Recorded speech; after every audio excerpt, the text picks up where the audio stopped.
You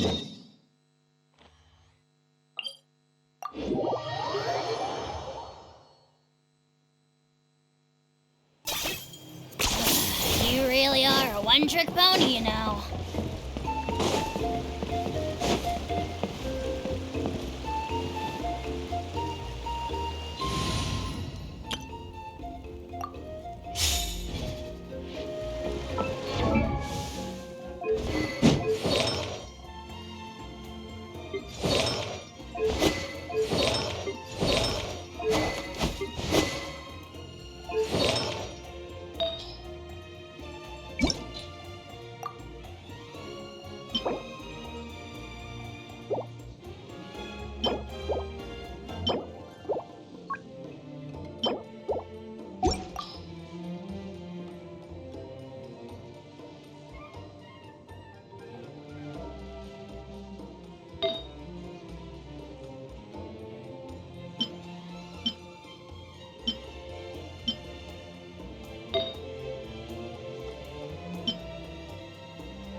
Benny's adventure team?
Here's how I allocate my energy on a job.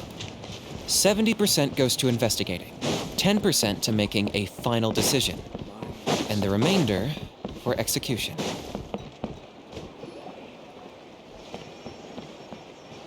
Chaska.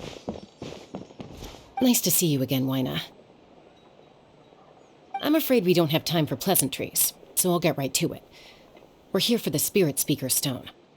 Whoa, hold on a second. At least tell me why you need it first. My friend Kachina is trapped within the Night Kingdom.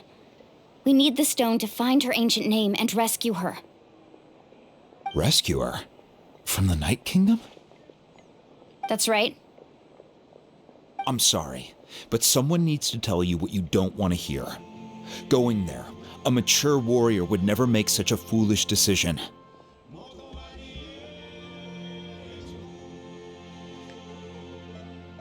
The nature of battle is unpredictable. You never know how it's going to end. Losing a friend is tragic, but when that happens, the best thing you can do is focus on how to prevent further casualties. I appreciate what you're trying to say, Chief Wyna. But if the price of maturity is abandoning a friend in need, I'll choose foolishness any day. If Kachina's still holding on, then so will I. I thought you might say that. Is something wrong, Waina? This doesn't seem like you. Life isn't complete without taking risks. That's always been your mantra. It's nothing. The Night Kingdom is a dangerous place. Can't blame me for checking if you were up to the task. If you're that determined, far be it from me to stop you. Here's the stone. Keep it safe, okay? It's not like we have a spare. Thank you. Huh. Seems like you two go way back. But aren't you from the Flower Feather clan, Chaska? Oh, Chaska's a peacekeeper, so she's famous throughout the tribes. She's always the one people call to resolve conflicts, so we slowly got to know each other that way. Her younger sister Quichi's always hanging around our tribe, too. She's helped us out a lot in the past. Oh, you have a younger sister? Yes, I'll introduce you to her sometime. But let's get back to business. Waina, how do we use the stone? As you probably know, your intended destination is completely different from the real world. The Night Kingdom is like a river flowing with concepts, and the ancient name you seek is like a tiny fish swimming downstream. In that sense, the stone is like a fishing boat drifting down the river, but the boat alone isn't enough. You need a fisherman experienced enough to steer it in the right direction. We couldn't do that ourselves? With a little practice, I'm sure you could. You have the strength and the talent. If you want to make sure this works, though, I could recommend someone to you. Who? Vichama, a legendary warrior and scout from our tribe.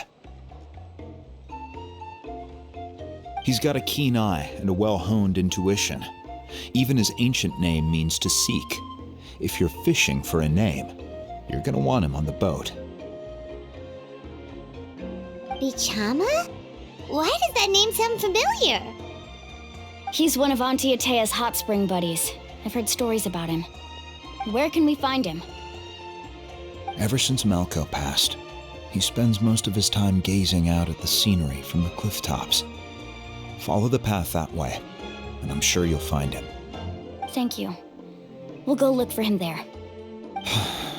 Good luck. I hope everything goes well.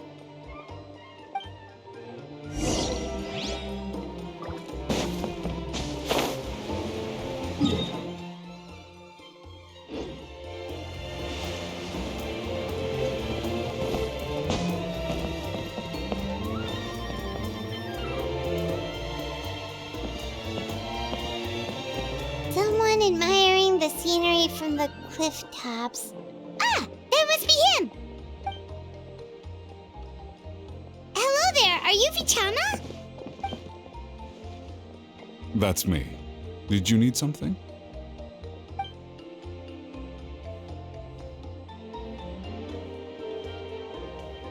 What? You're saying you can bring someone back from the Night Kingdom? How is that even possible? No, if you really think about it, anything's possible in that kind of place. But that would mean... Are you okay? You don't look so good. Everything's fine. I'll help you, but I do have a small request. After I help you find Kachina's ancient name, I want to use the stone to look for my friends as well. Your friend? Oh, why not mention someone named Malco? Is that who you're talking about? Yes, but I'd rather not get into it if it's all the same to you. That's not a problem. We agree to your request. Yeah. Since you're helping us find Kachina's ancient name, it's only right that we return the favor. Then we're agreed. Can I have a look at the stone?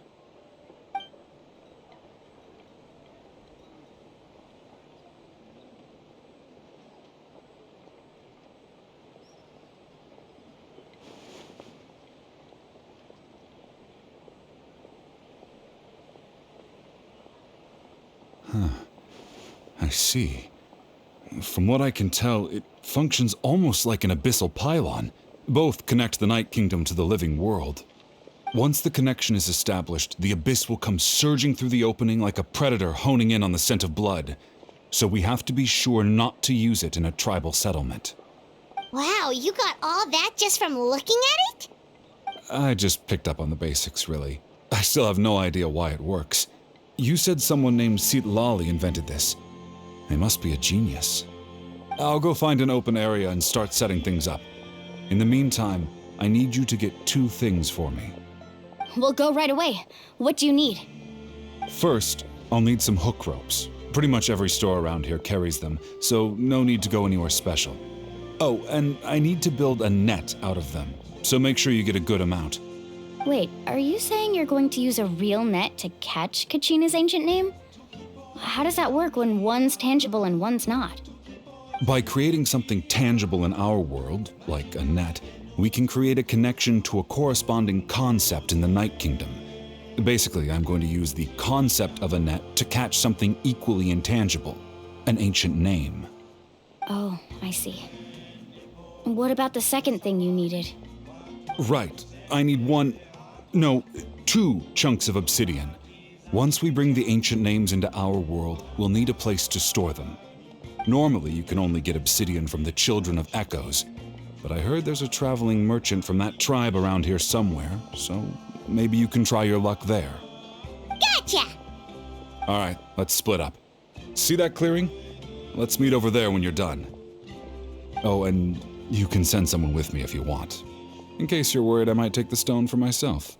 What do you think, Chaska? There's no need. Lena spoke highly of you. That means you're trustworthy. I appreciate it, even though that doesn't mean much to me anymore. Anyway, it'll take some time to set everything up, so no need to rush. I'll see you in a bit.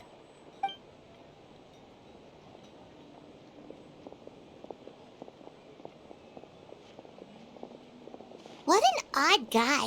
He seemed so defeated, but also really invested in the stone at the same time.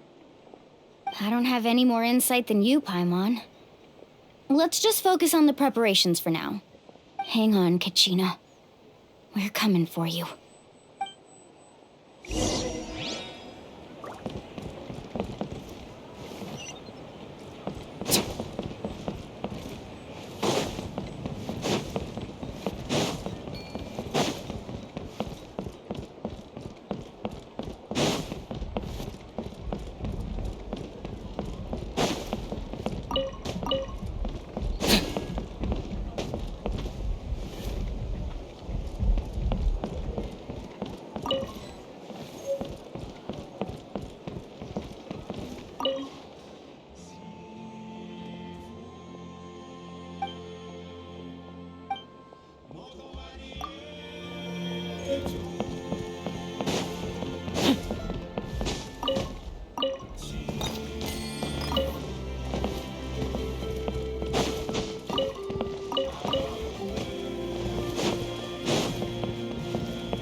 Hello.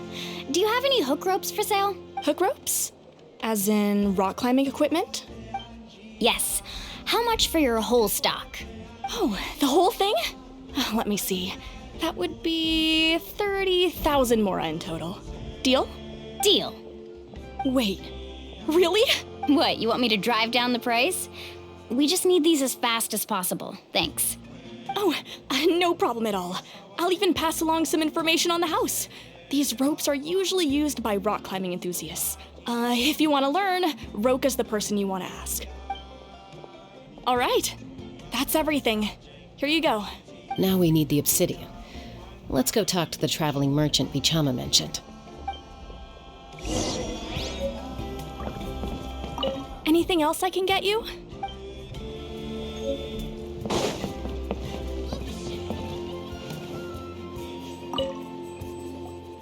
Excuse me, do you sell obsidian?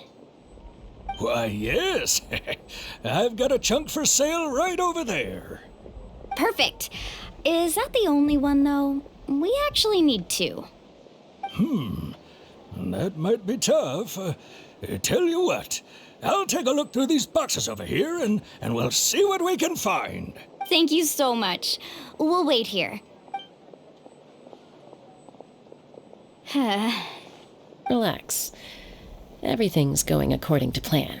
I know, it's just... I could tell Vichama feels the same way about his friend that I do about Kachina.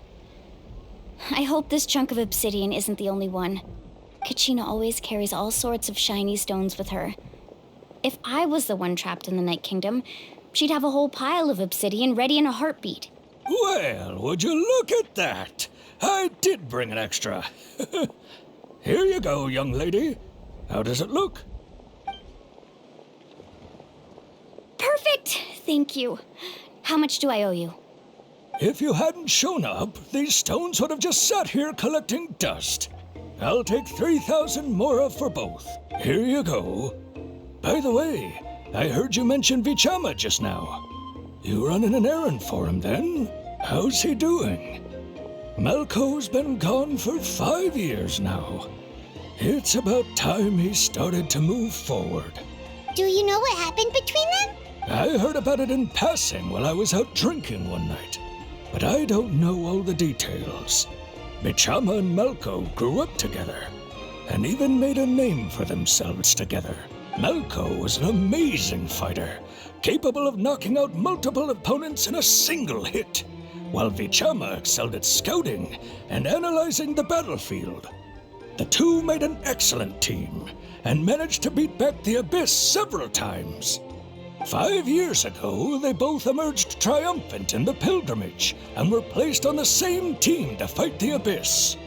But on the eve of battle, the Abyss launched an attack on their tribe, and Vichama suffered an injury to his leg while attempting to rescue someone. Then what happened? The team agreed that he couldn't fight the Abyss in his condition. Vichama didn't argue. He knew going to the front lines with an injured leg would make him a burden in battle.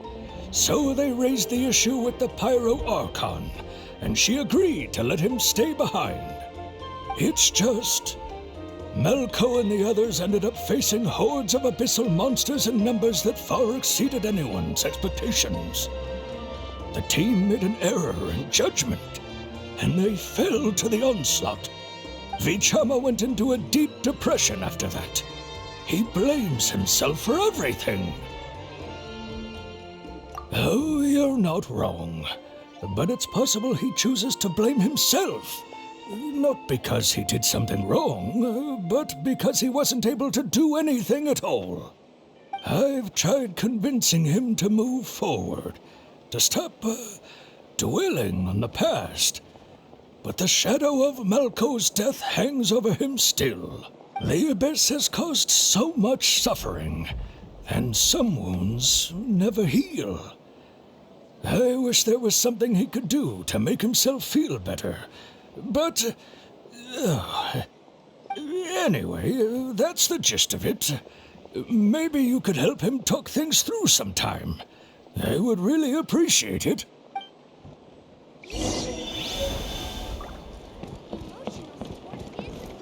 I hope Vichama can move past this whole thing soon. Anything else I can...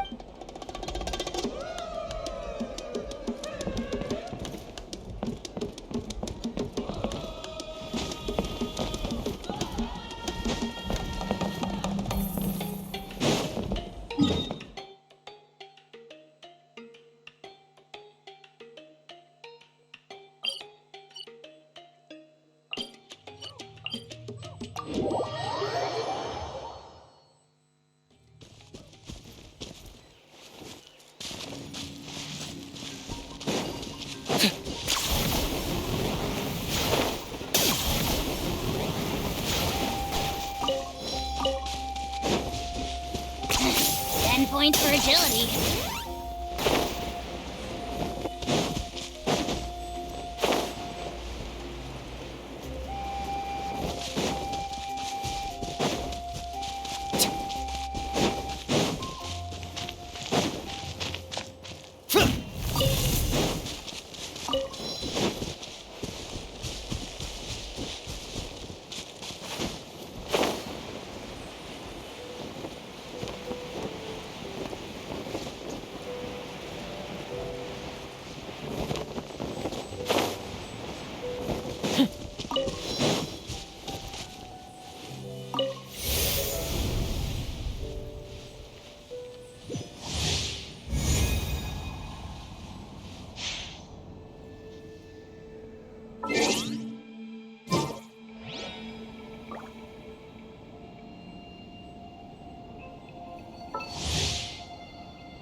Did you get everything?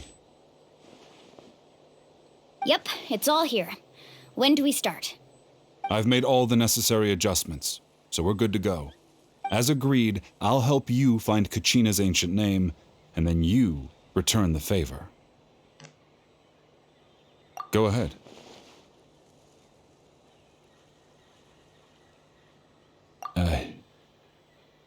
Yes. After Malco fell, I scoured the battlefield to see what happened. It turned out he wasn't bested by some impossibly powerful foe. He was dragged to his grave by the sheer number of enemies. If I had been there, I would have been able to sense the danger. I could have warned them not to advance. I've always blamed myself for what happened. But when you told me about Kachina, I realized there's a chance Malco might also be alive, fighting for survival in the Night Kingdom. But that happened several years ago, right? The Pyro Archon said all life within the Night Kingdom eventually becomes one with the Sea of Souls. There might not be much hope, but I still have to try. Malco and I promised each other, even if we never managed to root out the Abyss for good, we would fight together until the end. All right, let's get to it. I'll start searching for the conceptualized version of Kachina's ancient name. If you see any fragments scattered around the area, please collect them.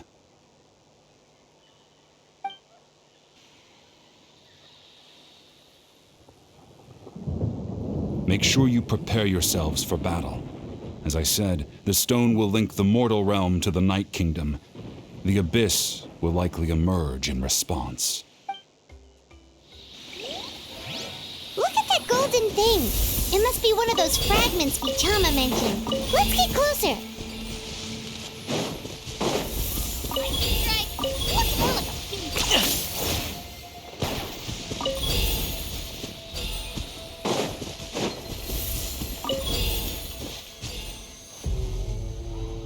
Whoa, monsters incoming! Watch out, everyone! Check this out! Supporting fire! Locked on!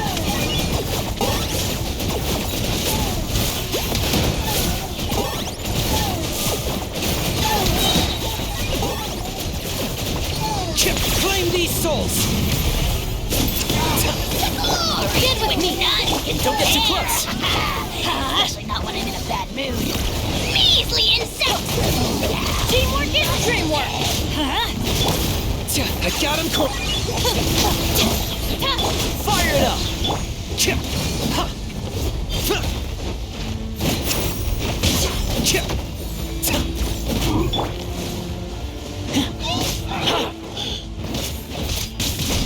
Let's light it up! Don't get too close! Our bond is strong. I'll settle this. Locked on!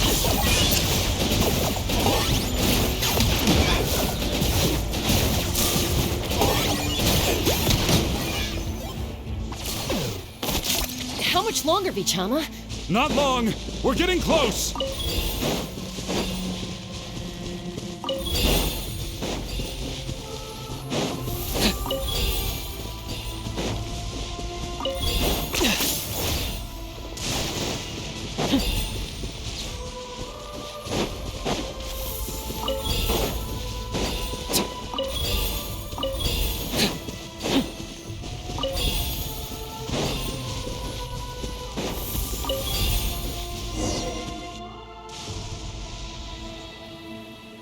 Vichama!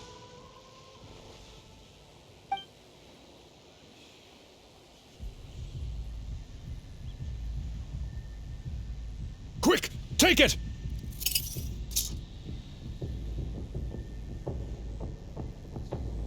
I found Kachina's ancient name. Hang in there, Malco. Just a little longer. Something's not right. The power of the Abyss is getting stronger. The Abyss is corroding his body.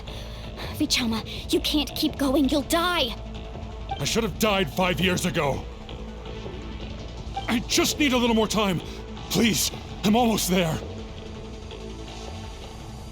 Thank you.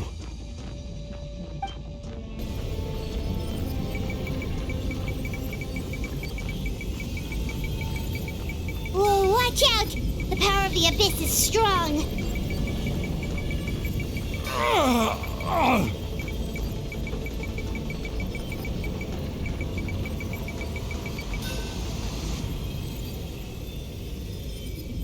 This power. Hanging in there?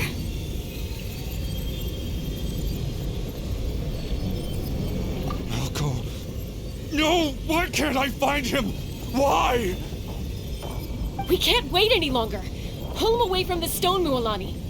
I already tried, but the power of the Abyss has him in a chokehold. It's like he's tied to the stone with an invisible rope. In that case, we have no choice. I'm sorry, Seat Lolly. Get back! Chaska, wait!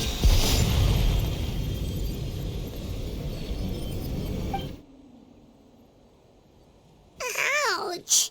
What happened just now? It looked like the Spirit Speaker's stone was... The stone's power was spiraling out of control. The only way to stop it was to destroy it. You were all caught in the shockwave of the explosion. You might feel dizzy for a while, but that's normal. Give us a heads up next time, will you? You're lucky we managed to dodge it in time. I thought I said to get back. Yeah, barely a second before you made it go poof. Not everyone has your reflexes, Chaska. We were this close to getting dragged into the explosion. Okay, I'll be more careful next time. At least Kachina's ancient name is still in one piece. Wait, where's Vichama? Vichama! Vichama! I couldn't find Malco's ancient name. It must be completely gone by now. Once your ancient name disappears, there's no coming back. From the very beginning, I knew there was a slim chance, but still. And now, it's too late to save him. From the minute he left that day, it was already too late. Vichama. I'm sure he's heard enough condolences over the years. Let's just give him some space. Huh? What's that in your hands, Vichama? It looks like something's glowing. Huh? This is...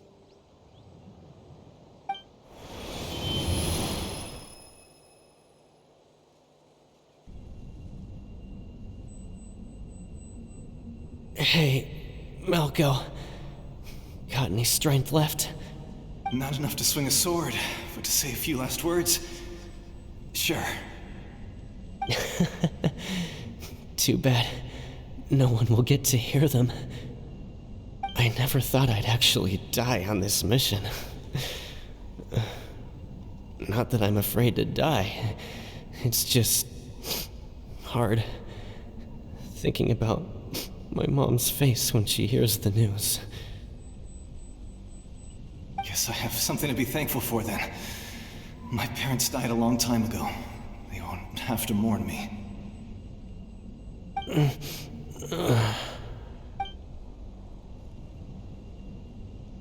Pisak!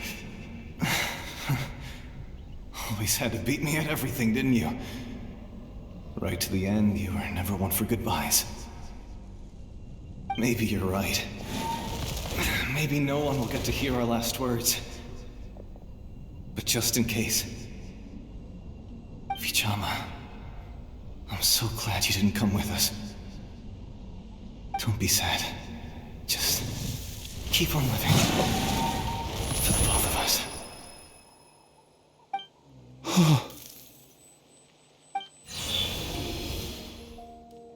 Was that a memory? Seems like we were able to salvage something after all.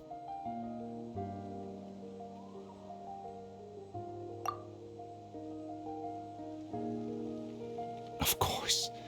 Seeing him, hearing his voice again, it makes me unbelievably happy. But it also brings with it an even deeper pain. A deeper pain? Why?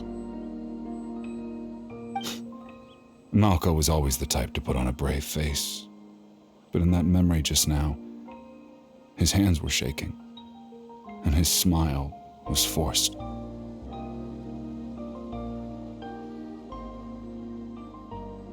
For all these years, I regretted not being able to fight alongside him to the end. And now I know, at the end of his life, he was thinking the same thing. Bichama. I'm fine. Actually, I heard Chief Wina wasn't really on board with your plan to go to the Night Kingdom. When you asked for my help, I hesitated too. I knew helping you find your friend's ancient name meant leading you one step closer to danger. But I also understood why you had to try. Everyone has regrets in life, but not everyone gets the chance to make up for them.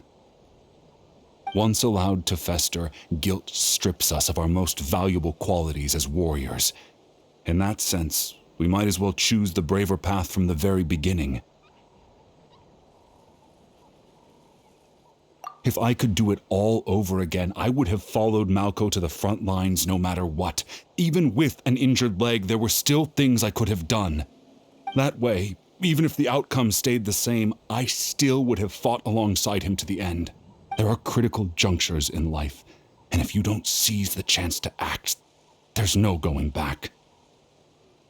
That's something I had to learn in hindsight, but you're still at the crossroads of your journey, so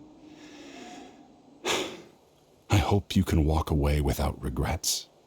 Thank you, Vichama. I feel even more determined now. Kachina will come back to us. I'll make sure of it. I promised I would find her, and I intend to keep that promise. That's good to hear. Strange. My body, it's... Once abyssal corrosion enters the body, a portion will fuse itself to your internal organs. Even though the Traveler possesses powers of purification, the corrosion can never be fully eradicated. Thanks to him, though, you were only briefly exposed. Slowing your breathing and controlling your emotions should help you keep the symptoms in check.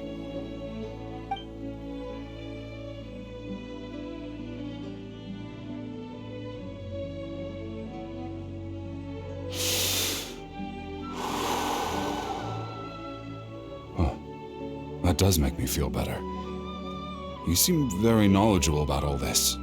Just speaking from experience, that's all. Anyway, we've recovered Kachina's ancient name, so we're off to a great start. Let's get Vichama back to his tribe and tell Wina the good news. And apologize for destroying the Spirit Speaker Stone. We had no choice, though, so he'll probably understand. Right?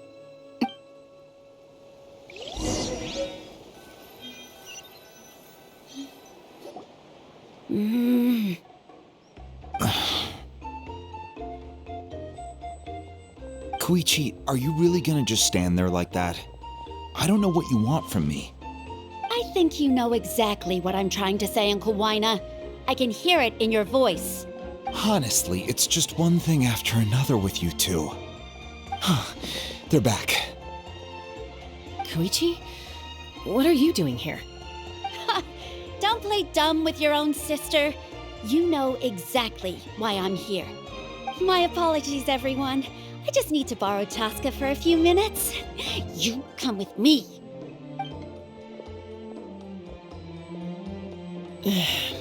I'll be just a moment. Who was that? Koichi, Chaska's younger sister. Although the two aren't actually related by blood, it's kind of a long story.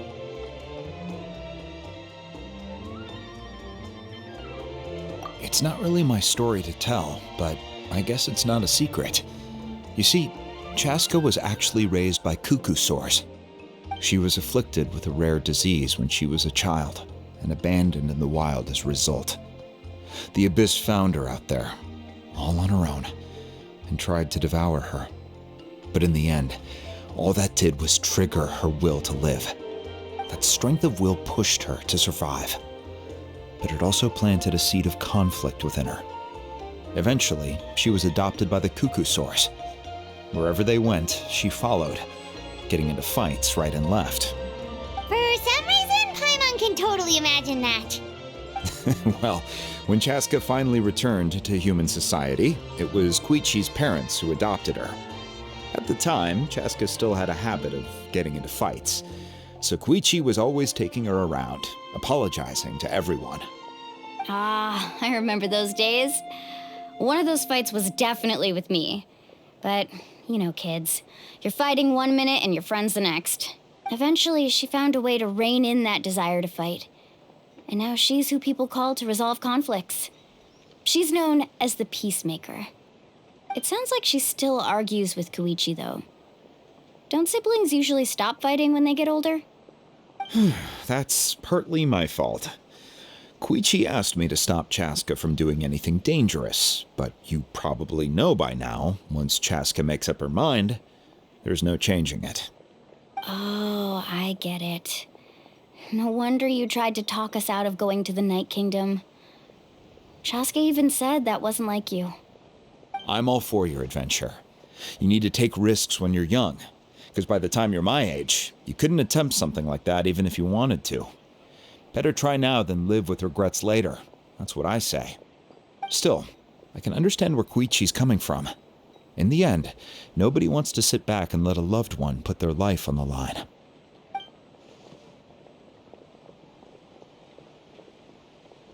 All right, it's just the two of us now. You have 1 minute to explain yourself. I don't have anything to say. You don't have to approve, but you should know I only do what's necessary. That attitude is exactly the problem. It's like you don't care. You try to sneak off to the Night Kingdom behind my back and then play it down as if it's just a trip abroad. Well, technically I am going abroad, right? Again with the excuses! We agreed, didn't we? There are 4 levels of danger. If it's not something urgent, you can only engage in level 2 danger and below. You can only go up to level 3 if a situation is so dire there's absolutely no alternative. But a trip to the Night Kingdom? If that's not a level 4, I don't know what is. And you were just going to sneak into the place without saying anything. What do you mean, sneak into the place? I always planned on walking in there with my head held high. You bought off Uncle Wina, didn't you? He promised me he'd stop you from doing anything dangerous. Oh, it's like he didn't even try. You feel like he went back on his word. What if I told you my mind was made up, and there was nothing he could have done? Not even by force. Oh, I knew it! So he did try to say something, but you didn't listen. This is important. If you were in my shoes, you'd make the same decision. You don't know that? I'm a doctor, and I handle logistics. If you're going to waltz into a dangerous situation where you could lose control at any moment, it's my duty to say something. All right, whatever. Anything else? What do you mean, anything else? Why don't you reflect on what you've done and promise me you'll stay put? Time out. Is this one of our normal arguments or a serious one? Chaska, does it sound like I'm joking? Then, you need to know something. What happened to Kachina was partially my fault. I can't leave her there to die. That's not who I am. But the person you become when you lose control, that's also not who you are. That's a different issue. You said it yourself. A person is only as good as their morals. If I want to live in Natlan, I need to display qualities that make me worthy of this nation. I've also told you that managing your condition is equally important. Sometimes you have to make sacrifices. All right, let's stop this here. If we keep going, I might actually have to get serious. And I think Wyna prefers his roof attached to his house. Is that a threat? That sounds like a threat to me. Koichi! Younger sisters are supposed to listen to their elders. So, you're really going to go, no matter what I say? I'm supposed to be your sister. Then support me. I'll be back. All you have to do is wait. Chaska. So, that's it. Why'd you have to turn out to be so darn annoying?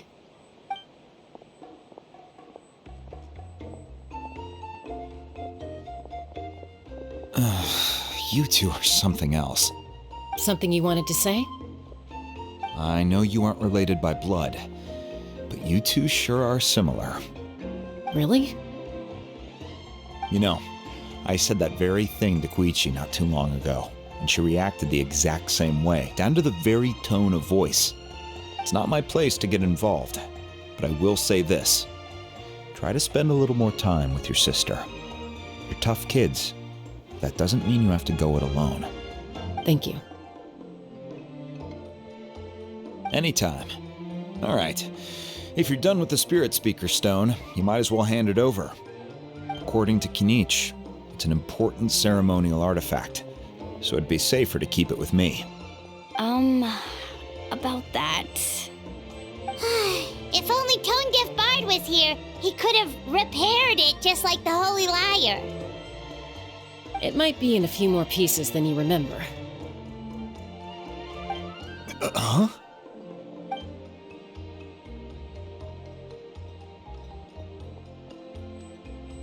I see. Sounds like it was an urgent situation. If someone's life was on the line, then you had no choice. Still, Citlali's going to be a nightmare to deal with now that you've broken her stuff. I'll explain everything to her later. Stay safe out there in the Night Kingdom, okay? I'll wait here for your safe return.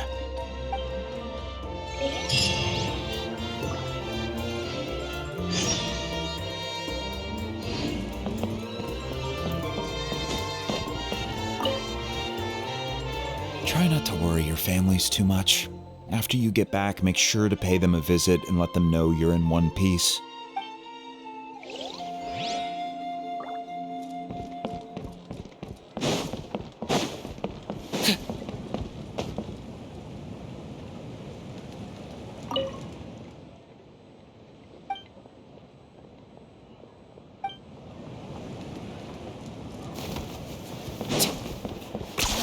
You really are a one-trick pony, you know.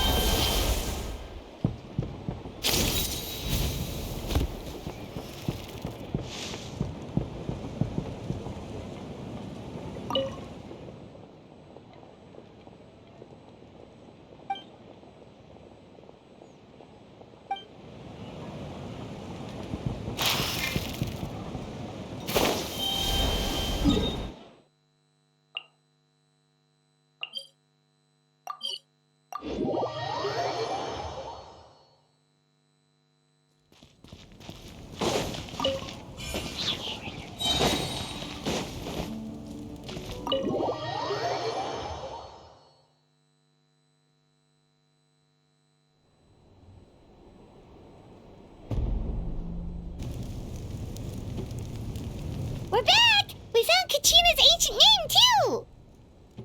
Well, it's fairly complicated. Let me give you the condensed version. The Fatui again? We can't go anywhere without them causing trouble. But what if the Fatui finds out you've lost your power? Won't they try to take advantage of the situation? That's why it has to be our little secret. No one else can know, or we're asking for trouble. Look, I wish I could offer you some sort of consolation, but I won't lie to you. With multiple factions closing in, there's nothing comforting about the situation we're facing. Still, All you need to do is focus on your goal. You can leave the complicated matters to me. I can also step in on the Pyro Archon's behalf. There's a limit to what I can accomplish, but I'll help you however I can. There's no need to be so modest, Yan-san. Your incredible strength has long been a well-known fact. You're the pride of your tribe. Archon, I'm sorry about before. You have so much on your plate, so much that you have to worry about. But all I could do was focus on my own feelings.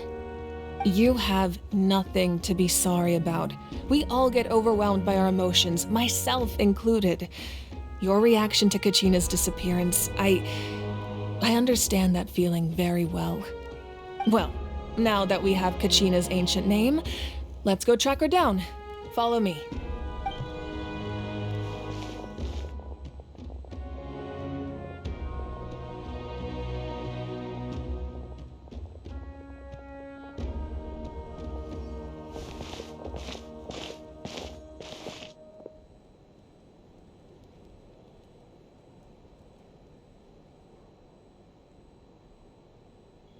What is this place? Hey, isn't that Atea's talisman? Good eye. This is where I store all the various mementos I've collected. Whoa. I've never seen this place before. There's so many things in here. It looks like there are items from every tribe. Collecting them must have taken a lot of effort. I suppose you could think of it as a hobby of sorts. In Natlan, everyone grows up listening to the stories of heroes, and physical items do a far better job of preserving those stories than our own memory. Now, I still have some preparations to make for the ceremony, so feel free to take a look around in the meantime. If you're curious about an item, I'm more than willing to tell you about its origins. All right, we'll have a look.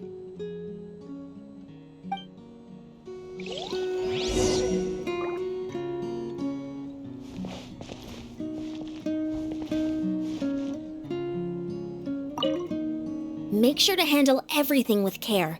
This cup, for example, it's heavier than it looks.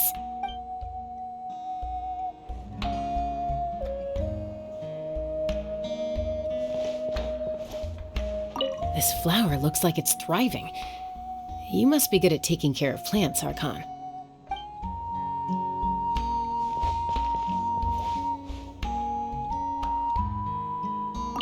This fishing basket looks familiar.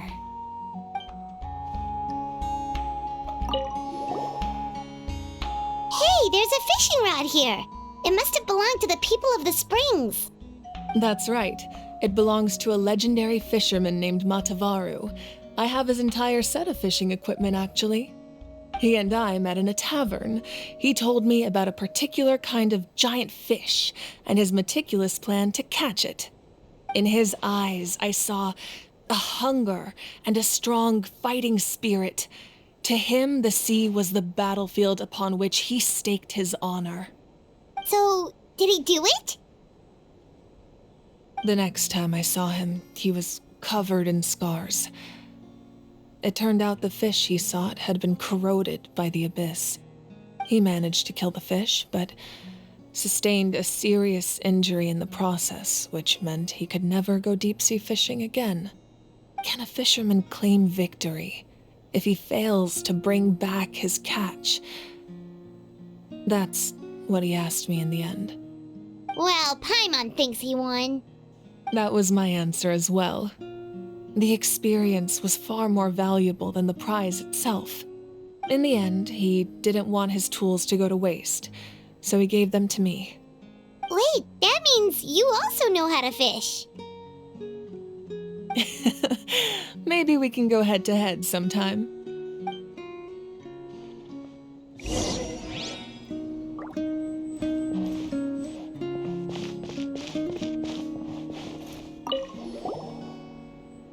This is Atea's talisman.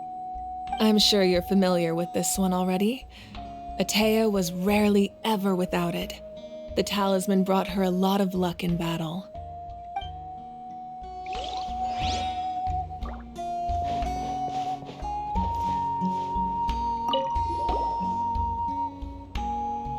There are so many jars and potions around here. Do they have anything to do with alchemy? No, those belong to the Masters of the Nightwind. They're ceremonial tools used to amplify the ability to communicate with the Night Kingdom and the Wyab. Yamaya is an expert in this field, and she taught me a lot. Even though she appears stoic and serious, she actually has a keen sense of humor. The tools you see here are quite traditional. Her students found them outdated, so she passed them on to me. The contents of the jars aren't all that special. Oh, except the big jar in the middle. That's what she really wanted to give me. Ooh, must be something really cool. What's inside? Grape juice. Huh? It's quite tasty, although probably expired by now.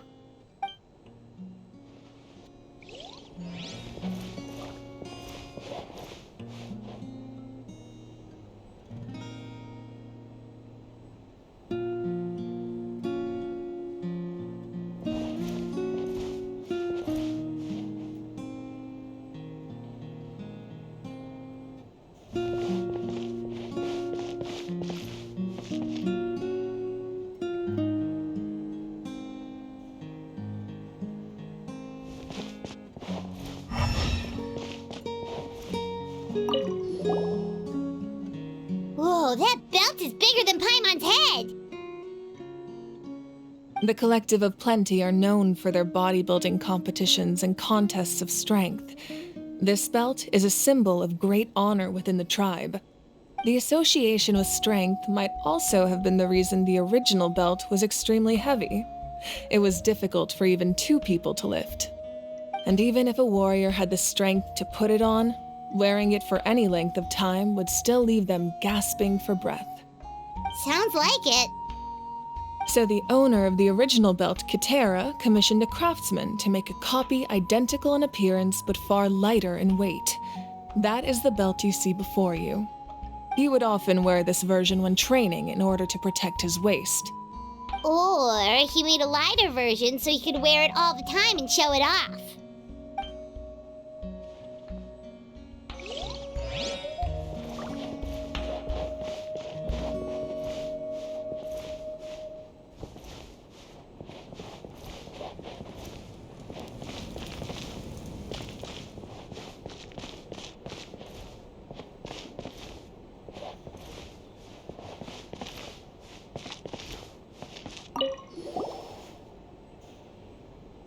Whoa, this weapon is huge! Which tribe did it belong to? Ah, that weapon belonged to Tenoch, a hero from 500 years ago. Strictly speaking, he didn't belong to any single tribe. That's because even before the disaster with the Abyss broke out, he had already been exiled. Exiled? It was a punishment imposed out of necessity, but he accepted it all the same. He believed it was what he deserved. When the Abyss attacked, the tribes found themselves in urgent need of a powerful figure to lead them into the battle, and there was no one more courageous or resolute than him. He united the 6 tribes and accomplished great feats throughout the war. Ultimately, he perished, and because he had already lost his ancient name, the Ode of Resurrection was unable to bring him back. And so, he was laid to rest, alongside the countless warriors and civilians who lost their lives, buried in the soil of his native land. Wow, he sounds like a true hero. Indeed, even now his story is told throughout the land.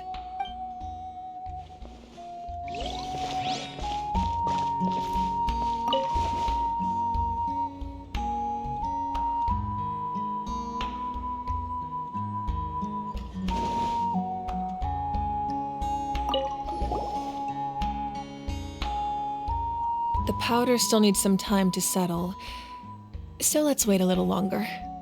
Well, what do you think of my collection? Do you feel like you have a better understanding of Natlan's culture now? Yeah, if each item represents a different story, seems like Natlan's really been through a lot. Does every item hold a special memory, just like Atea's talisman? That's right. The items in my collection actually serve a similar purpose to the ancient names passed down among the tribes. They demonstrate the true shape of time. The shape of time?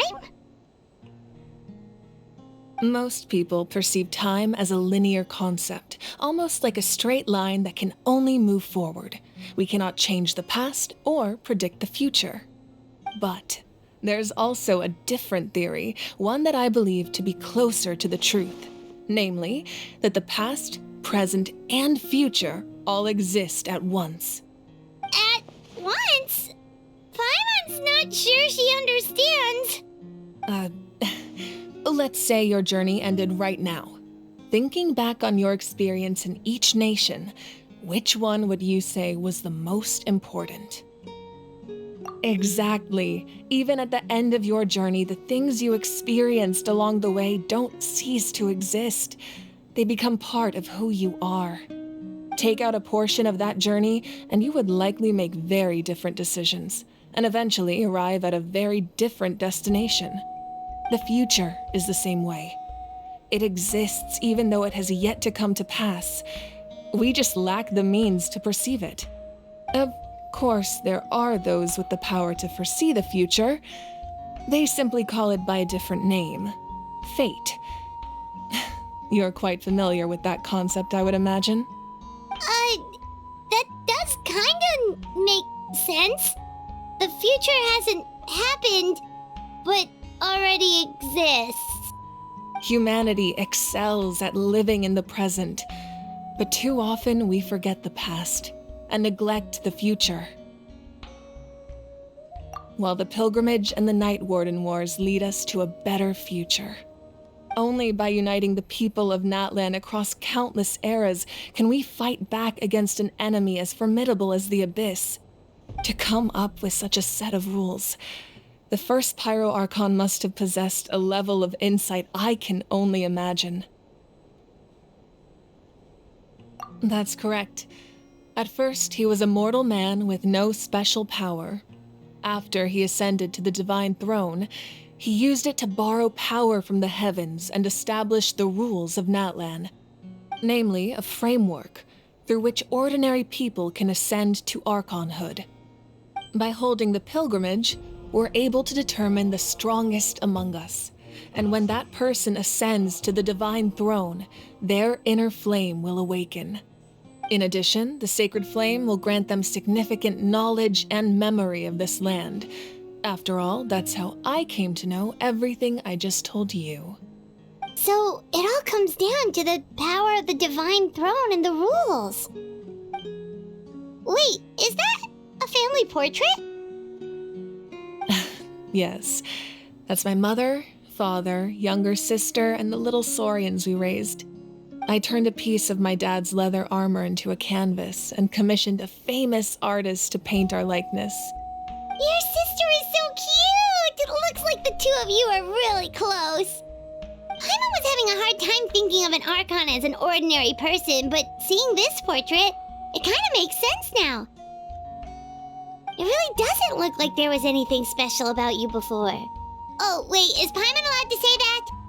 A little late for that question, don't you think? Sorry! Paimon's so sorry! Paimon's mouth works faster than her brain sometimes! It's all right. I'd never get upset over something like that. No matter what others may say, my past is a precious part of my identity. I'm forever proud of the life I used to lead. Becoming the Archon doesn't mean you sever ties with your family. The position just comes with a lot of responsibilities, so it impacts how often you get to see them. My father made the most delicious stew, so my sister would often bring me a large pot of his cooking, and we would sit on a blanket and eat it together. One time, we didn't close the door securely, and the saurians we were raising ran into the room and knocked over the entire pot. My sister immediately burst into tears. The two troublemakers were going for the meat, but when they saw my sister's distress, they froze on the spot. I still remember the way they laid there, sulking like a pair of children, even after making such a mess. It was frustrating, but in the end, all I could do was comfort my sister and move on. Wow. Isn't that what being a family is all about? I think about that story a lot, actually. As the Archon, I made a vow to defend this nation, and experiences like that, they remind me exactly what I'm trying to protect. Well, what happened after that? This portrait looks pretty old. Your sister must be all grown up by now, right? I believe she ended up working as an architect and artist. She built many houses and crafted many beautiful works of art. Anyway, that's enough about me. Now that the powder is settled, we can begin. Ian-san, Mulani, Chaska, over here, please. Place the ancient name up there, and then we'll begin.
Surely as the echoes of life resound through heaven and earth, so too shall our stories remain eternal. Ancient name, take us to your fated bearer. Allow her to answer our call.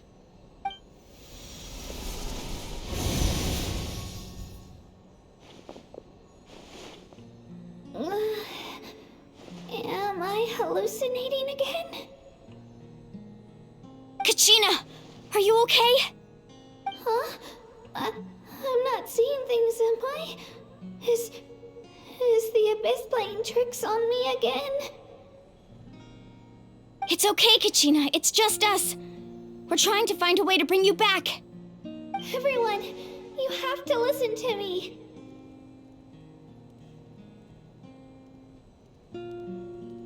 I've been investigating the Night Kingdom this entire time, and I figured out what's wrong. The Wyab is being affected by the Abyss.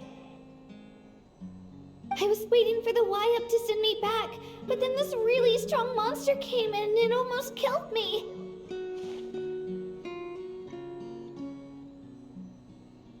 The Wyab saved me, even though its power is weakening, so I've been hiding from the monsters while trying to find a way to help. The Night Kingdom has become a huge mess, though. I keep hearing these awful sounds and seeing really horrible things. Don't listen to those sounds, Kachina. The Abyss is trying to strip you of your sanity. All you need to do is stay safe and wait for us. We'll be there shortly. It's okay. I feel so much better now that I've had the chance to talk to you guys. You don't need to worry about me. I've never been strong or special at all, really. So I don't blame anyone for forgetting about me or leaving me behind. Just knowing you care is more than enough. I'll find a way back. You don't have to put yourselves in danger to come rescue me. You're always like this, Kachina. Now's not the time to act tough. We're coming for you, and that's final. I don't know what lies the Abyss has been feeding you, but I'll tell you something right now. Nobody here sees you as a burden. You're a victor of the Night Warden Wars, a hero of Natlan. All you need to do is wait for us to rescue you, and you'll get all the applause and recognition you deserve.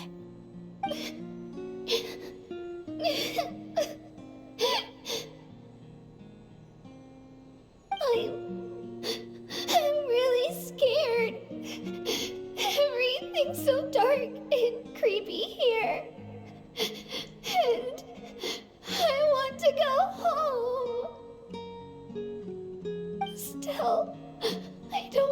to put yourselves in danger because of me. I don't want to hold anyone back ever again. All you need to do is place your trust in us, just like you always have. No one fights alone. We're not leaving you behind. Not ever. Yeah, we're so close. We can't call it quits now. Thank you. Be careful. Looks like we've lost contact. Now comes the most dangerous part. You have to traverse the Night Kingdom in your physical form. This entrance to the Night Kingdom was left behind after an abyssal invasion. Even a brief amount of time inside could expose you to corrosion. I know. I'm prepared for that possibility.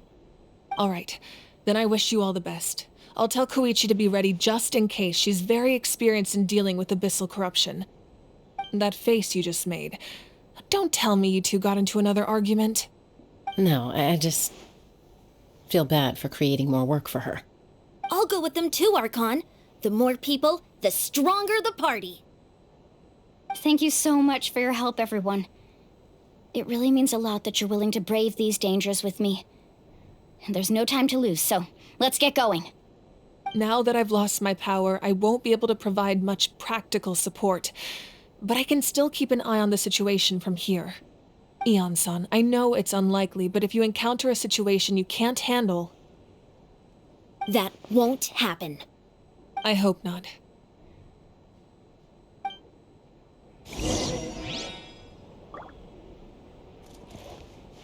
Be careful out there. I'll observe the situation from here.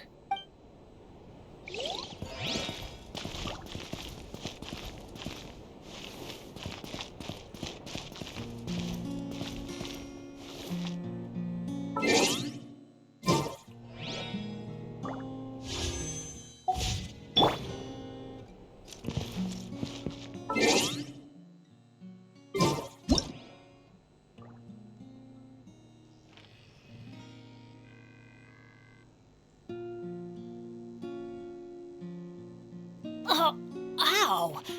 Where did that come from?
Leave it to me!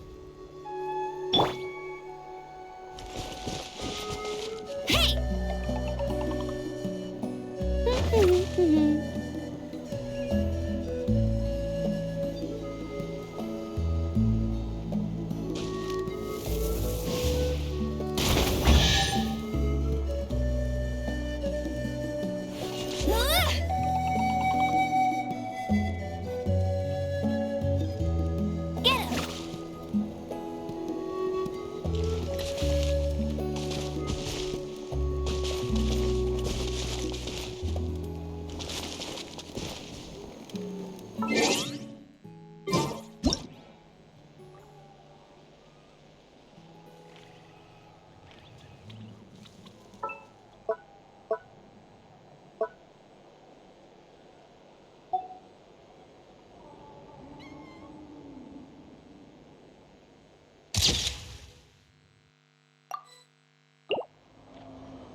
Wow, these will come in handy.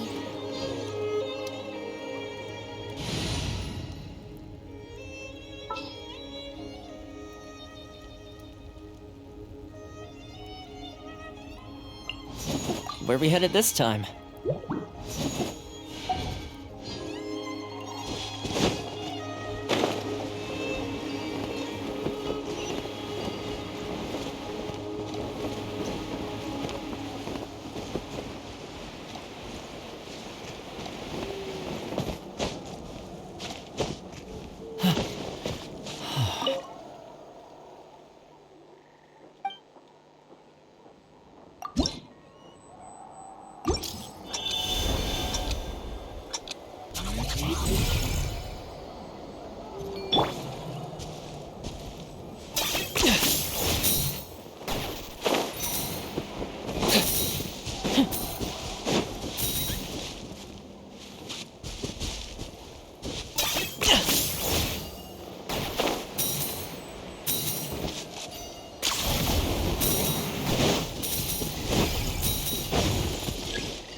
Running away?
Yeah!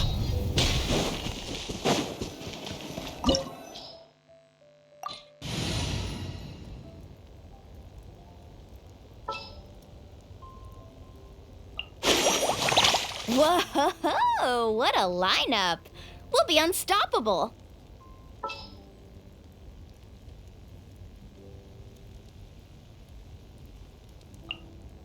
May knowledge guide you.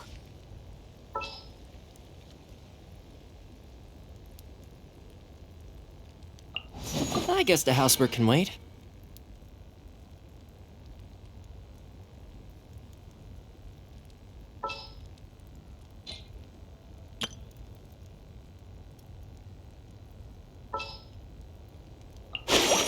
Whoa, what a lineup! We'll be unstoppable. Don't tell me they did it again. Chivalry will never die.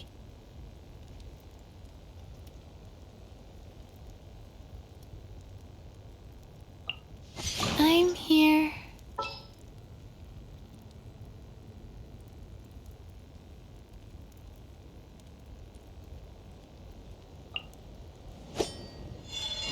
All right, let's head off. What's happening?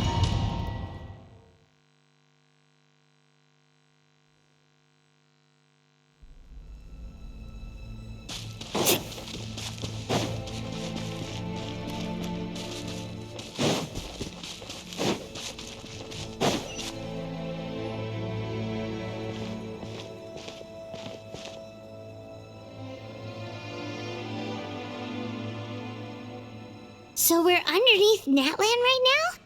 It looks nothing like Paimon was imagining. That's because in the distant past, Natlan was home to an incredibly advanced civilization ruled by dragons. Humans only established their own society after the fall of the dragons. So these are Saurian ruins? Wait, you mean like the elemental sovereigns? They had their own advanced civilization?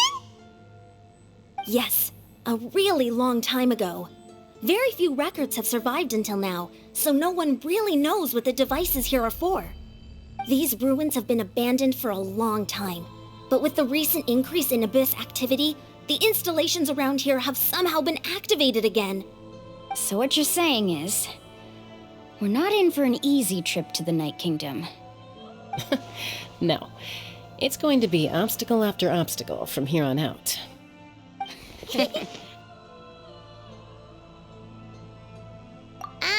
Why are you all laughing like that? It's creeping Paimon out. It's the pre-adventure excitement kicking in, right guys? Of course. I'm eager to get started. Then let's go. We won't let anything stand in our way.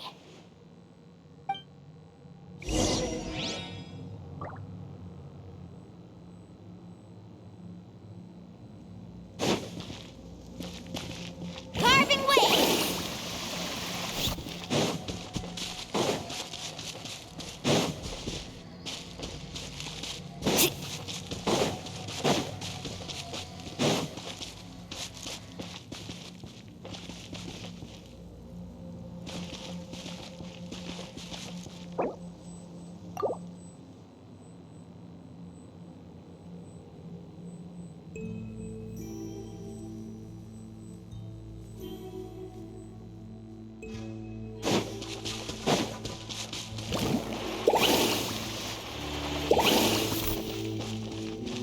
Need a surfboard?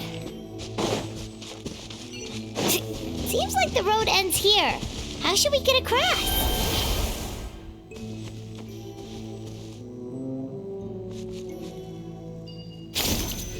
As a professional trainer, I think you could stand to build up your endurance, Paimon. Professional trainer? Paimon thought you were a warrior from the Collective of Planning. Well, That goes without saying. But I actually work as a sports coach. I provide professional guidance for many of Natlan's popular sports. And I don't just mean physical training. I design nutrition plans as well. Ah, so basically no sugar, no soft drinks, no grilled meat. Yeah, we'll be here all day if you list them out one by one. It's much faster to just focus on what's good for you. Such as? Vegetable juice.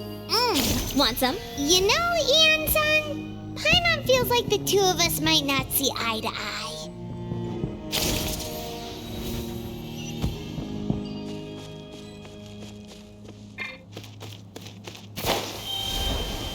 Faster!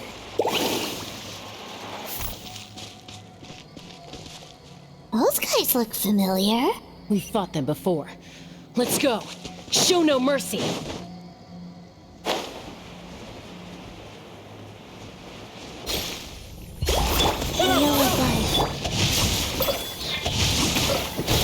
Carving wave! Woohoo! Amazing! Let's shred, Sharky!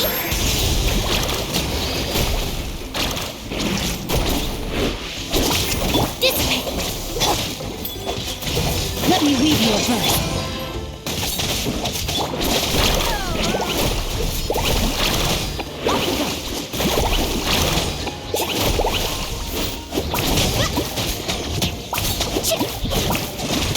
Stand with me! Life goes on. Faster! Need a surfboard?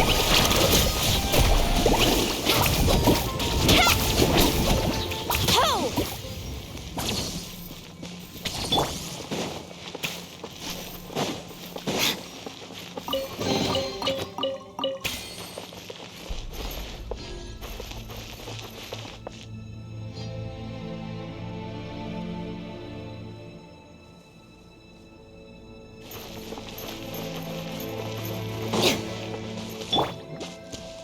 Off we go! Carving waves!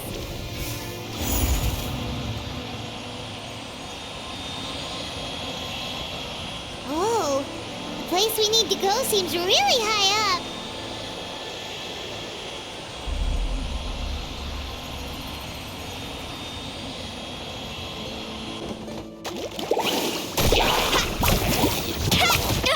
Rise. Rain outlines your fate. Rain, Dissipate! Lightning purified!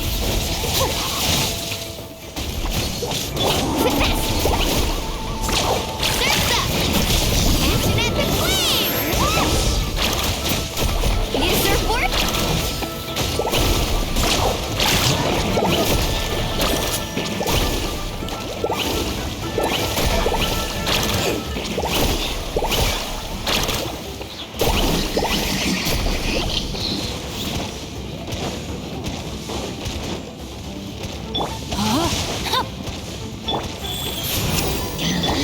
Stick with me!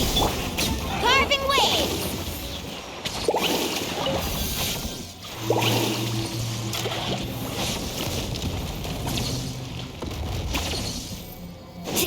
Need a surfboard? Faster!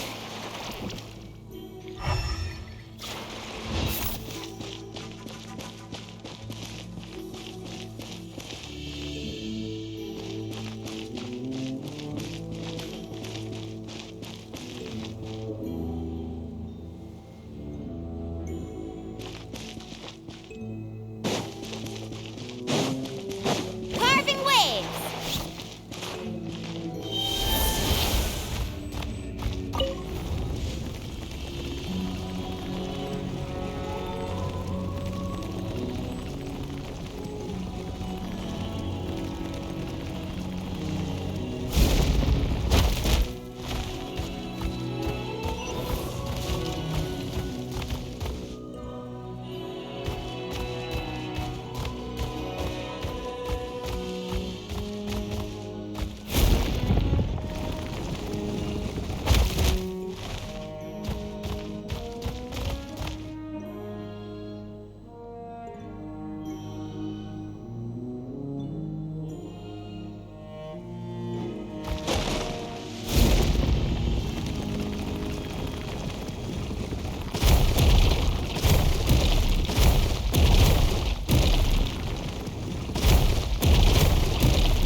wheel of life.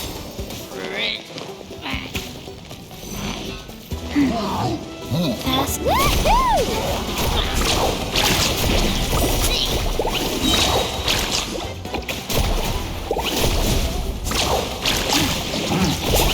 Need a surfboard? Let's shred, Sharky! Off we go. Rain outlines your fate. Orders given. Orders received. Let's ride! Check this out! Best of luck! Need a surfboard? Ha! Witness the power of good luck. Life goes on. Dissipate! Out of my way! Faster! Off we go! Woohoo! Catch an epic wave!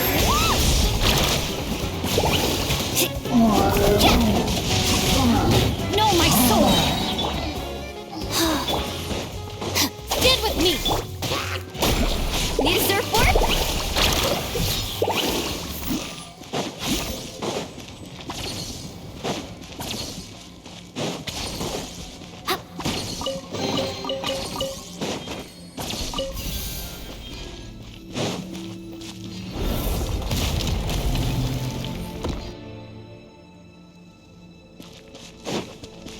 Need a surfboard?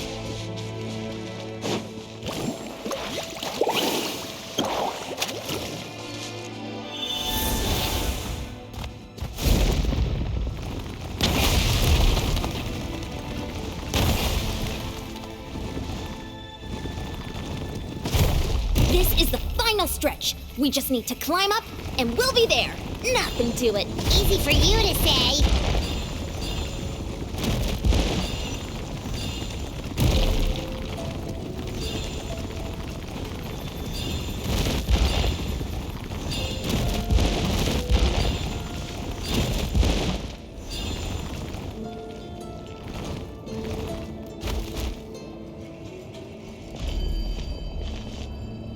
This must be the entrance the Pyro Archon told us about.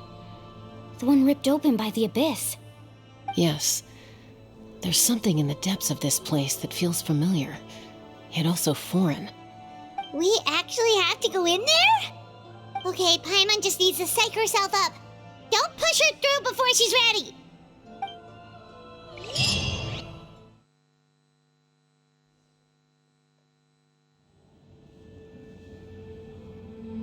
Hey! You don't have to drag Paimon! You're pulling too hard!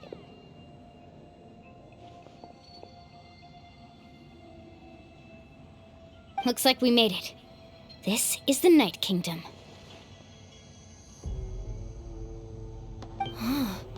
It looks so different from what I imagined in the stories.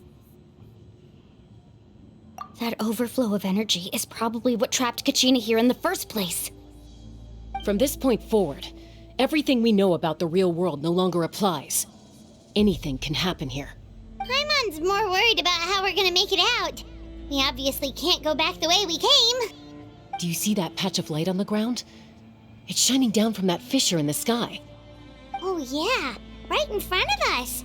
So that's coming from up there? Oh, it's so high up. Did we really fall that far down? Just like I said, our real-world knowledge doesn't apply here.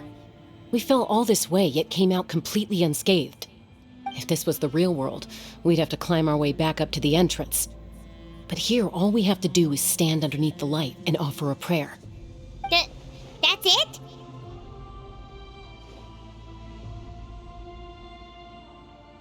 Right. We still got a job to do. So that means all we need to do is find Kachina and bring her to this location. Exactly. This light is streaming in from the real world. It's a link between the two realms. The terrain looks difficult to navigate, and the visibility's not great either. How are we supposed to find Kachina in these conditions? Yeah, these floating black things don't look super friendly either. Those are all manifestations of abyssal power. Be careful. Ghost! A talking ghost!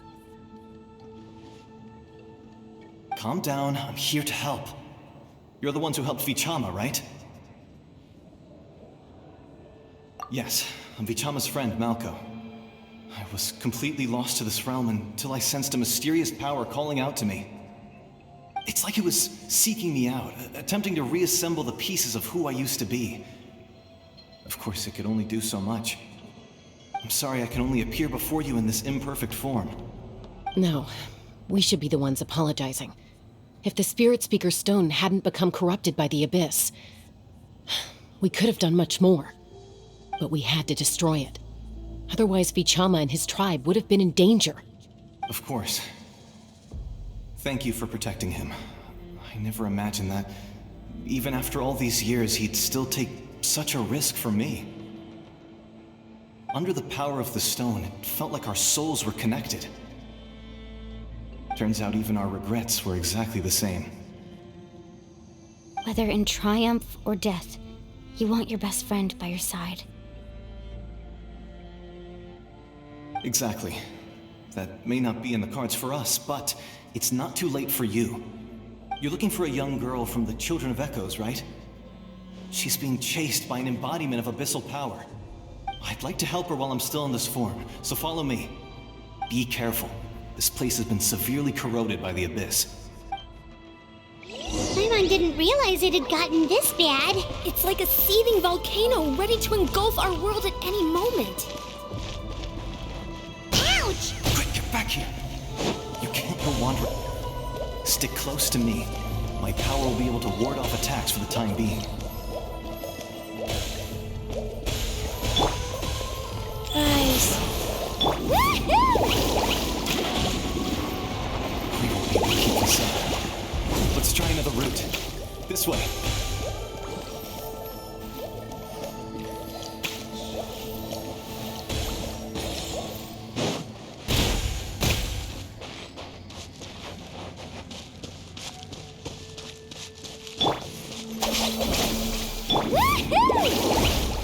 Not good.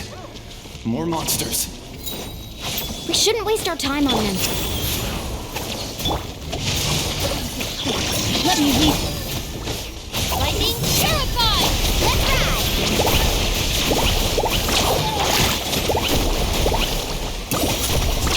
Amazing! Let's shred, Sharpie! Off we go!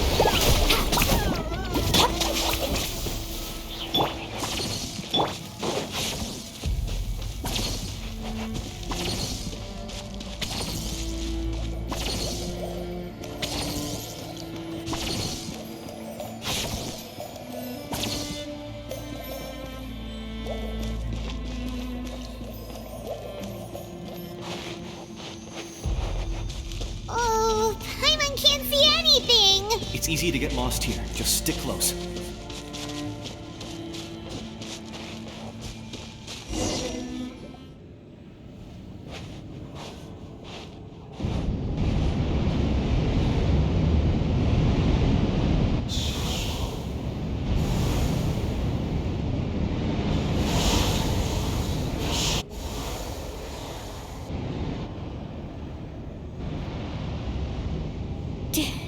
Did you hear that?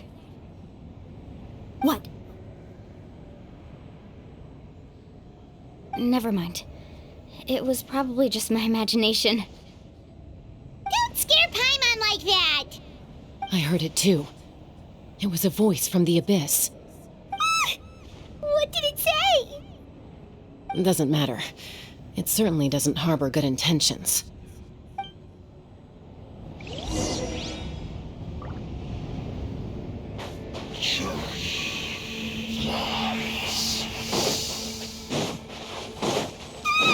Paimon just heard it too!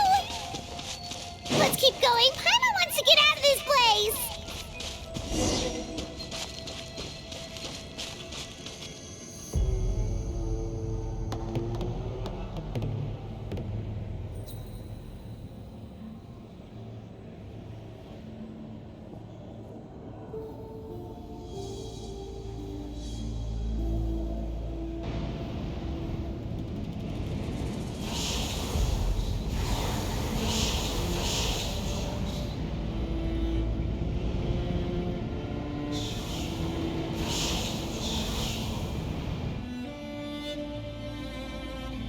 We're here, Kachina!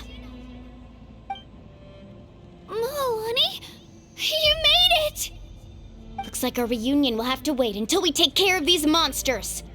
Good idea. Let's go!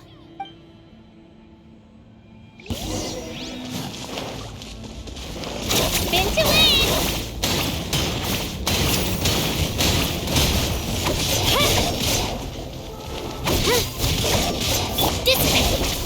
Guys. Off we go.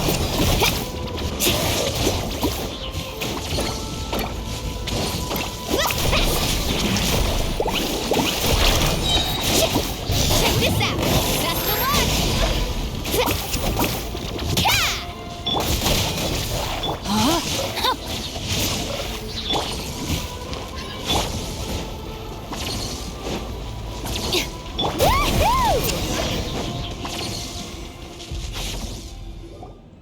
You're here. You're finally here. Thank you so much. That monster can appear from anywhere.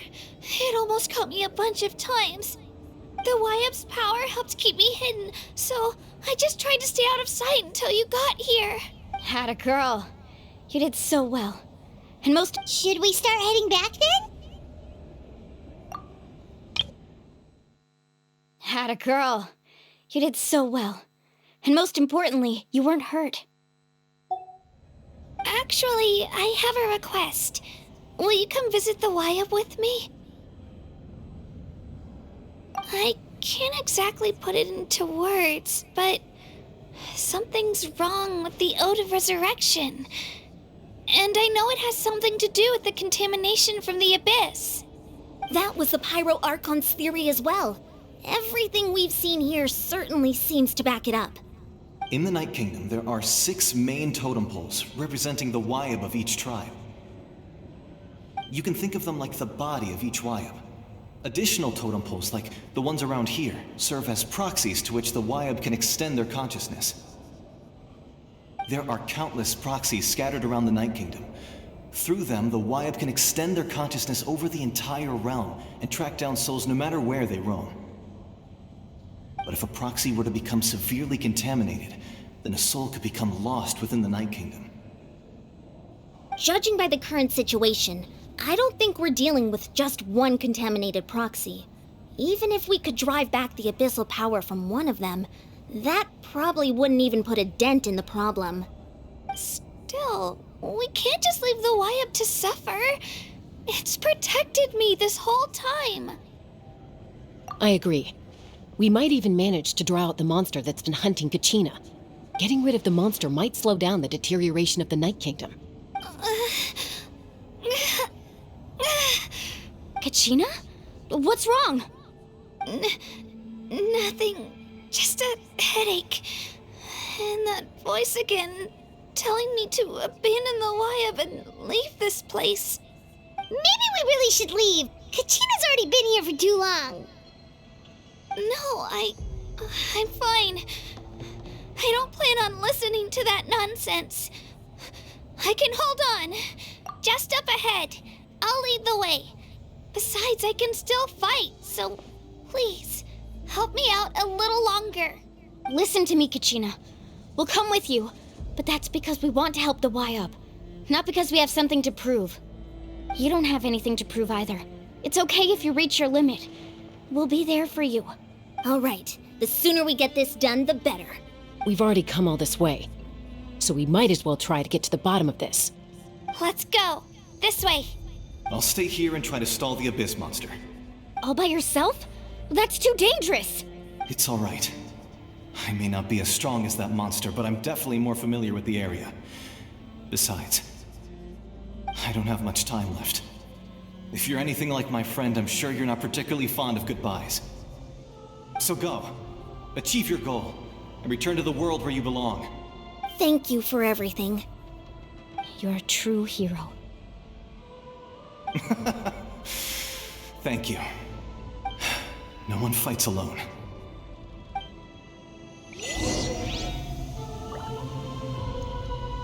Does your head still hurt?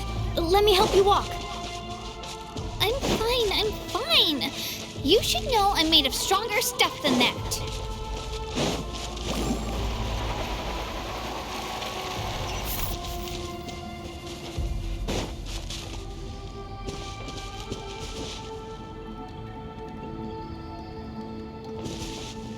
Need a surfboard? Carving waves!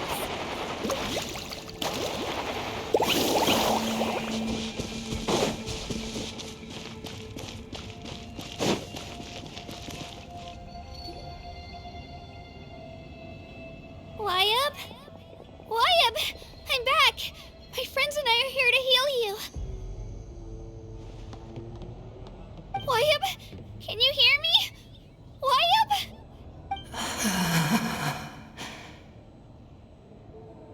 So we were right. The contamination is already too severe. It's preventing the Wyabb from answering our calls. All right, get ready, everyone. Time to purge the abyssal energy from this place. Careful. We've got company. Already? You really think that puny soul could slow me down? Courage in the face of futility is pure folly. He tried to get in my way, so I disposed of him. You killed Malco? He would have dispersed with or without me. Rather than worrying about him, I would urge you to focus on yourself. You may have defeated others of my kind in the past, but underestimate me now, and it will be to your peril. No, the power of the Abyss is intoxicating. The destruction it seeks captivates like a masterful work of art. I strive only for the opportunity to see it up close. I thought this naive little girl was an exception, but it turns out humanity is full of lambs willing to offer themselves up to the slaughter. That is the tragedy of your short lives. You understand nothing of all-encompassing power. Ancient names, pride, friendship, all empty ideas invented to give you a false sense of self-worth. They possess no power at all. The Pyro Archon created those grandiose ideals out of pure selfishness. Anything to avoid sharing power. Anything to avoid handing over the primordial gift to ordinary people like you. Don't believe me? Then ask yourself, why is the Pyro Archon strong beyond measure, while you, Kachina, remain so pathetically weak?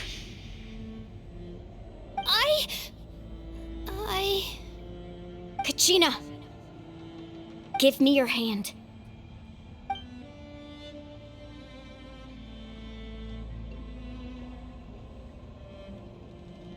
Feel that? I'm right here next to you. Thanks, Moalani. You're right. I have nothing to fear. Because I'm not alone anymore. You're right. Maybe comforting ideals don't have any power. But you also couldn't be more wrong. You've never had to work for your own strength, so you will never understand the true source of our power. What? The courage we have to stand before you and not back down? It comes from our friendship. The power lies not in the ideal itself, but in our commitment to upholding that ideal, and in our decision to stand together and fight! Well said! Let's go, Kachina. It shouldn't take more than two of us to handle an enemy like this. Sorry in advance, but you deserve what's coming to you! There aren't many in Natlan who can beat us when we're together. It's time he got a taste of that kind of power. From the ashes to the flames of redemption! Antonetic wave! Oh! Yeah! The power of flame compels...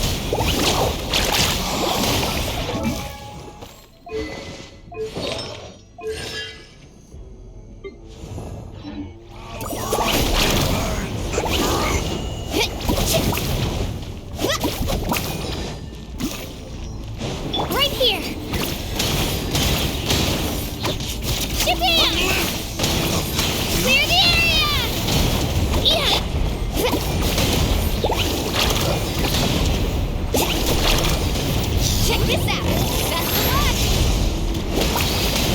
The fate of the world is already. We won. We actually won.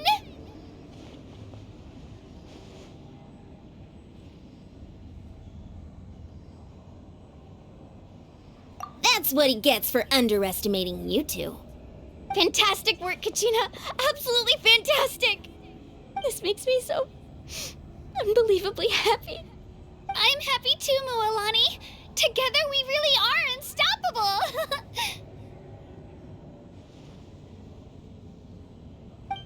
Huh? What's happening?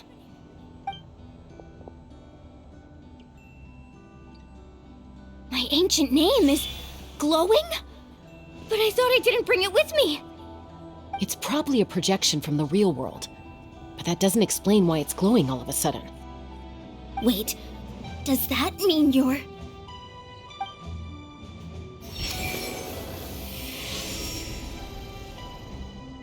That was a bold move, diving headfirst into the fire to save your friend, especially in a place so overrun with abyssal corruption. Still, seeing you pull it off was really something. Everything you said was exactly right. As isolated individuals, we stand no chance against the power of the Abyss. It took years' worth of scars and lots of unnecessary suffering for me to understand that for myself. The Pyro Archon's plan will unite us as one. Everyone has a part to play. Only then will we have the power to defeat the strongest of foes. Who are you? Tupac, a warrior from the people of the Springs. I fought against the Abyss during the invasion 500 years ago. I've heard that name before. You were the giant who saved all of Natlan. Since you were able to awaken my words from your ancient name, that means you have fully embodied the aspirations of the Wayub. Under the name Umoja, you shall unite the tribes and save Natlan from its impending doom. Me? As long as blood still runs through your veins, even the tiniest spark of steel against stone can ignite a flame. Its blaze will become one with our vision for Natlan. Even amid everlasting darkness, our bonds remain eternal.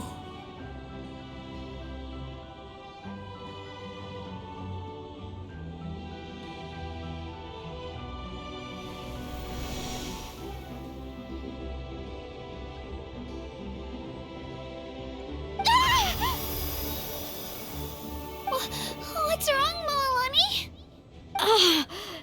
So many memories. My brain was just flooded with everything he once knew. So that's what happened. What do you mean? Did you just figure something out?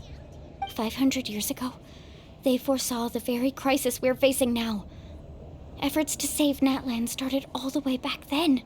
We can go over the details once we get back. We shouldn't linger here longer than we have to. I know bits and pieces, but I had no idea Mualani was also part of the plan. This sounds like something that's going to need a lot of explaining. Let's focus on saving the Wayub first.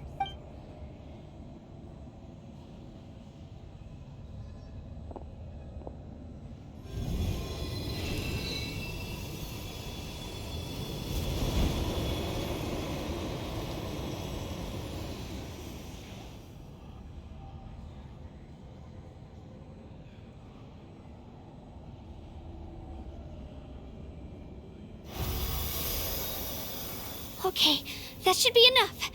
Wayub? Wayub? Can you hear me?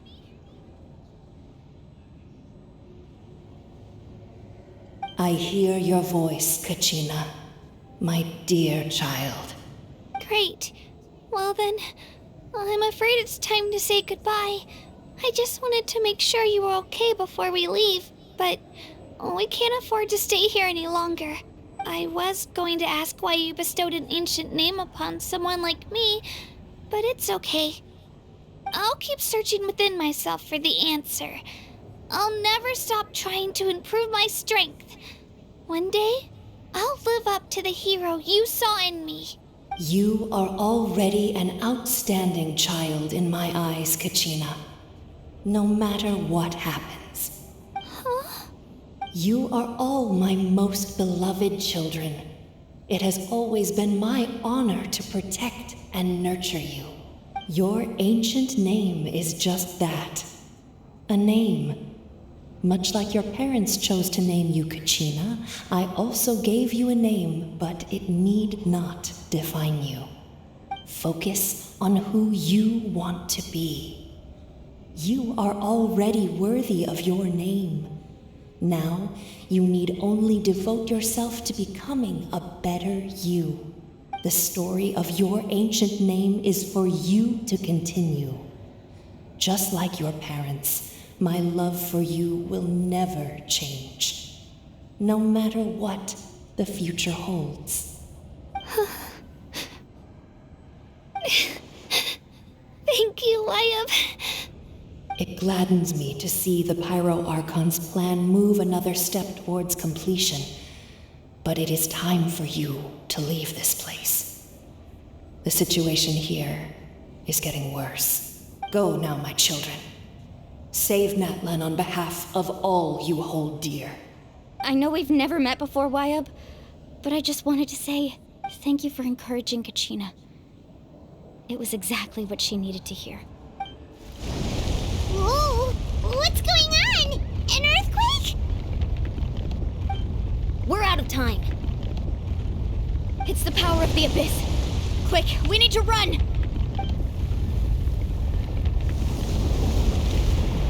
It's a Seelie! The Seelie opened the way for us!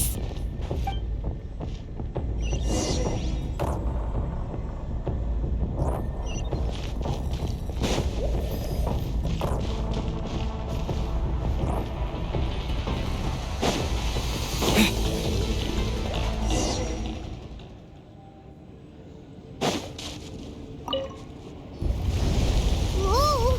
What's going on? An earth... We're out of time. It's the power of the abyss. Quick. It's a Seelie! The Seelie...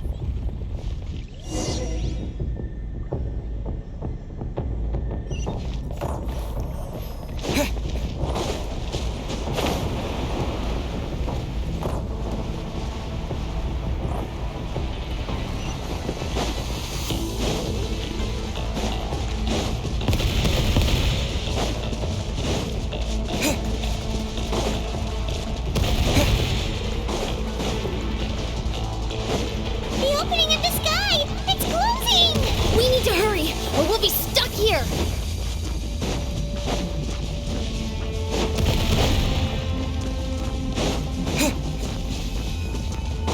Watch out for the falling rocks! Quick, through the middle!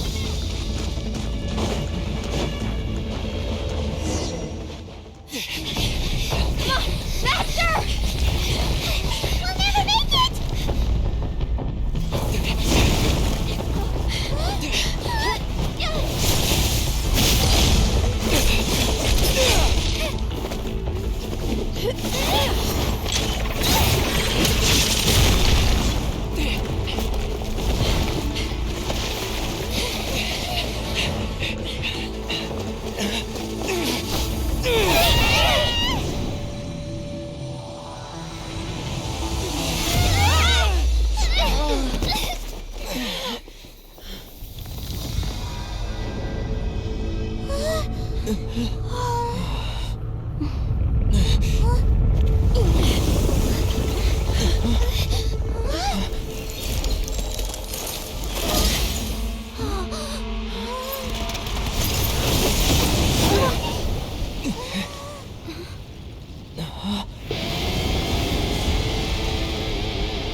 You've done well.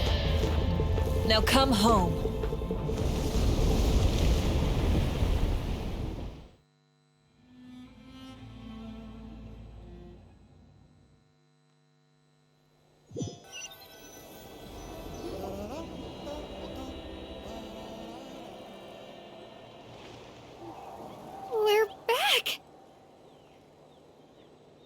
Pyro Archon saved us. But she's not here. Yeah, didn't she say she used it all up? She's still in the speaker's chamber. What we saw in the Night Kingdom was just her consciousness. So you're saying her consciousness did all that? Every great display of power comes at a price.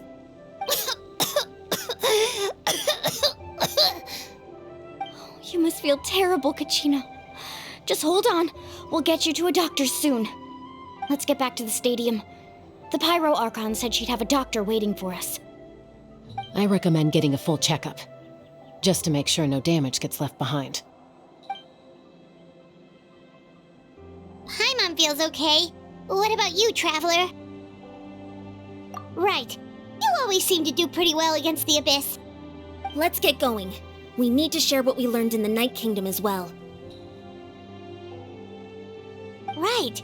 The Wyatt mentioned something about the Pyro Archon's plan. What is it exactly? I'll let her explain everything. We're all a part of the plan now. Every move we make from here on out will decide Natlan's ultimate fate.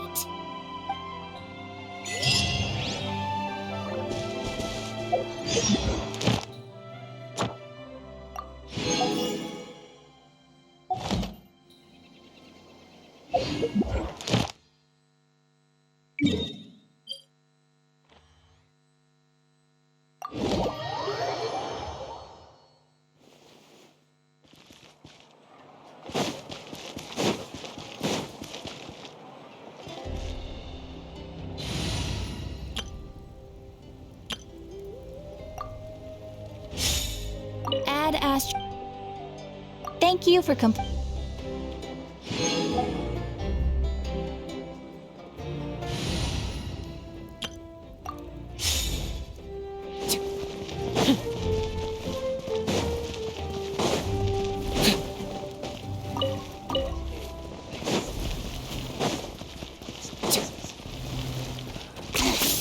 Points for agility.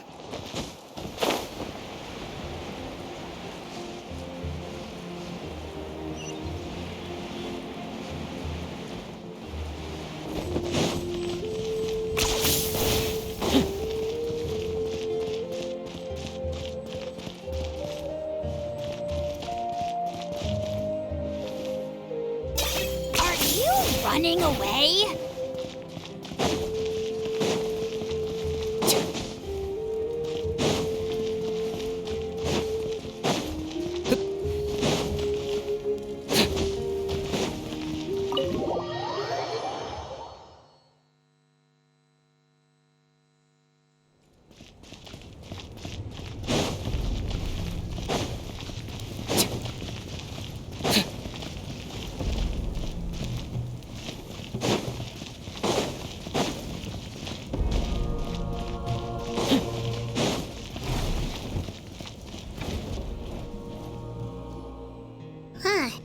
There's a lot less stuff here than before. It's good to see you all here in one piece. I know you must have a lot of questions, but let Koichi check you over first. It's best not to let any lingering effects of the Abyss go untreated. Thank goodness you made it back. I came here as soon as the Pyro Archon told me about your plan. Take a seat, everybody. I'll examine you one by one.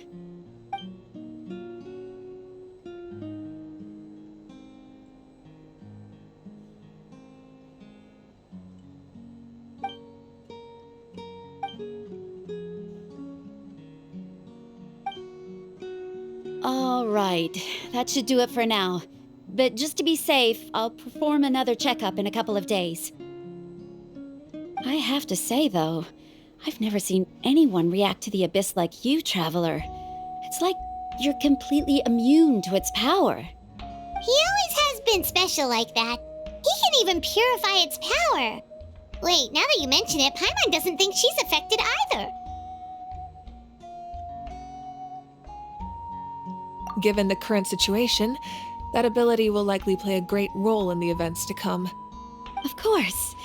I still have patients to see, so I'll head out. Thank you, Koichi. All right, all right. We might not see eye to eye, but we both had good intentions. Just give it time. I'm sure we'll figure things out between us one day. Yeah.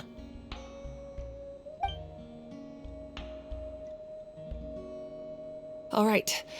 There's so much to discuss, I don't even know where to begin. You've seen it for yourselves now. The devastation in the Night Kingdom. I'll get straight to the point. Natlan is on the verge of destruction. It's very possible our nation has less than a year before total devastation. Huh? No. That can't be true, can it? That's right. But I've only ever disclosed that fact to the handful of people working with me to save this nation. Our looming destruction is not a recent development, but the inevitable conclusion of the disaster the Abyss initiated 500 years ago. Mualani told us a little bit about that. 500 years ago, all the nations of Tevat were invaded by the Abyss. Unlike the other nations, Natlan never had stable and deep-rooted ley lines, so we suffered the worst of the invasion. The battle against the Abyss was exceedingly long and brutal. In the end, victory came at the cost of our civilization and countless lives. Even then, it took centuries of solving the disasters caused by the Abyss to finally achieve the peace we know today. And still, this is but a superficial victory. The forces of the Abyss have merely been driven back underground. Their threat to Natlan remains as real as ever. I'd never have guessed. The problems plaguing the Night Kingdom are all the more complicated because that realm is essentially functioning as Natlan's ley lines. Immediately after the war, our calculations estimated that we would have a maximum of 500 years before the Night Kingdom was completely lost to the Abyss. But at that time, we were a nation of the destitute. Our people no longer believed in victory, nor did they hold hope for the future. Our civilization was dying, our faith crumbling, and the line of power passed down from the Wayab nearly severed. If we didn't bring the nation back together, it would be foolish to even dream of defeating the Abyss in the future. So, the Archon had a long and involved discussion with the heroes of each tribe, and finally came up with a 500-year-long plan to save Natlan. So that's what happened. After finding Kachina, I encountered a strange figure who gave me a series of new memories. Since the plan was mentioned in those memories, I guess I've been chosen to play an important role in it. But there's still something I don't understand. Those memories showed me the Pyro Archon from back then, and it was you. Huh? But that doesn't make any sense. The Pyro Archon is supposed to be human. It's impossible for a human to live that long. That's right. The hardest thing for humans to overcome has always been time, or rather, the natural limitations of our lifespan. A god can extend a human's life by using a certain amount of divine power, or subjecting them to a curse. But, as we all know, Natlan doesn't have gods like that. We can only rely on our own methods. A human life is like a flame destined to be extinguished. 500 years ago, I placed my life within the sacred flame. Only by dying before my time could I have the chance to wake up again. So, in other words, this is your second life? Yes. We only managed to defeat the Abyss all those years ago because the tribes came together as one. If the Natlan of the future was to have a fighting chance, the Pyro Archons that came after the war had to rebuild the decimated tribes. The goal was to reunite the people and restore the strength of each tribe's Wayab. Once a tribe was back to its full strength, the tribe's Wayab would select a hero, indicating the tribe was once again ready for war. The Chosen would then stand by my side in defense of our nation, just like great heroes of old 500 years ago. So that means I'm one of the Chosen? That's right. You bear the ancient name Umoja. The same one held by the hero from your tribe 500 years ago. It means unity. After your adventure in the Night Kingdom, I trust you've come to fully understand the meaning of that name. So in other words, you always knew who the Wyatt were going to pick from each tribe? Yes.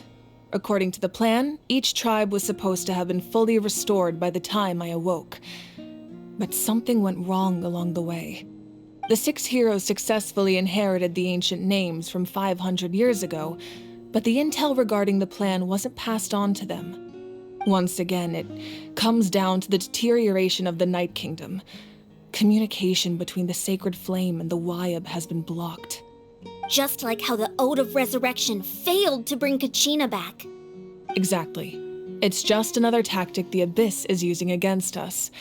The Abyss may not possess intelligence, but its methods certainly aren't easy to counter. If we want to unblock that information from being passed on, my presence alone isn't enough.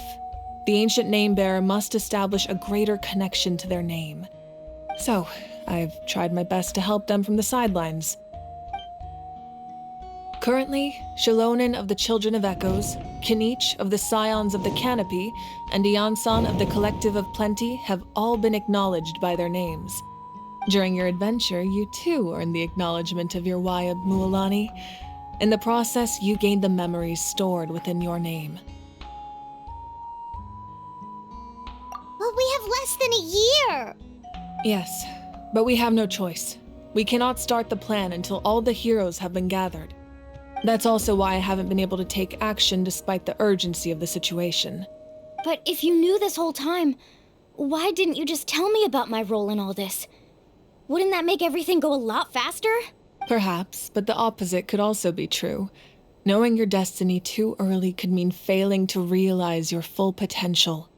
Just like your determination to save Kachina, I hope your commitment to this endeavor comes from your own strength of will, rather than a sense of obligation. So I suppose you're not going to tell us who the final 2 heroes are then?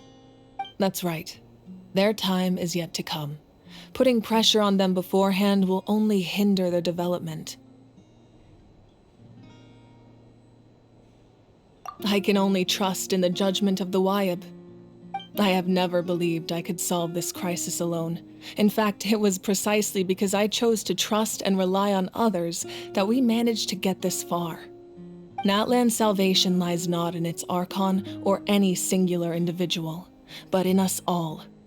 You're quite perceptive, aren't you? I thought I might get away with avoiding the topic. Huh? Oh, right! All of the stuff you stored here before, where did it all go? Even though I sacrificed my power, I still needed a contingency plan to ensure you would make it back from the Night Kingdom. After all, I was the one who allowed you to take that risk, and Mualani has an important role to play in my plan. In addition to their sentimental value, the items I stored here held a much more important purpose: fuel. Fuel? So back then, that's why you... Yes. The stories embodied by those items are certainly important, but there's an even more significant trait they all share. Every item belonged to a hero of Natlan. Over time, they became imbued with a certain amount of contending fire from being carried in battle. On their own, each item's power is limited, but together, their combined effect can prove quite useful in a dire situation. By burning those items, I was able to activate the contending fire stored within them to open the boundary between the 2 worlds. It was a rather crude approach, so all their power was depleted in an instant, as you can see. But weren't they all precious treasures? What about their stories? That's exactly why I dragged you all here. No matter what, I never wanted the Pyro Archon to have to use that power. Oh, I'm so sorry. You have nothing to be sorry for. You all deserve my thanks, actually. If you hadn't saved the totem pole, that area of the Night Kingdom would have been forever lost to the Abyss. And then, it would only be a matter of time before the Children of Echoes was met with disaster. Besides, when those heroes entrusted their belongings to me, or the Pyro Archon of their time, It was out of a desire to contribute to Natlan's survival. If they knew those items helped save the present-day heroes of Natlan, they would not mourn their loss. Even when you put it that way, I still feel bad. There's no need. Remember what I told you about time? The people and the events of the past are never truly lost to us. We simply carry them with us in a different form. In that sense, we didn't lose anything at all. If you still have regrets, let them fuel your resolve in the battles to come. Your deeds will become new legends and nurture new forms of power just like the items once stored here. Well, we'd still like to return the favor. Well, if that's the case, just treat me to a drink sometime. Now that Kachina has returned, we can finally hold the victory feast and celebrate your team's triumph in the Night Warden Wars. And we could all use the rest, that's for sure. Plus, you'll be able to silence everyone who doubted you once and for all, Kachina. Still, now that I know the danger we're facing, having a victory feast doesn't feel right. Try not to let it get to you. It's important to stay calm. Worrying about it will only affect your judgment. All right, you should head out. I'll join you in a bit.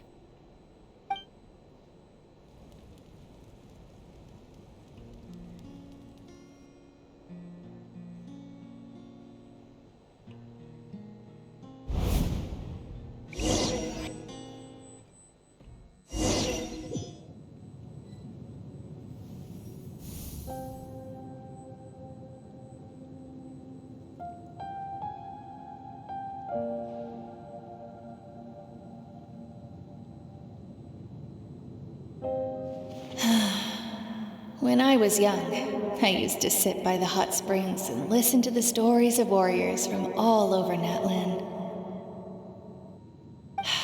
They attract people from all walks of life. Friends come easy here, no matter what tribe you're from. The people of the springs have never claimed the hot springs as their own private property. They are there to bring all hot spring buddies together. It's been really nice seeing the children of my tribe get older. It's helped me gradually understand the true value of the springs.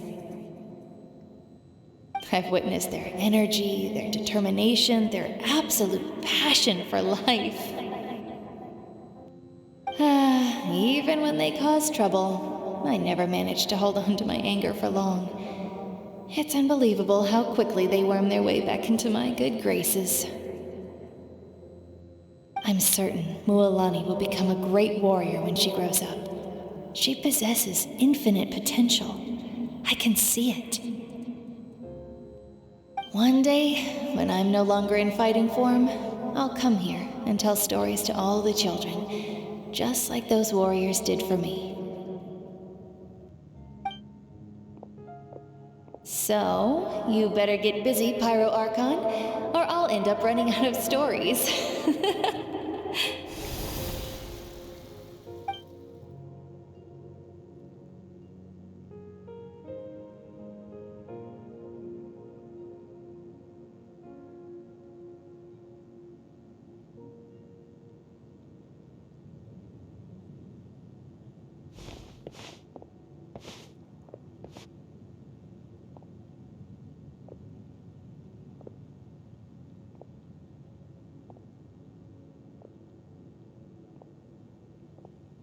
Our nation is engulfed in darkness. Our tribes stand divided, and yet you promise victory in the distant future.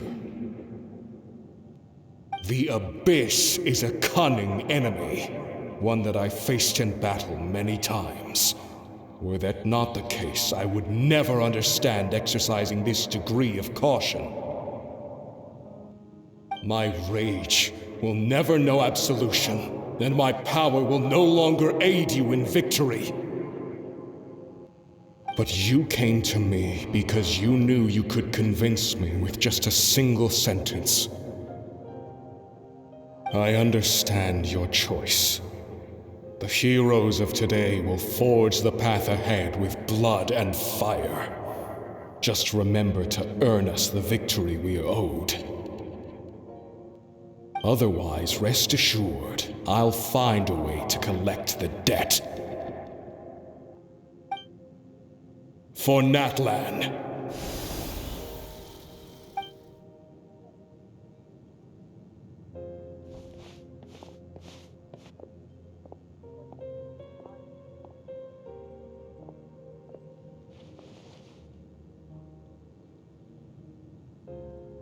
So, you're gonna head 500 years in the future to serve as the Pyro Archon again? But what about the you from right now? You're just gonna die? You can't ask her those questions and expect her to answer, my dear.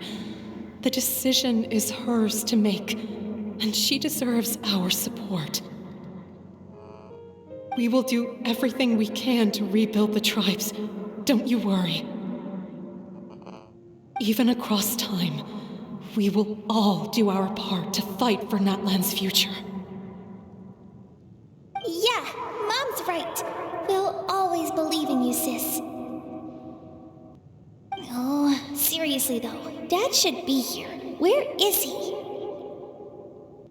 I imagine he didn't know what to say, so he chose not to come at all. Don't take it to heart, my dear. That's just who he is. Just remember, no matter what happens in the future, we will always love you.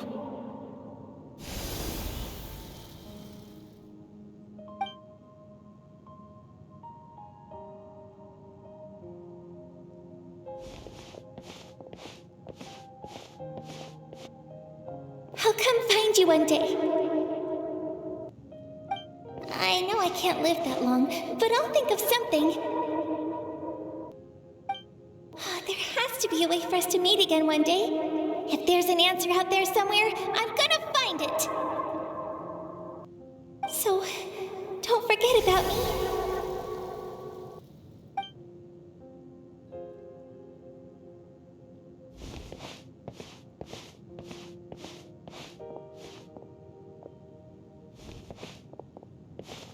If that's your decision, then you have my full support, Archon. May our children live to see such a lovely son. For Natlan!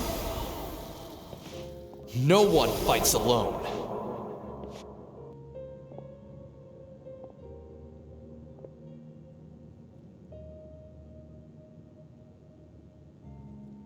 The rules are my legacy.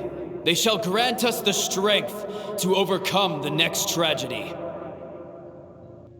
War forged the 6 tribes, taught us how to fight, instilled in us what it means to love.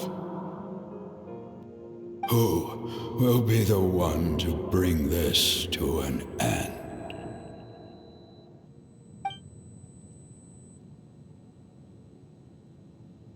We are the inheritors of memory and legend. Those who grew alongside sun and wind. Those who forged our own destiny and future.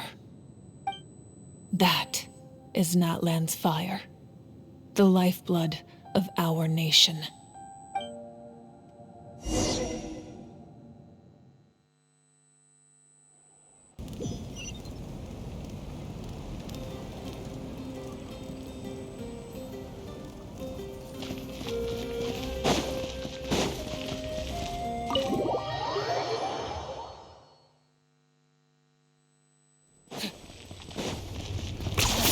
You really are a one-trick pony, you know.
Ow! Where did that come from?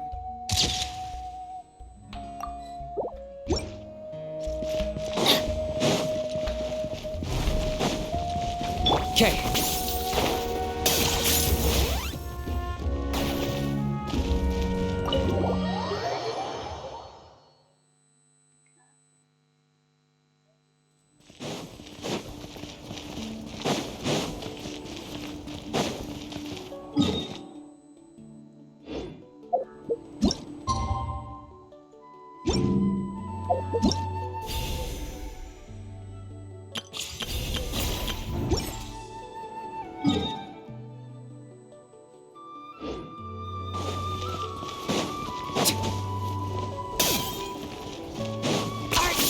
Running away?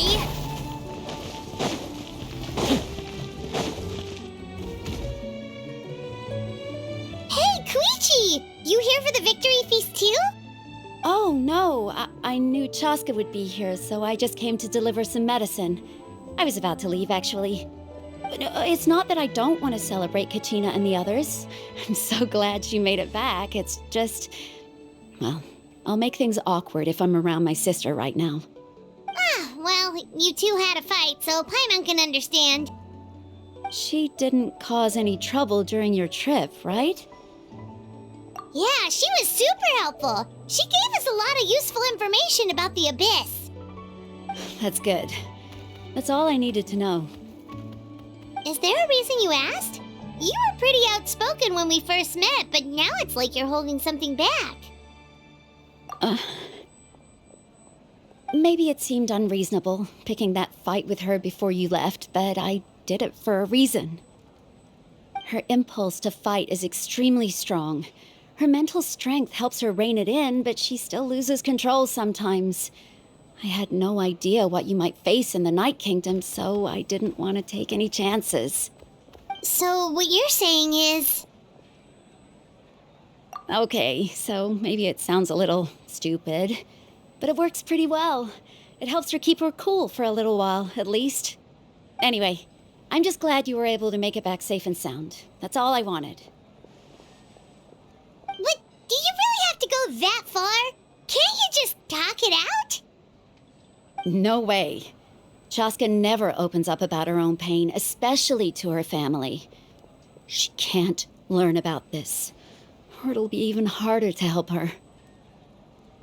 I appreciate the understanding, and don't worry. I'll find a way to help her ease this burden. Anyway, I need to get going. Enjoy the celebration. Oh, and if you ever need a doctor, you know who to find. Huh. Who would have thought there was a deeper reason behind their arguing? In the end, it's all the Abyss's fault. Paimon's had enough of them.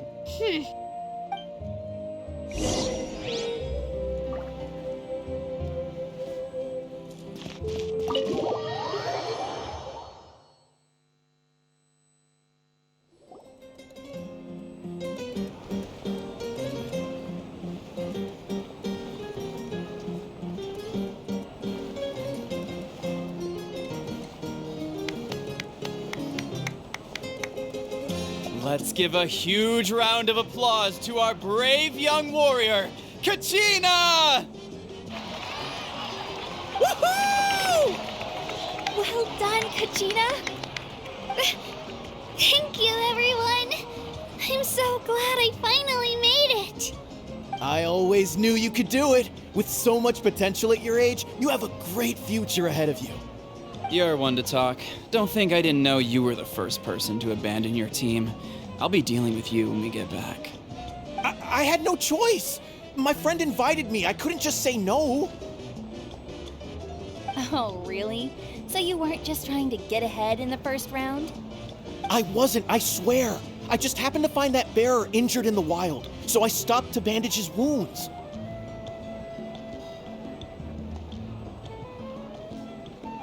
When he insisted on repaying the favor, what was I supposed to do? I'm just one person. I figured Kachina would have no trouble replacing me. But the fact of the matter is that after your departure, everyone else started thinking about swapping teams too. I'm really sorry, Kachina. It was wrong of us to abandon you like that. It's amazing that you still made it all the way through to the Night Warden Wars. That's the highest honor. So, what about you guys? Did you make it far? Our team captain drank too much the night before the competition and turned up late to the stadium on the day.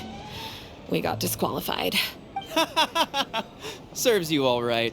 No sympathy for me. All right. There's no need to be like that, Uncle Pakal. Dear friends, I'd like to say a few words.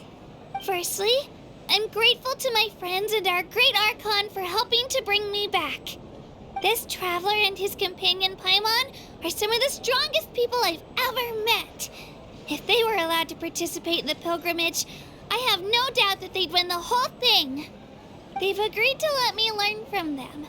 With their help, I believe I can become even stronger still. And let's not forget my good friends, Moalani, Chaska, Kinich, and Ayan-san. They all helped the Traveler and Paimon figure out a way to bring me back from the Night Kingdom. They too deserve to be called our heroes, so please give another round of applause for them. Thank you so much. Well said! I'll drink to that. How does it feel being a hero, Kachina? To be honest, it's a bit overwhelming. It all just feels so surreal. Well, you better get used to it. Next up, undefeated champion! Hey, please don't make fun of me.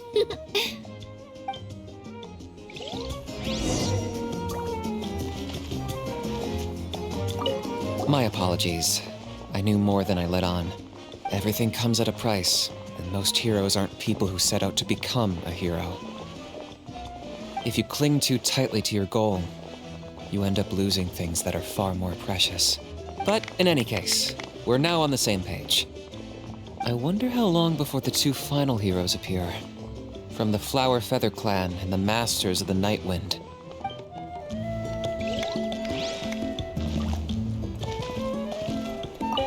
It cost us a lot, but we got Kachina back safely, and that's what matters. There'll be even tougher challenges coming our way in the days ahead, though. We'll have to train harder, make sure we're in peak condition. That includes you, Paimon. I can do a special one-off session to show you the ropes. Interested? No thanks.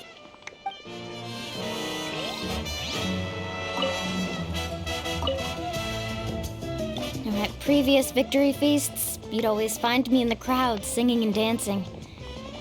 But after what I found out today, it's too much. I'm still trying to process it. It does feel weird seeing you so out of sorts. Is this another pearl of wisdom based on your adventuring experience? Well, Paimon agrees with the Traveler. Everyone's come together to celebrate Kachina's achievements. That's gotta be a first. You're right. Kachina looks really happy. And now I'm being the moody one. Ugh, enough doom and gloom. Time to shake it off.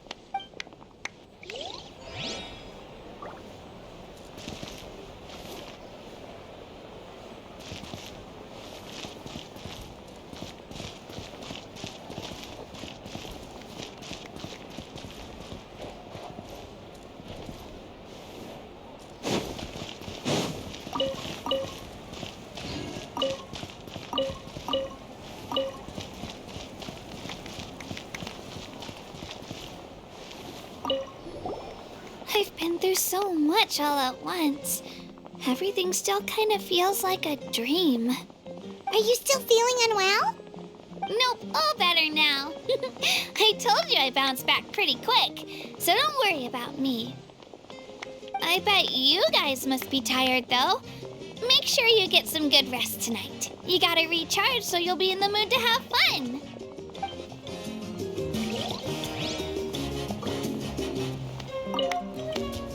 All right, Kachina, let's party! I'm a little embarrassed. Don't be. Come on, you're the star of the show today.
There's still a long road.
It's rare to meet travelers as strong and brave as yourselves.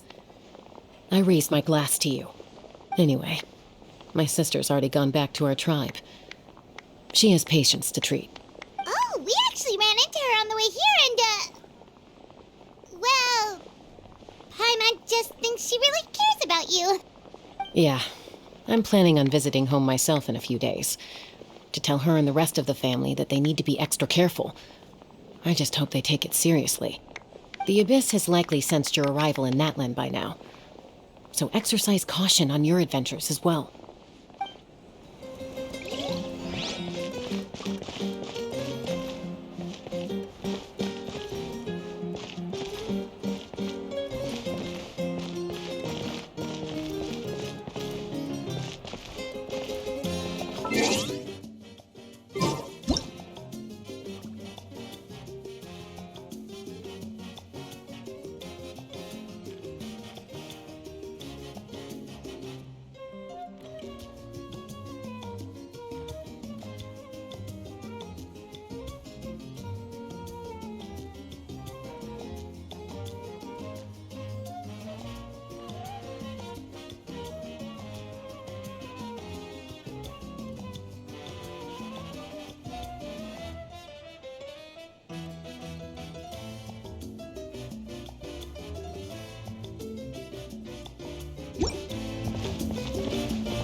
Deal.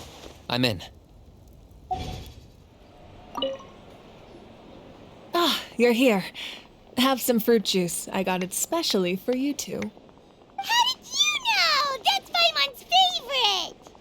You look like you've still got questions. Ask away.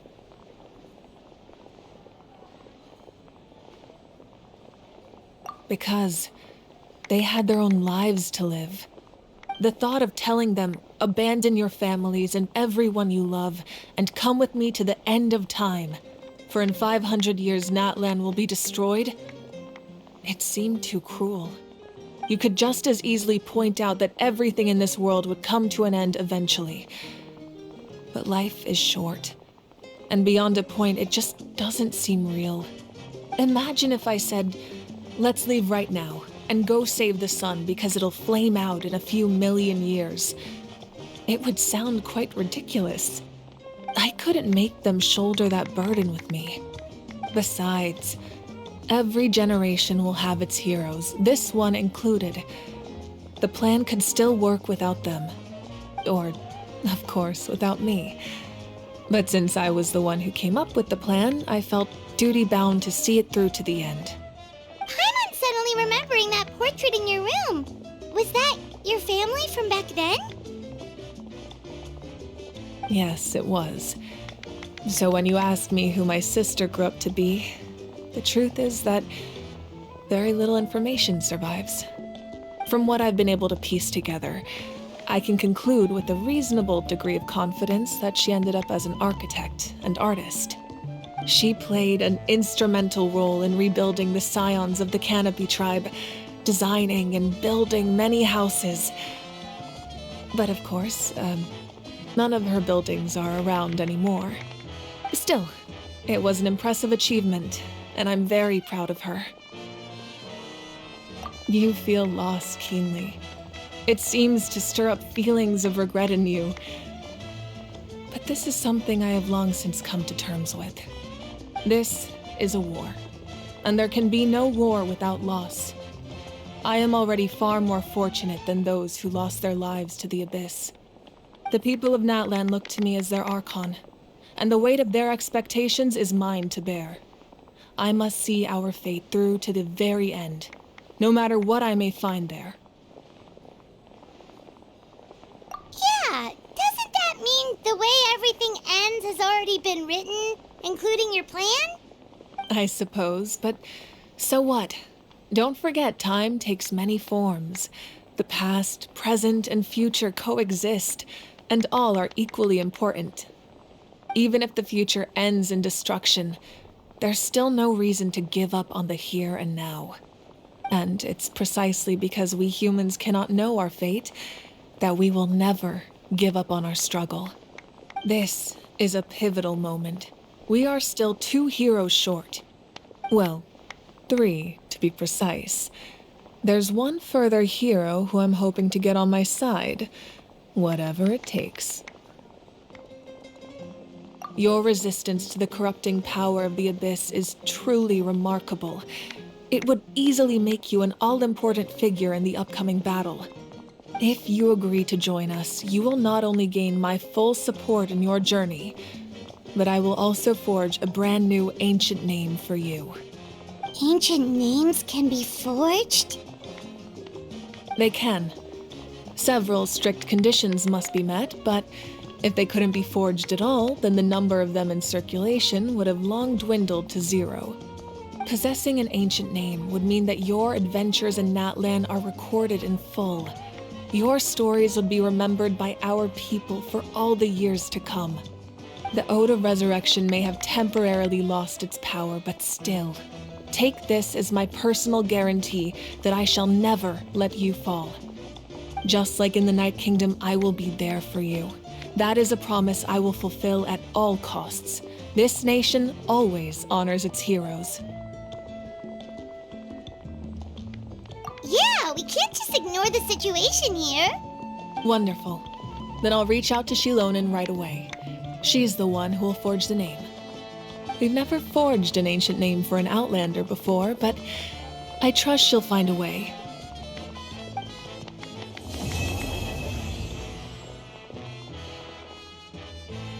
My lord, we've received word that the Pyro Archon has lost much of her power. Although your injury complicates things, this is most certainly the opportune time to seize the Gnosis.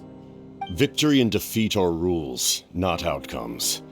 I have never taken advantage of an opponent in a time of weakness, and I don't intend to start now. As for you, I must confess, I did not expect that little trick of yours to save the day.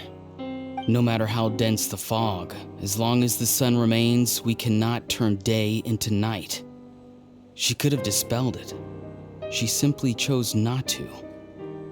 You don't have much time, and you're injured on top of that. What do you plan to do next? I'm beginning to see just how useful you may turn out to be. You heard something from here, didn't you?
you here to help find the baby Saurians?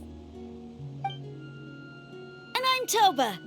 You must be the helpers that we've been waiting for. It's nice to meet you too, but we're just passing through. Oh, but Uncle Sanka said he was gonna send some of his friends over to help us.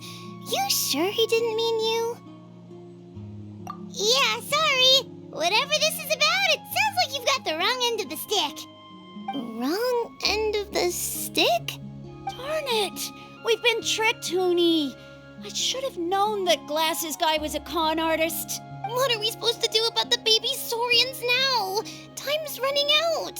It's okay, Hoonie. Don't worry. Why don't you tell us what happened with these baby Saurians, huh? There's been a lot of unrest in the tribe lately, and my dad's Saurian got injured. Her name's Nana, and she has 3 little babies. After what happened to Nana, her babies were so scared that they ran off and hid. I'm really worried about them, so I decided to go look for them. If Nana is your dad's Saurian, why isn't he the one looking for them? My dad's one of the elders, so he's busy getting ready for Turnfire Night. It's a really important ceremony, more important than this, anyway. I'm not supposed to be out here either, but I snuck out without telling him. I didn't think it would take very long, but then that guy we ran into made us tell him loads of stories, and it wasted so much time. Yeah, he was so selfish. He doesn't have a heart. It's all right. Don't let him get to you. We're here now and we'll help you because we care a lot, don't we, Traveler? They should be. I already managed to find their tracks, and it seems like they're hiding on the cliff. Really? Wow. Thank you so much, Mr. Traveler and Miss Paimon. Awesome. You gotta be careful out on the cliffs, though. They're really steep. Even grown-ups have trouble climbing them.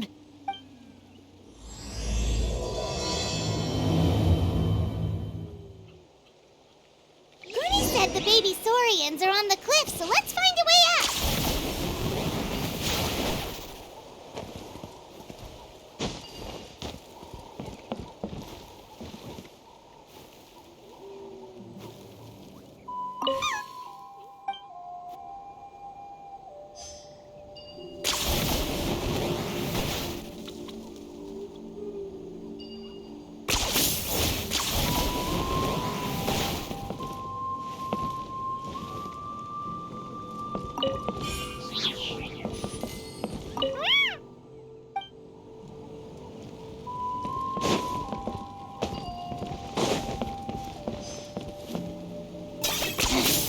Points for agility.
Hal loves being antagonistic. Just ignore him when he's mouthing off.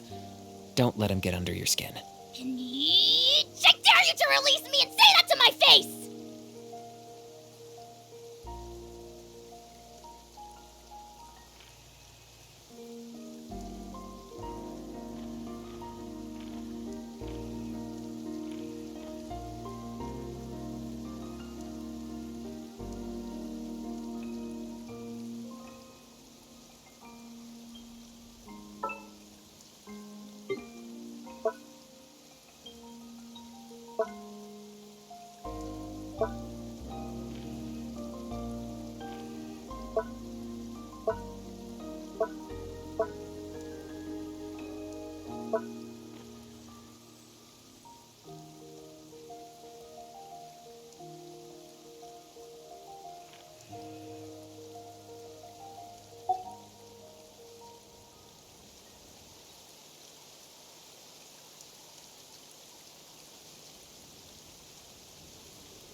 I'm not the friend to come to for words of comfort or encouragement. But when it comes to weighing the costs of your actions, ask away.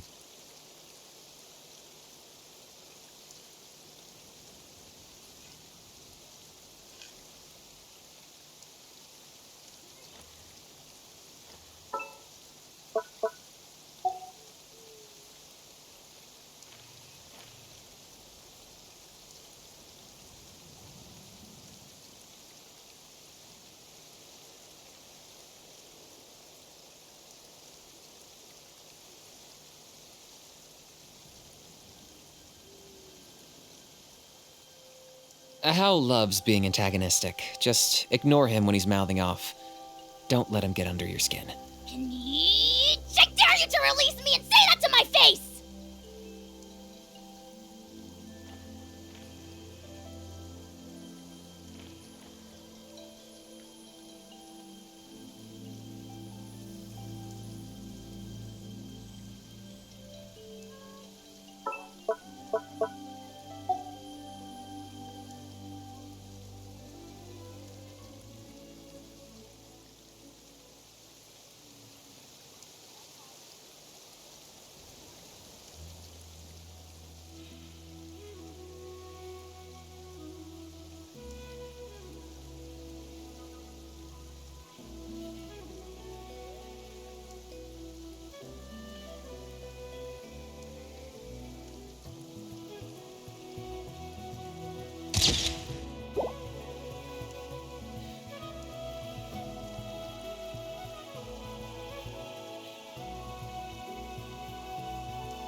If it isn't the gruesome twosome who wormed their way into our servant circle of friends. Still awestruck from the last time we met? Would that be why you hastily scrambled up here to pay your respects the moment you saw us? I suppose we can't blame you. Such is the spell that our majesty casts on our minions. Very well.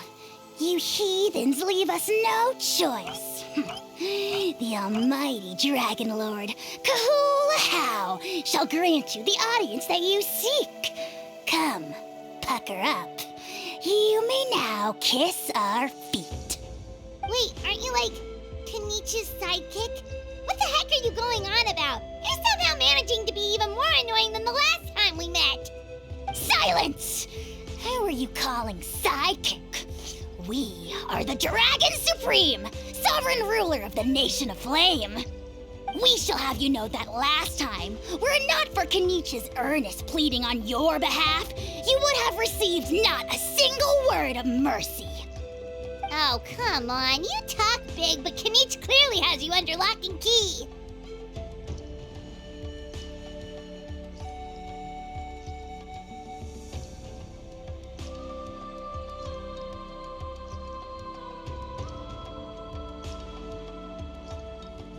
That's great, Sovereign, to you! You dare invite the wrath of the almighty Dragon Lord, Kahula How! You will burn in turn fire for 1,000 years for your blasphemy! If you must know, our humble servant begged us to investigate an abyss incident near Hoytzitlan, and we chose to grant his request. Abyss incident? See this little lizard? Its mother, a medium-sized lizard, came under the influence of abyssal power. In her confusion, she attacked my servant's tribe, then assailed her own offspring. Yikes. So how is she doing now? She was but a lowly bug fighting against the power of the abyss. Naturally, she has departed for the Night Kingdom. Such a fragile creature. Apparently, she ended her struggle by leaping from a cliff. Leaping from a cliff? My dear anemic flying ant, as addled with questions as your head may be, please keep them to yourself and wipe that absurd expression off your face. We are the almighty Dragon Lord Kahula How, not a wish-granting fountain. Anemic flying ant? You! Just you wait. Two can play at the ugly nickname game. We sense a faint abyssal energy. An evil sorcerer must be lurking nearby, but they are well hidden. If you encounter any suspicious outlanders, be sure to give them a robust interrogation. Suspicious outlanders? Wait, are you mocking us? How dare you cast aspersions on your ruler, heathen! You're just lucky that our servant has such vile taste in friends. Otherwise, we would beat you black and blue, and then purple, then black again! If you're not here to kiss my feet, then get out of my sight. Do not impede the work of the almighty Dragon Lord, Kahula How! Potty mouth on that guy! I'm on his furious! Still, good to know about the abyss threat, huh? Wasn't expecting that. Let's not get sidetracked.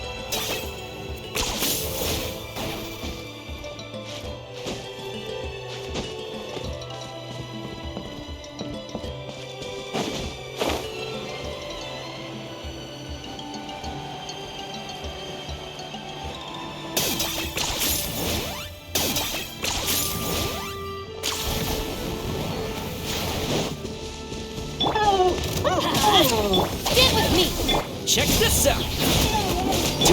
Target acquired.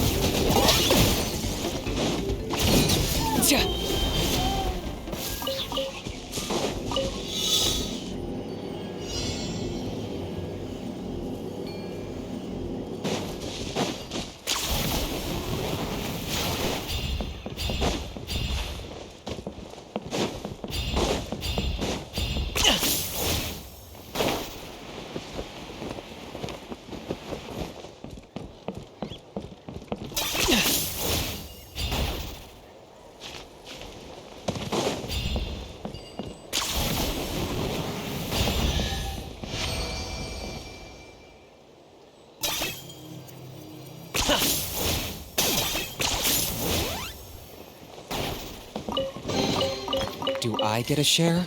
You actually want this trash?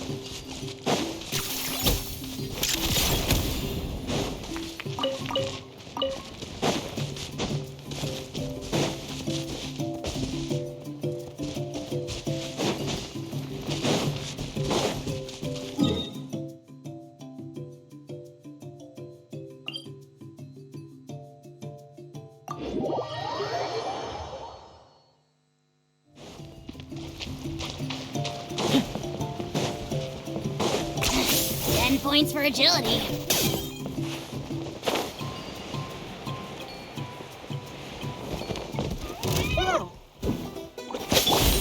Everybody stand back! Fire it up!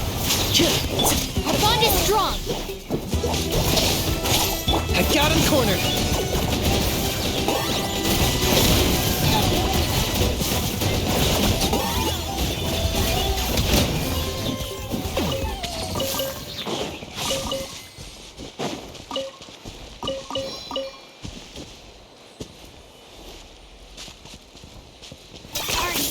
Running away?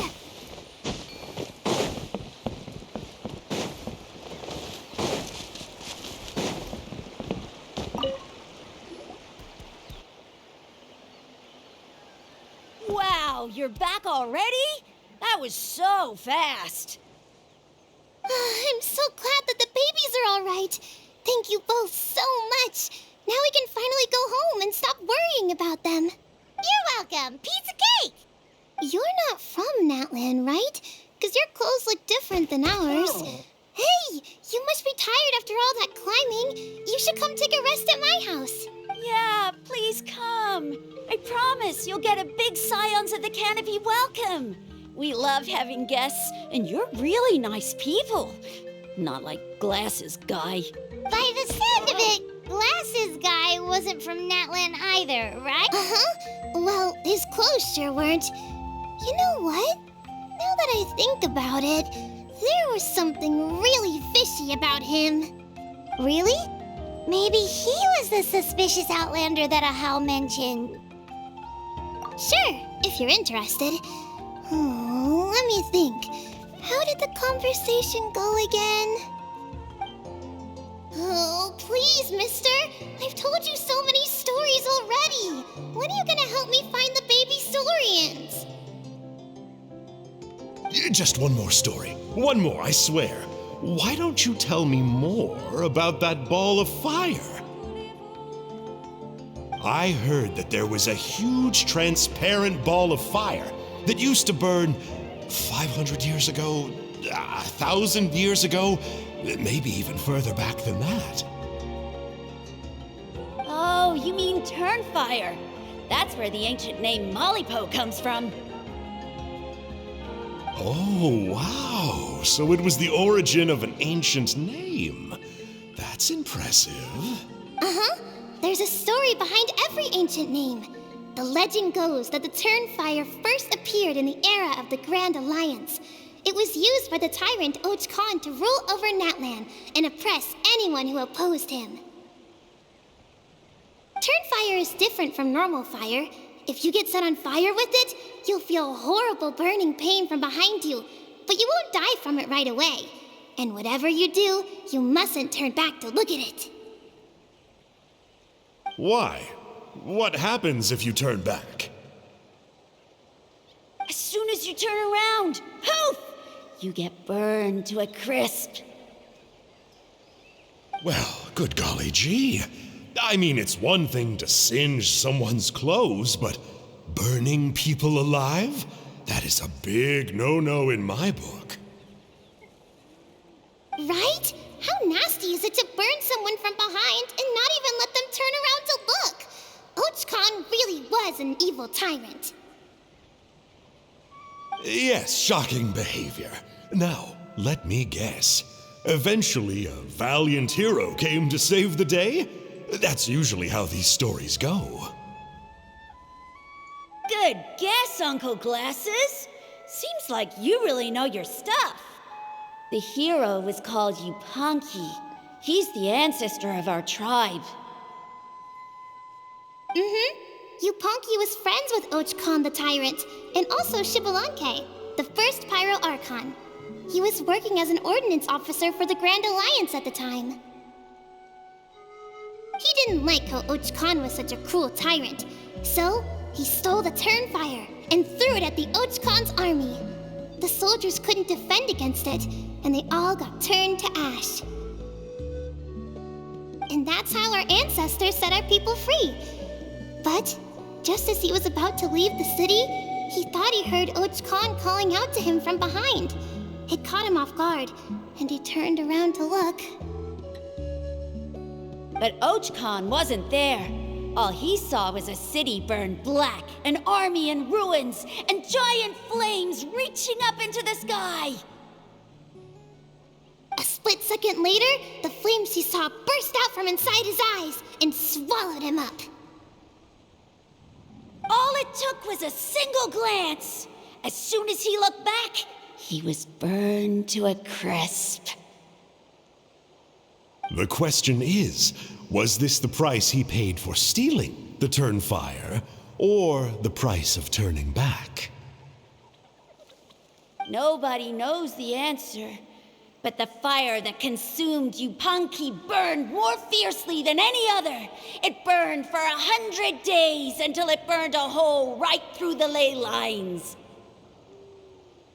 And then, the flame dropped into the deathly dark Night Kingdom, where it still burns to this day. The grown-ups say that it lights up the path that leads to the next life, but for the dead to be reborn, they have to accept the flames and be purified by the fire first. It's like a final look back at your life, where you have to answer for everything you did. Anyway, that's the story of Yupanqui's Turnfire.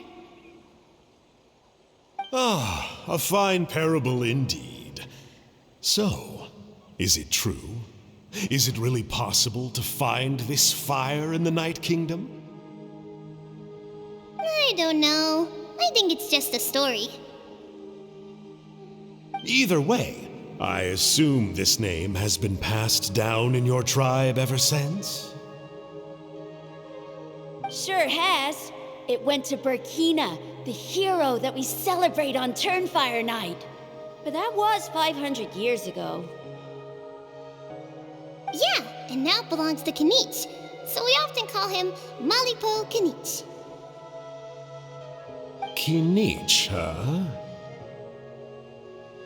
All right, Uncle Glasses, that's enough stories. Now, can you please go find the baby Saurians for us like you promised?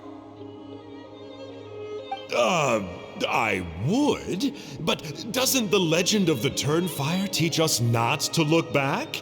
Let's not go dredging up the past. Tell me more about this Kinich guy. One more story, I swear. Starting now. No? Careful, Toba. You look dangerously close to cursing me out right now. Tut tut, we can't have that. Cursing is for grown-ups only. Uncle, you'd better not be trying to trick us, or the Turnfire will get you when you die. How would it get me if I'm outside of Natlan? Uncle Glasses isn't from here, you know. Unlike you. Huh? Wait, is that?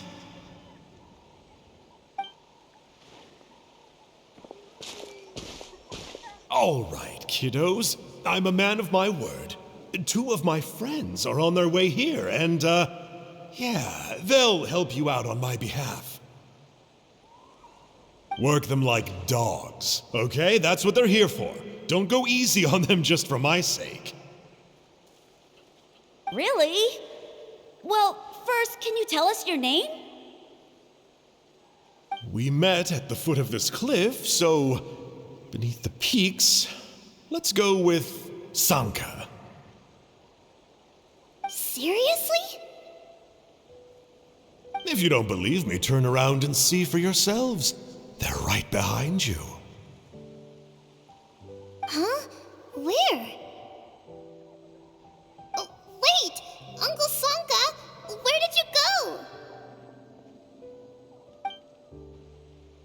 Yeah, definitely a fishy character.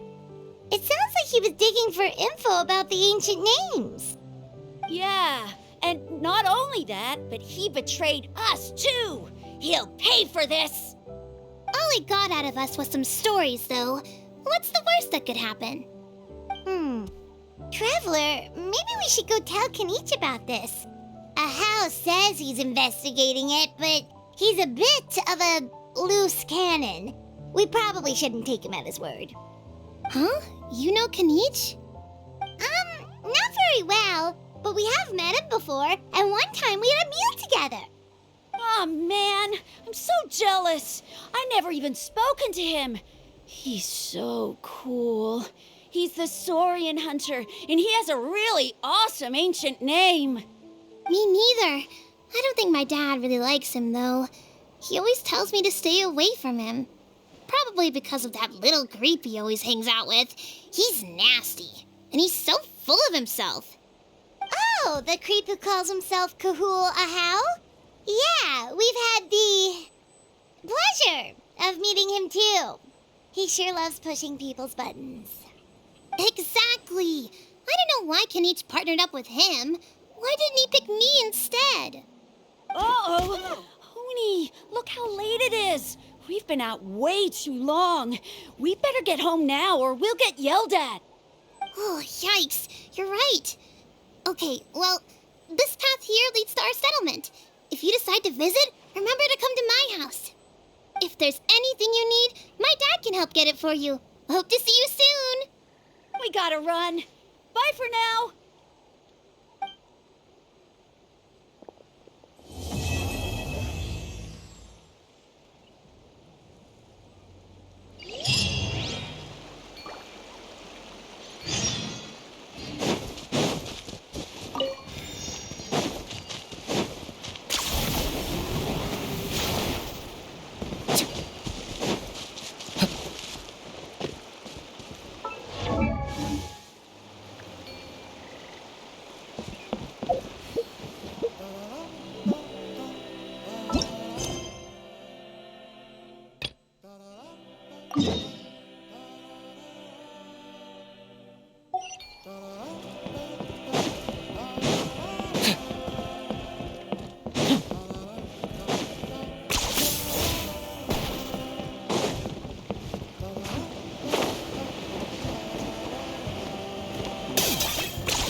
Is this really necessary?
I'm not the friend to come to for words of comfort or encouragement.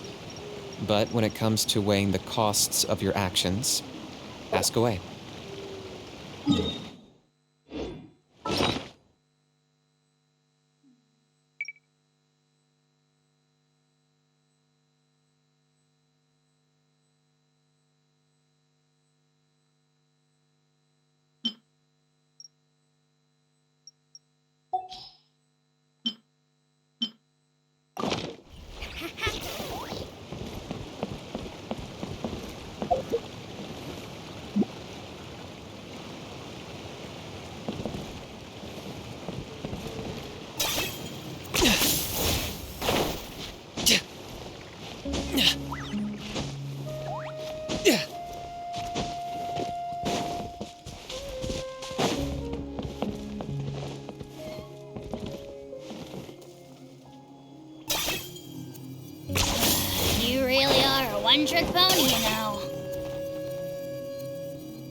Hal loves being antagonistic. Just ignore him when he's mouthing off. Don't let him get under your skin.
Let's hope you put up a good fight. Prepare yourself!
Points for agility.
Is this really necessary?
Points for agility. Everything has its use. Were you not given toys to play with as a child? Is that it?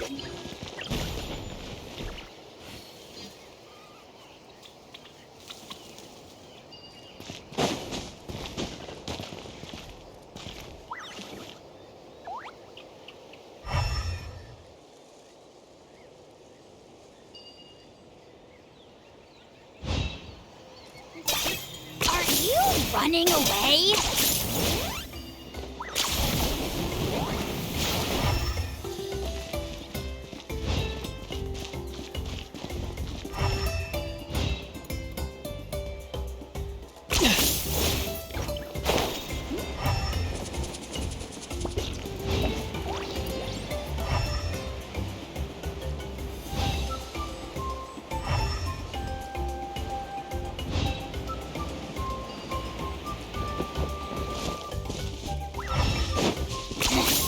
Points for agility.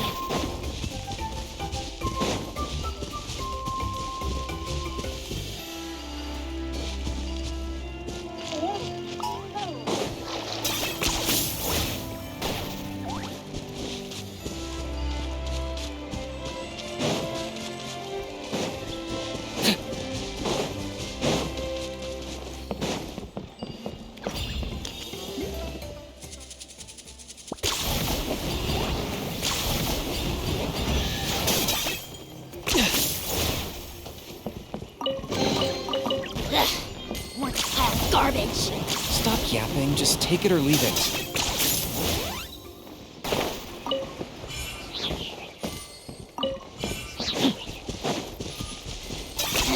10 points for agility.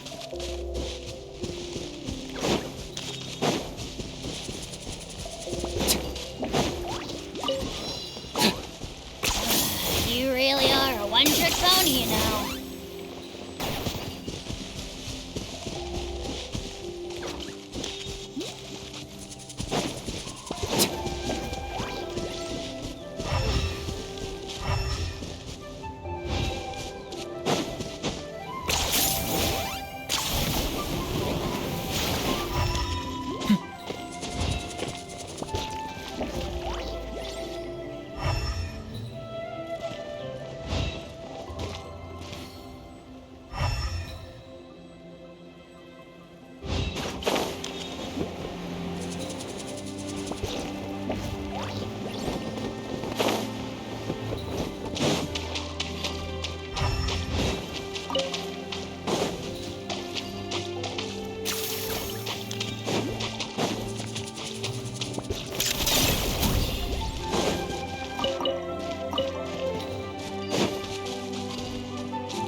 Running away?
get a share?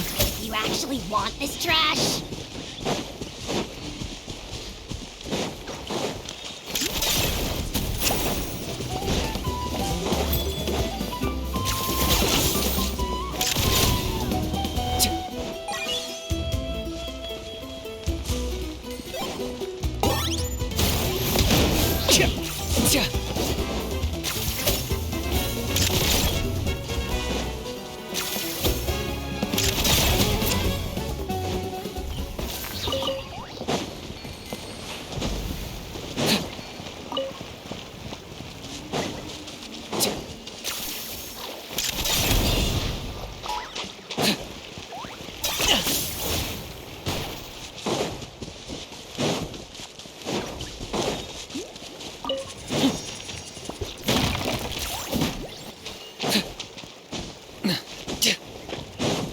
Target acquired.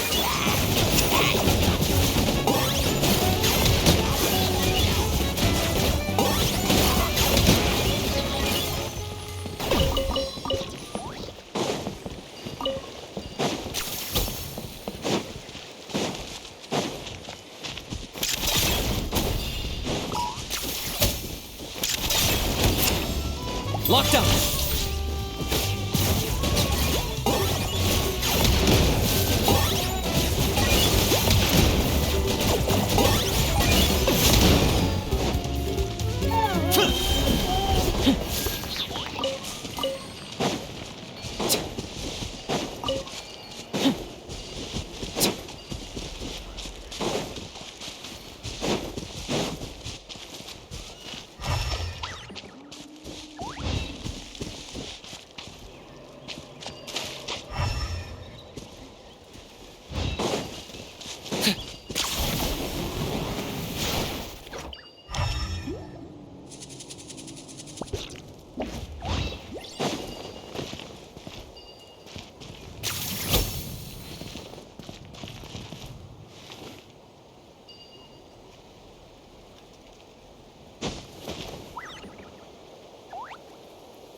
Running away?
Target acquired.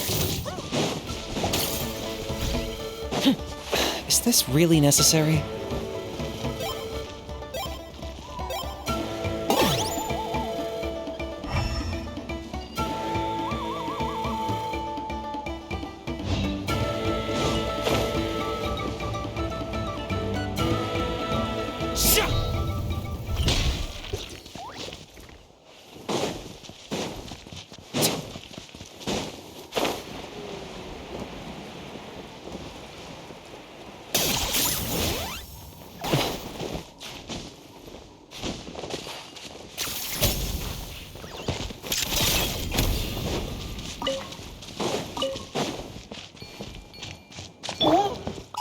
Let's light it up!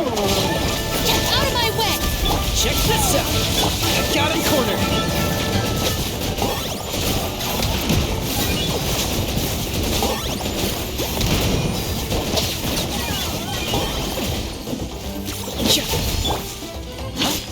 Fire it up! Locked up!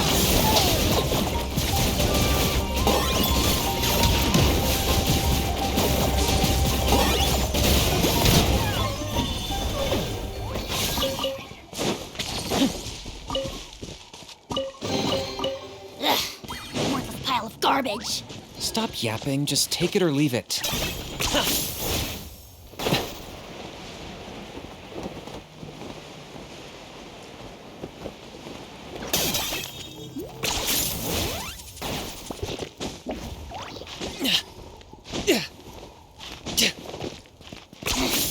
Points for agility.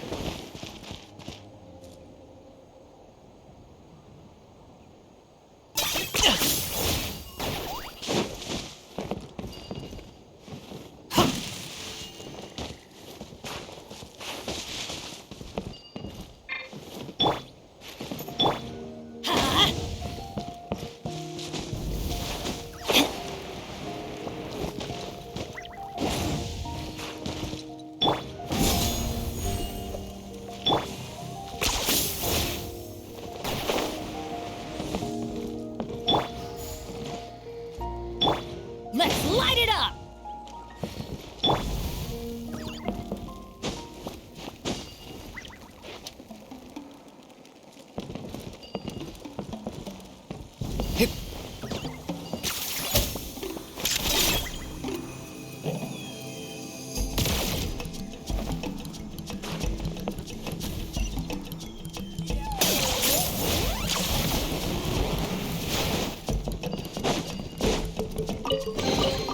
Do I get a share?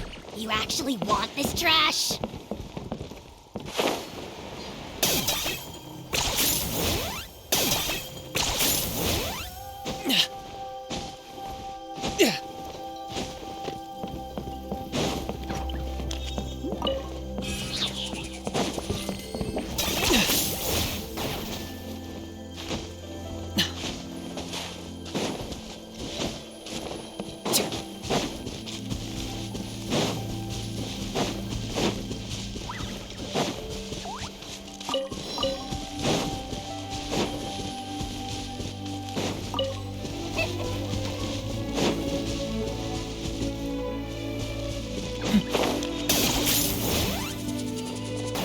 Is this really necessary?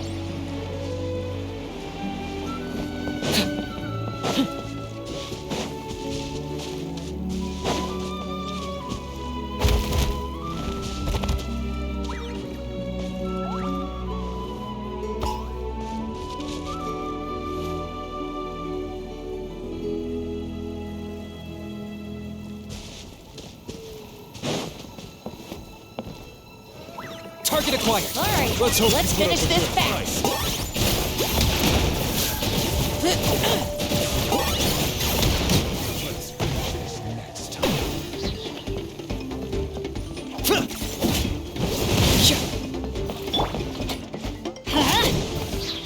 I'm going in! Check this out! Locked on!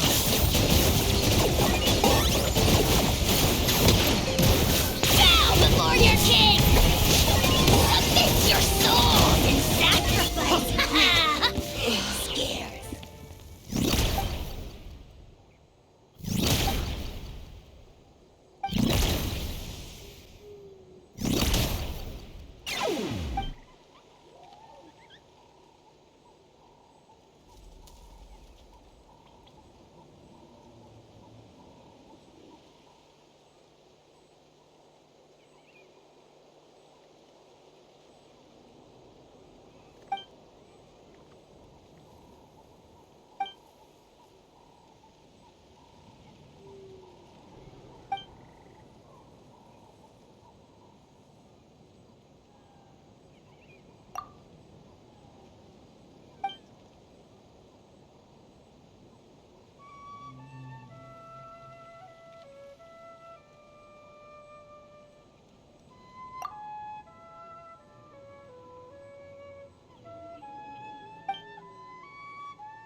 What were you thinking, going out by yourself?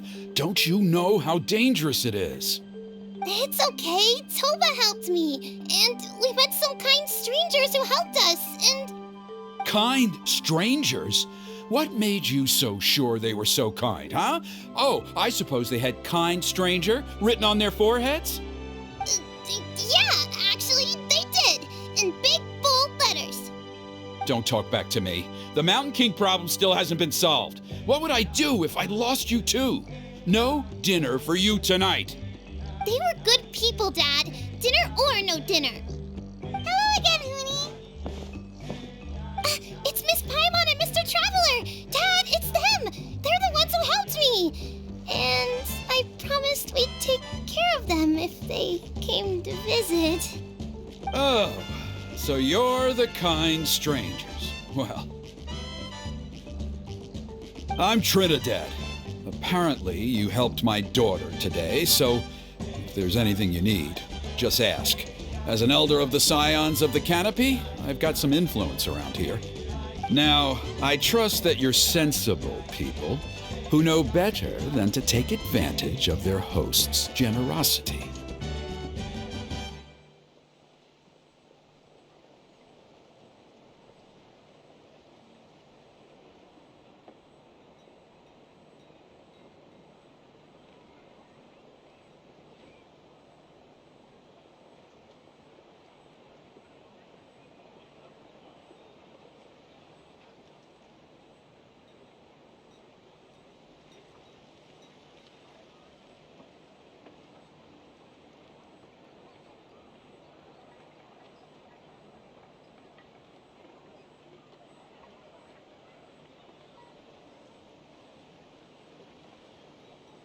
$1 million mora.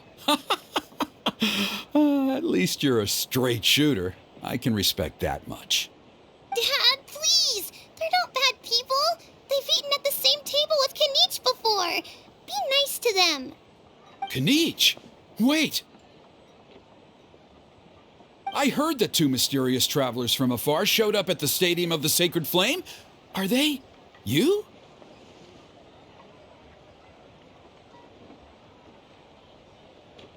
And Paimon's the other.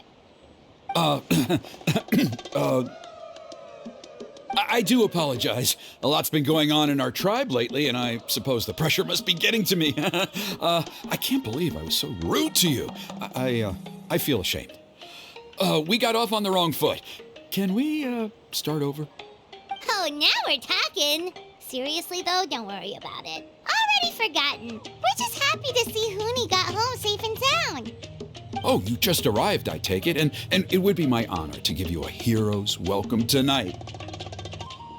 Careful now, that's quite an about-face.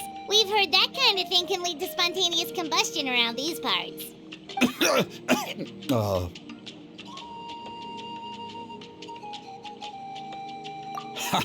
My dear traveler, you are very perceptive indeed. Go inside now, Huni. Dad's got some important business to discuss. Okay, look after Mr. Traveler and Miss Paimon. They're very special guests. Well, we'll hear you out, but we can't make any promises that we'll be able to help. Well, this is a matter of utmost importance. Please, allow me to explain. For many years, our tribe has celebrated the Turnfire Night. It is a traditional ceremony among the Scions of the Canopy in which we remember our ancestor, Burkina, and his companion, Kangamato, the Mountain King. Burkina was a hero who bore the ancient name Malipo, and Kangamato was a powerful Yumkasor warrior. Together, they fought against the Abyss. They were victorious, but it came at a great cost. Rakina paid with his life. The Mountain King survived, but was contaminated by the Abyss, and he remains in hibernation to this day. Normally, Yum-Kasoras never live longer than a century. It is possible that the Abyssal Power is responsible for his unnaturally long lifespan. Oh, that's right. The Mountain King is a living symbol of our glory, but even this glory comes at a price. The Abyssal Power inside him is highly sensitive, and when it is disturbed, he awakens and flies into a blind rage, attacking anything that moves. So, besides the ceremony, another important part of Turnfire Night each year is cleansing the Abyssal Power inside the Mountain King, so that he will remain sound asleep. However, Abyss-related incidents have been on the rise in that land lately, as I'm sure you're both aware. As a result, it has become increasingly difficult to keep the Mountain King in hibernation. Only 5 months have passed since the last Turnfire Night, and he's already showing signs of instability. Has he woken up again? He has. We managed to contain the situation by performing a makeshift ceremony right away, but it was a close call. He could reawaken at any moment. Also, he attacked and wounded my companion, Nana, during the ceremony. She became contaminated by the Abyss as a result, and... We heard. Such a tragedy. We're really sorry for your loss. Yes, and Nana wasn't the first. Anyway, right now we're preparing for an exceptional Turnfire Night ceremony, and we need to find a suitable flame bearer. From what I've heard about your adventures, I believe you would be perfect for the role. Of course. Plus, he's a bona fide hero who inherited the Malipo name. Oh, you mean Kinich? Yes, he's the one. A hero, worth his weight in gold. And unfortunately for us, he's all too aware of that. No prizes for guessing what he said when I asked him to host a Turnfire Night outside of the annual schedule. An exceptional ceremony? Oh, I'll have to charge an exceptional price. I swear, no other concept exists in that boy's brain.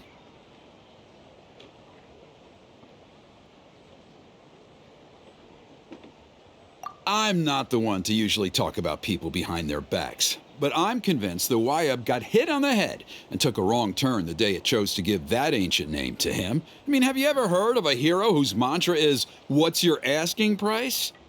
Oh, and don't get me started on that insufferable Ahau he hangs around with. Thinks he's God's gift to mankind. Pompous fool. Yeah, Paimon has to agree on that last part. Anyway, the fact is, the ceremony can just as easily be done without him as long as we can find someone else. And besides, you two seem like much better candidates. So, what do you think? Well, there's only a few days left before the ceremony. We can't afford to waste what little time we have on negotiating with him. No, I much prefer if you would consider taking his place. Wonderful! I can't thank you enough. Huni was right about you. You have kindness in your hearts. Come with me to the other side of the mountain. I'll bring you up to speed on each step of the ceremony. As experienced warriors, I'm sure you'll pick it up in no time.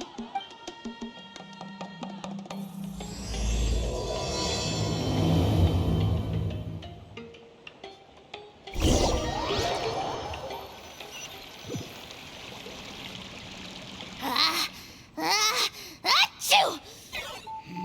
Curses! Who dares insult the great Kahul Ahau behind his back?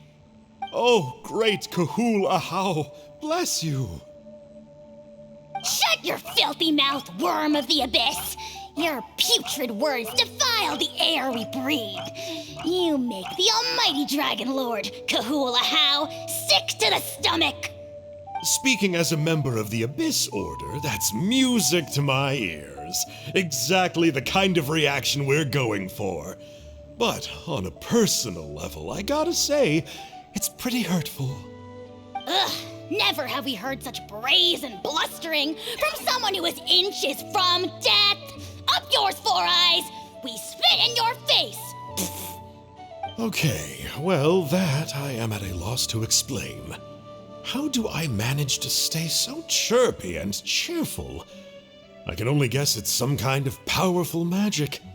But I digress. Mr. Kinich, I admit it, you, sir, are a legendary hunter. Still, the only reason you caught me is that I was reluctant to run away. You see, I'm very interested in the lore of your tribe. Kay? Is that it? Kay? Aren't you intrigued to know what it is about you guys that prompted a visit from the Abyss? It's the extreme sports! The other day, I narrowly avoided getting hit by a very brave soul who just leaped off a cliff. I think you call it bungee jumping? Anyway, I was very impressed. That is what I call embracing the spirit of adventure. Look, I even did a painting inspired by the bravery and freedom of the scions of the canopy. You scum-sucking swine! I swear, if you go bungee jumping, it'll be without a rope! Head first off the tallest cliff, with a band of hunters on your tail, and nowhere left to run, and a bottomless cesspit waiting for you on the ground. You say that, but I get the sense that Mr. Kinich isn't planning to take my life right now. On top of that, I'm tired of spying on you from afar. So why don't we just negotiate a comfortable operating distance that works for both of us? I've heard that the most important thing in human relationships is to respect each other's boundaries. What do you say, Mr. Kinich? Or you could tell me what it is you're really after. What? And then I'll name my price.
I'm not the friend to come to for words of comfort or encouragement. But when it comes to weighing the costs of your actions, ask away.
The Abyss contamination is back. No surprises there. No doubt that explains the Mountain King's recent activity. See those torches over there? Those are the Sacred Flame offshoots that we requested from the Stadium of the Sacred Flame. They contain the power of the Pyro Archon. Are you saying that the Sacred Flame and the Turnfire are the same thing? Well, for ceremonial purposes, at least. Sending someone to the Night Kingdom to retrieve the legendary Turnfire isn't exactly an option. More to the point, though, the sacred flame is able to burn away abyssal filth, so that's why we use it in the ceremony. Gotcha! So basically, we just need to clean up the filth with the sacred flame. Well, that's one part of it, yes, but the complete ceremony is a bit more complicated than that. First, the flame bearer must collect a kindling of the sacred flame from the starting point, then use a grappling hook to fly up into the sky and light each of the sacred flame pillars. Then, they must go down into the canyon, all the way into the cave where the Mountain King slumbers, lighting braziers and the final altar along the way. The most skilled flame bearers can accomplish all of this without touching the ground once. As much as I hate to admit it, Kinich is capable of this. Wow! He can do all that flying without ever falling to the ground?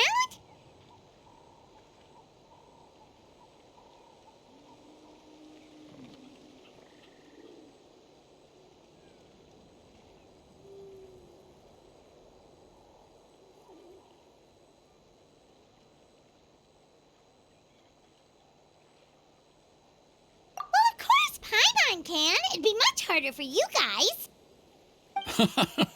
Well, don't worry. It's not a requirement of the ceremony. You're allowed to touch the ground. The only thing you're not allowed to do is turn back. The flame bearer must always keep moving forward. You can't skip a pillar, then come back to it after lighting the next one. To do so would be to disrespect our ancestors. So, what actually happens if you do turn back? Surely the fires don't just go out. If you're not careful, you might get burned. What about today, then? Does the same rule apply? Oh no, don't worry. Today is just a practice. The order doesn't matter. You just need to take the sacred flame, cleanse the filth, then go light all the braziers. Are you ready?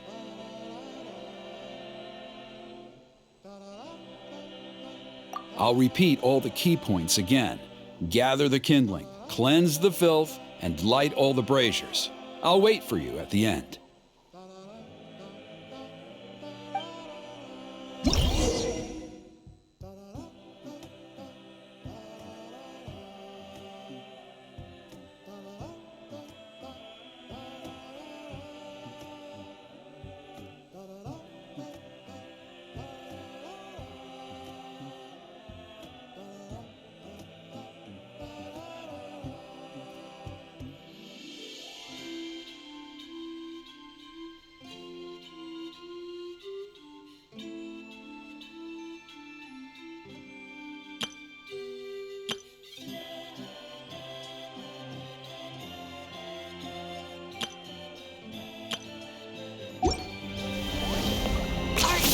Running away? There's abyssal filth over there! Let's burn it away with the sacred flame!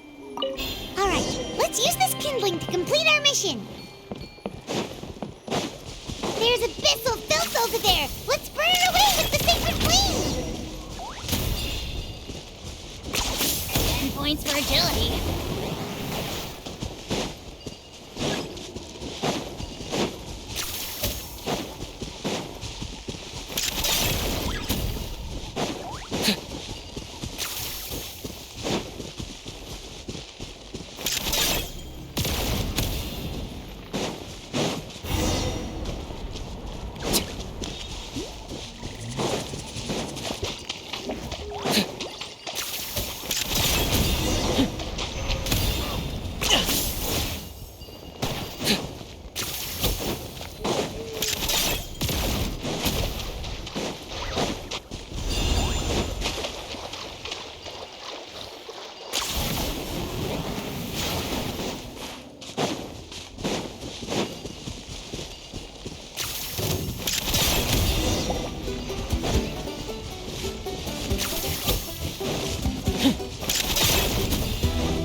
Unexpected.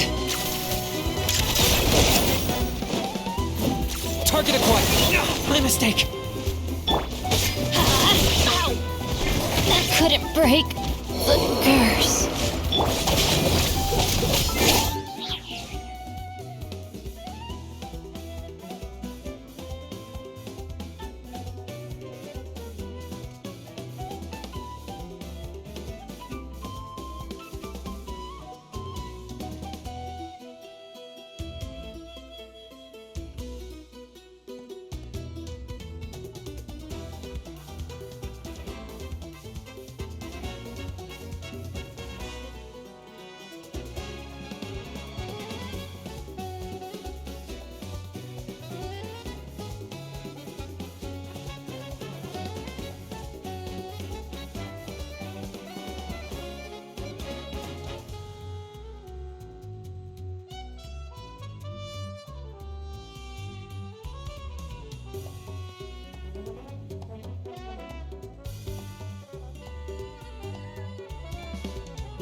corner.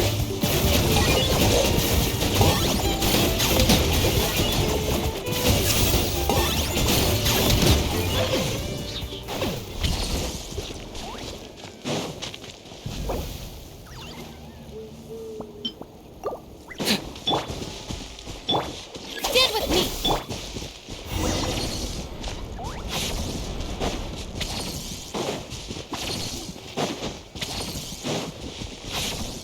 Off we go! That should be all the bracers. Let's regroup with Trinidad.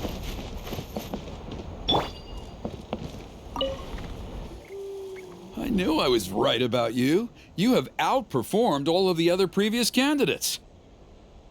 If there was an ancient name for outstanding flame bearers, I'm sure the Wyab would consider you for the honor. Yeah,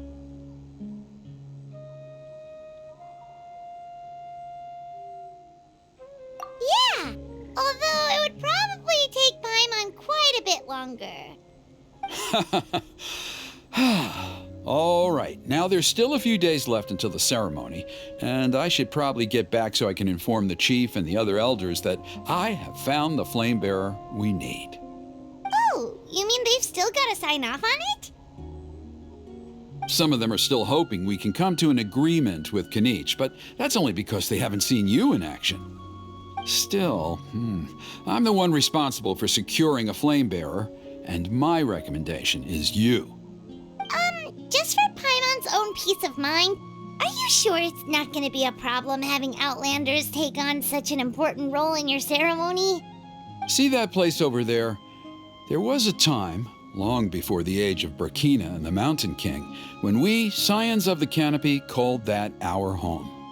After a period of upheaval, our ancestors were forced to move away. Now, it has become a place where our youths go to develop courage and kindle a spirit of adventure. If we fail to keep the threat posed by the Mountain King at bay, it might not be long before we have to move again and find a new home. So, to answer your question, I think everyone will agree that you are the right choice. Fair enough. Desperate times call for desperate measures. I'll need you to drop by my place at some point before the ceremony, if that's all right. There are still a few final details that we need to discuss. Okay, see you later then. You have my gratitude. We've helped out with a lot of other local festivals before, but this one feels a little different. Anyway, let's take a break before heading back to Trinidad's place.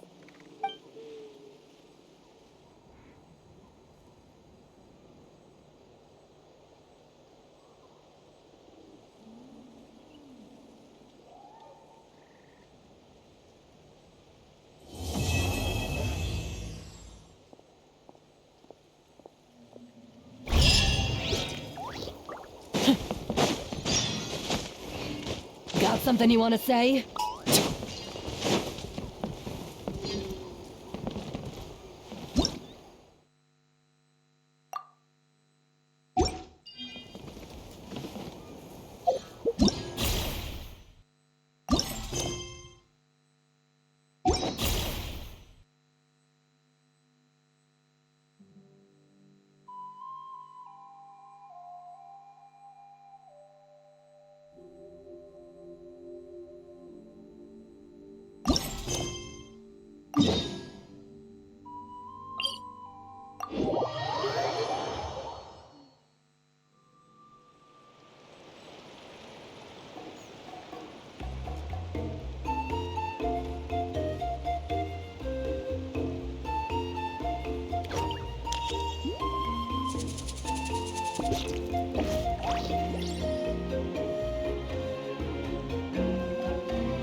Here's how I allocate my energy on a job. 70% goes to investigating, 10% to making a final decision, and the remainder for execution.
Traveler? Paimon? Kinich! Fancy meeting you here. We've actually been looking for you.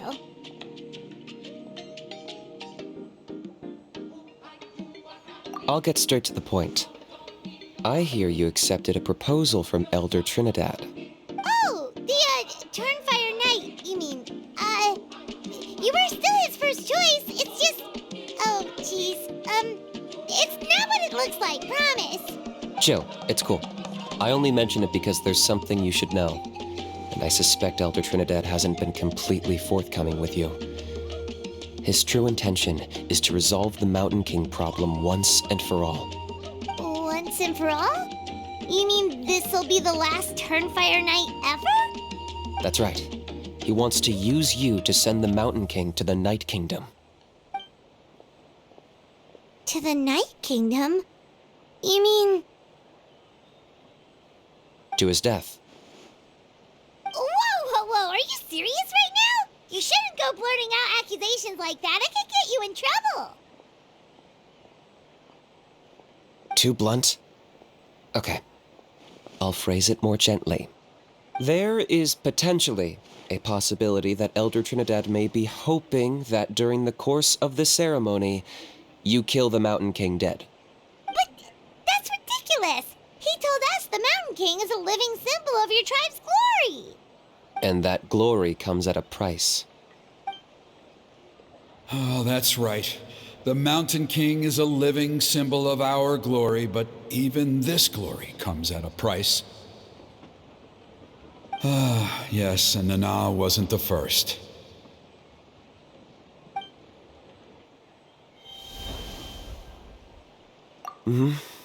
She likely won't be the last to lose her life either. Still, is killing the Mountain King really the only way? It seems so extreme. The Mountain King is a unique case when it comes to abyssal contamination. It's eaten away at him for so long that it has consumed him entirely, and the damage is irreversible. That evil power has both driven him insane and kept him alive over the centuries. So, to look at it one way, once it's completely purged from his body, the Mountain King will finally be able to rest in peace. In past ceremonies, we've only purged around half of the abyssal power. This was to strike a balance, to keep him alive, but also keep him asleep. Trinidad didn't say anything about how much power he wanted us to purge, but he did say there were some more details to go over before the ceremony. Then it sounds like you'll know for sure soon enough. If he really asks us to kill the Mountain King, what should we do? I know this must come as quite a shock, so I suggest you act like you didn't hear anything for now. But would you have time to visit the chief after your meeting with Elder Trinidad? I'd like to make a deal with you. What kind of deal? One that comes at a very reasonable price. I'm sure you have plenty of other questions, but we can talk more later. Good. See you soon.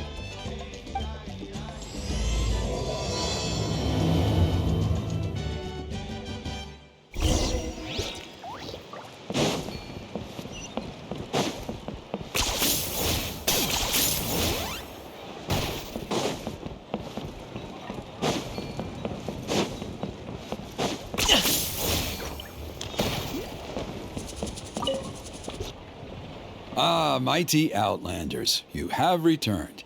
Did you have a good rest? It was, pretty good, yeah. Glad to hear it. Things are progressing very smoothly on my end. Many of the elders have heard of your heroic deeds, including the chief. They all speak very favorably of you. There are still those who insist that the ceremony should be performed by the bearer of the Malipo name. But they're just stuck in the past. We need to move with the times. Plus, Kinich doesn't want to do it anyway. Exactly. So, now, it's time for us to discuss the finer details of the ceremony. We covered the fire lighting part of the proceedings yesterday. The next part is the purification of the Mountain King.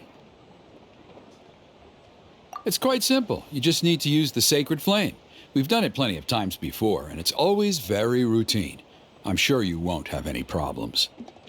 One point I'd like to stress, though, is that you need to burn away as much of the abyssal energy as you possibly can.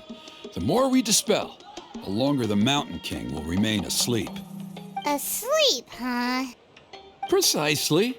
In previous years, the Flame Bearer has often been unable to dispel a sufficient amount of abyssal energy. That's the only reason why we have to perform the ceremony on a regular basis.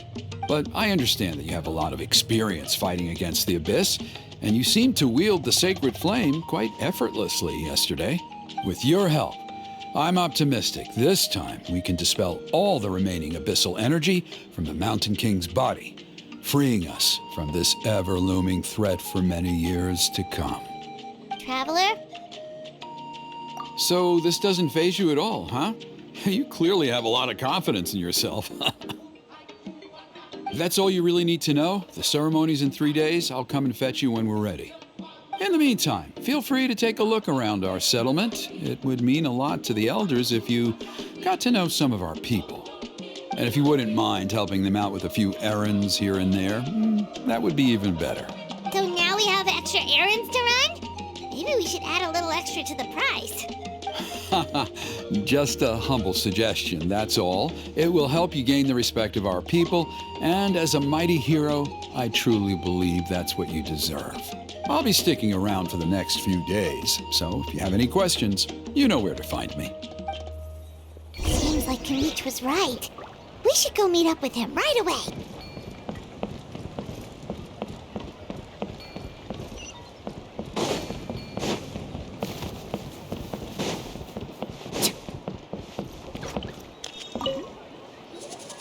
Huh, you're here. Kinich! Elder Trinidad said that... I can tell. It's written on your faces. Is that the Traveler in Paimon? Forgive me for not being there to welcome you on your arrival. That should have been my duty as chief. Hello, Chief Waina. I only heard the news from Trinidad yesterday, so I asked Kinich to invite you over for a quick chat. I believe Kinich has already filled you in, so I'll get straight to the point.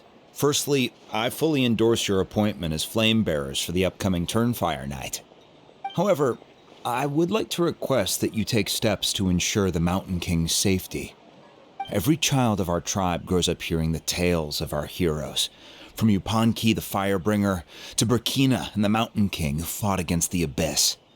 This is our history and our heritage, the source of our pride and the center of our faith. To kill the Mountain King would be to destroy our spirit. I would never be able to face our ancestors in the Night Kingdom. Nana's death was a great tragedy, and I do not blame Trinidad for the actions he has taken. Nevertheless, I cannot allow any harm to come to the Mountain King.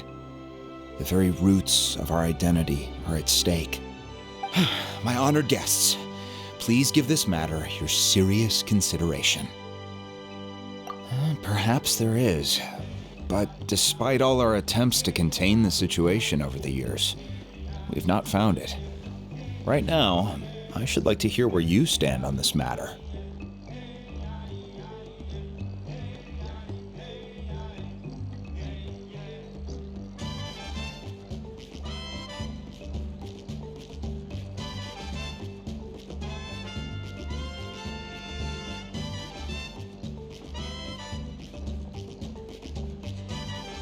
Though I sense that your mind is not yet made up, I'm still comforted by your words. There are 3 days left before the ceremony. I hope they will bring you clarity. So, Kinich, earlier you were saying that... Let's walk and talk. I'll show you around the tribe. That works too. Paimon needs to get some air after this.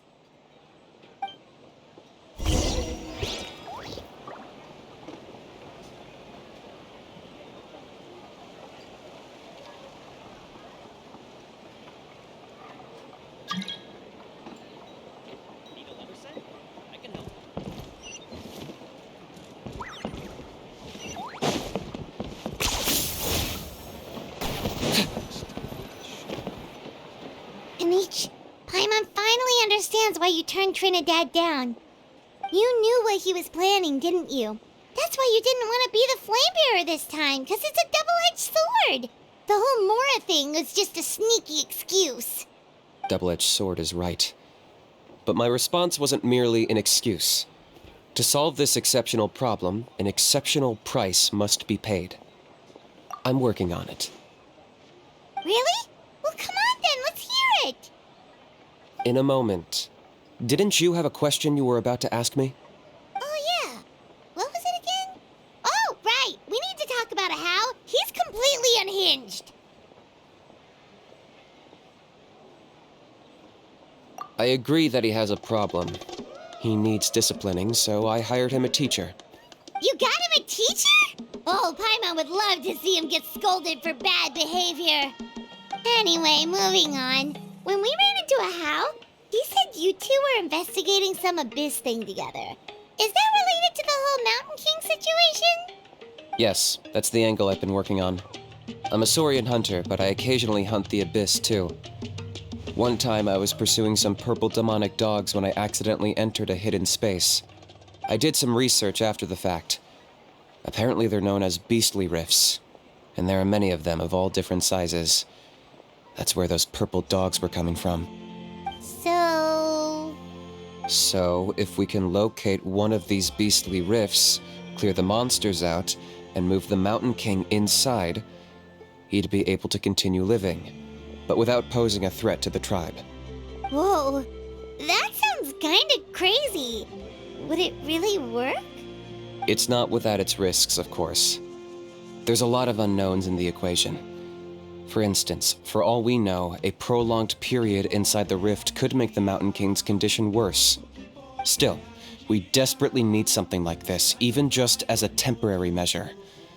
You've seen the conflict the issue is causing in our tribe for yourselves, and believe me, it's been a long time coming. The chief is adamant about keeping the Mountain King alive, whatever happens. Paimon can understand. It's less about the Mountain King and more about preserving your culture and heritage. Yes, but on the flip side, you've got people like Elder Trinidad, who is more concerned about protecting the people he cares about now and into the future. And he has every right to take that view.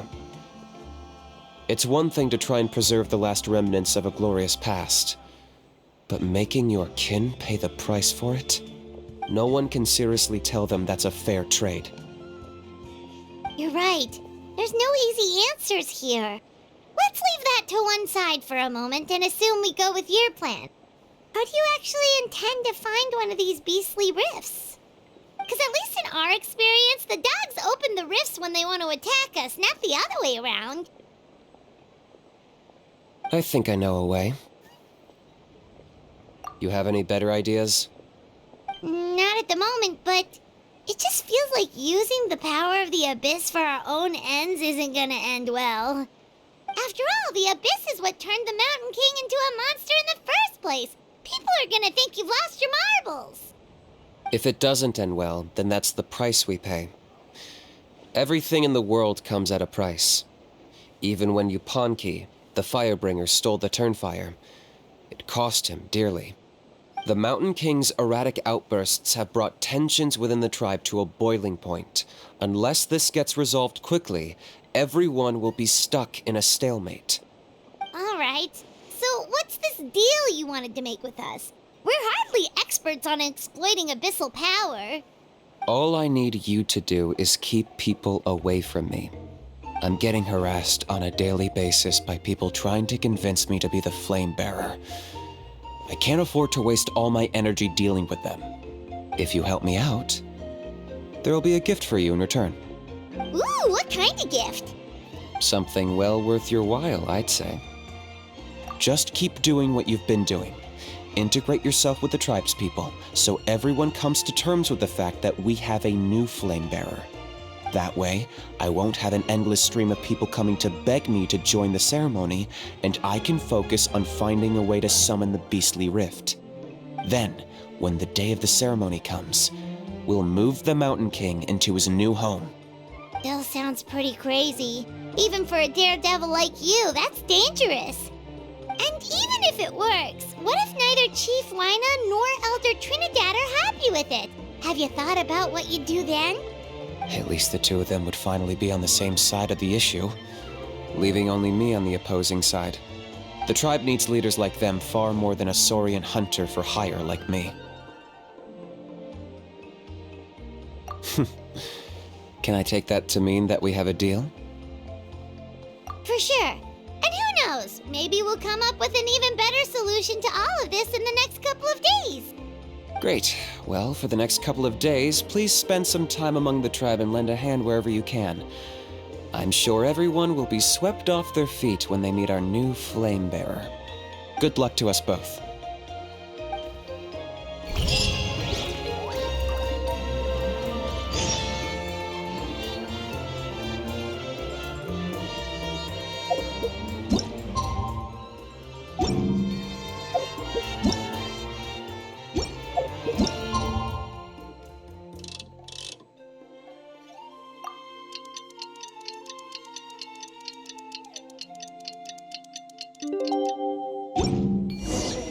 Okay, task for the day. Meet the tribe's people and take some heat off of Kinich's back. These clothes are the comfiest after all.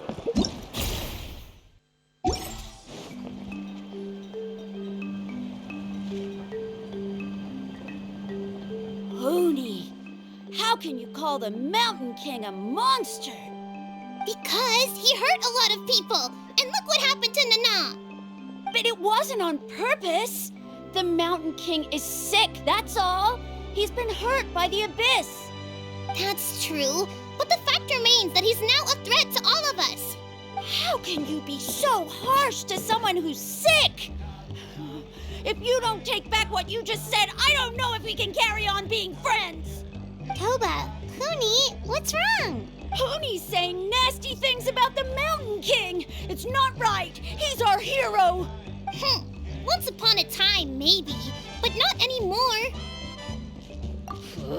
Yesterday, maybe, but not anymore. Toba?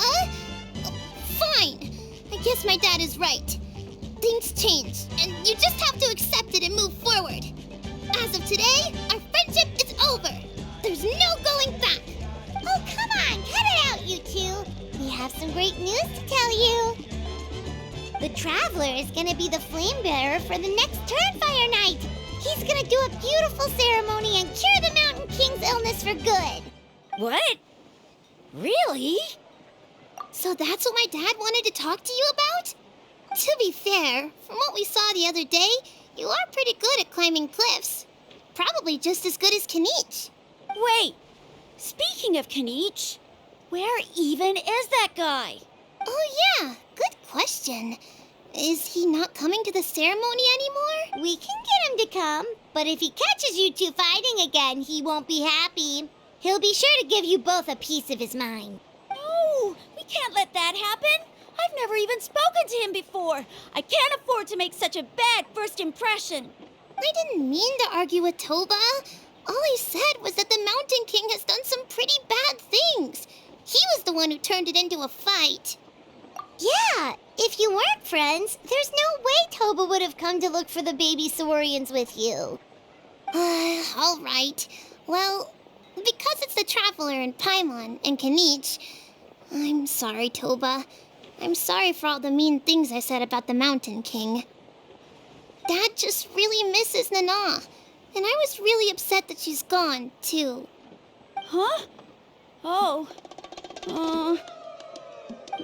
I shouldn't have spoken to you the way I did either. It wasn't very nice of me. For the Traveler and Paimon, Kinich, and for Nana. I'm sorry too, Huni. That's more like it. Now you're best friends again! Guess so. Toba, if I ever say something mean about the Mountain King in the future, I'll make sure I say it to someone else, and not you. I'd better go buy some colored cloth for my dad now. He needs it for Turnfire night. Let's play again some other time. See you, Toba. See you, Traveler and Paimon. Okay. I'll head home as well then. See you next time. Okay, take care, you two. Even though they said they're sorry, it looks like their friendship isn't as strong as it was before.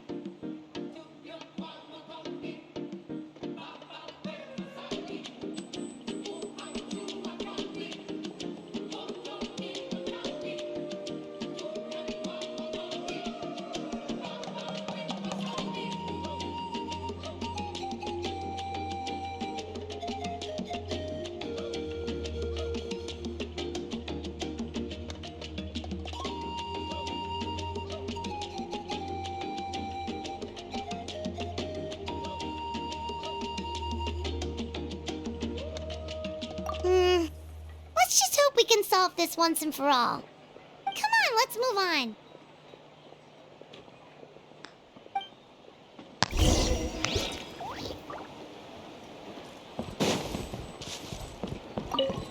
Huh? What's going on over there? Let's take a look.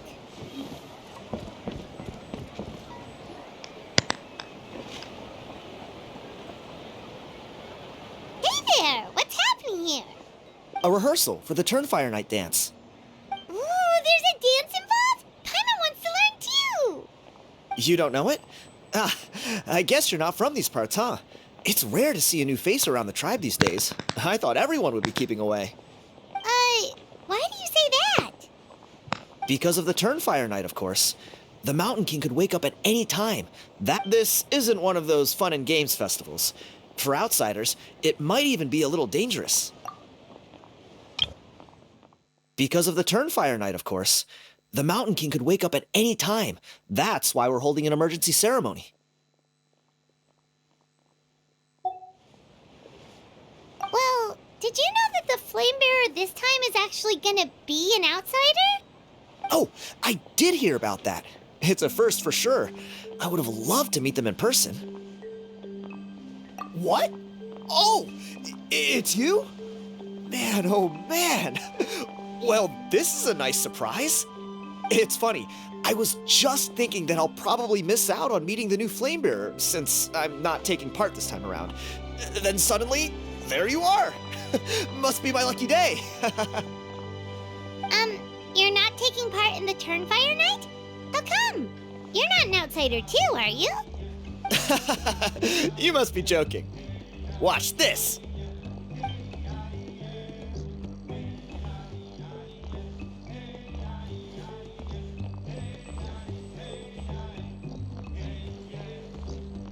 Not bad, right? Yeah, I'm considered one of the better looking guys who dances beneath the pillars of the sacred flame. Been doing it a few years. Always gets the ladies out to watch. Oh, very impressive. So why'd you quit? Well, I feel like the whole Mountain King situation is getting more and more precarious. It's just not safe here anymore. One of our elders' Saurian companions even lost her life not long ago. The question is, what are we going to do about this in the long term? But our leaders don't have any answers for us. They're probably too busy fighting about it amongst themselves. The way things are going, it's only a matter of time before it gets violent. So I figured, you know what? Now's as good a time as any to get away for a little while. Go do some exploring. You look a little disappointed. Disappointed? Nah, it's a great opportunity to go see the world. As every male scion of the canopy knows, wherever you are and wherever you go, the only way is forwards. We take pride in that. I won't forget my roots.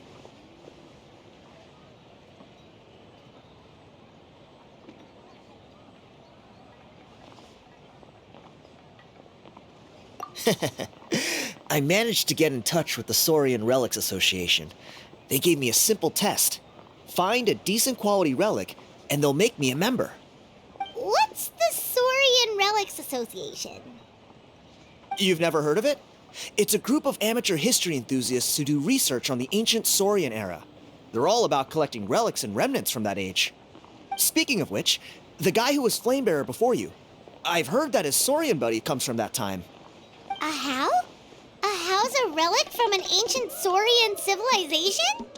Oh, yeah, him. So you know those two already, huh? Then, do you know how they met? It was deep inside some mysterious ruin, and they signed a contract there. The association folks say that the kind of contract usually comes with a huge hidden cost. Really? That sounds ominous. Who knows? But if it's true, Kinich can probably handle it. He knows what he's doing with weighing up contracts and costs and stuff. I doubt he'd make a contract that doesn't benefit him. Strangely enough, I actually happened upon a strange mural a while back, and it looked to me like it was depicting a Saurian and a human involved in some kind of Saurian-era contract ritual. Oh, does that count as a relic then? You bet it does. I was all ready to go take a picture of it and use that as my entry ticket to the association. But after all the abyssal activity recently, I heard that area's been overrun by monsters. The best laid plans, huh? I'll just have to wait and see if things improve. Or you look like you know your way around a fight. I don't suppose there's any chance you'd be able to help? If all you need to get is a picture, that should be pretty achievable, right? The Traveler deals with monsters all the time. It's a piece of cake. Wait, you're seriously gonna help me out? Come on, it's no big deal. Compared to some of the things we've been roped into before, this is nothing. Pyro Archon above, you two have hearts of gold, you know that? You're the kind of people who could dive into the Turnfire deep in the bowels of the Night Kingdom, and it wouldn't burn a single hair off your head.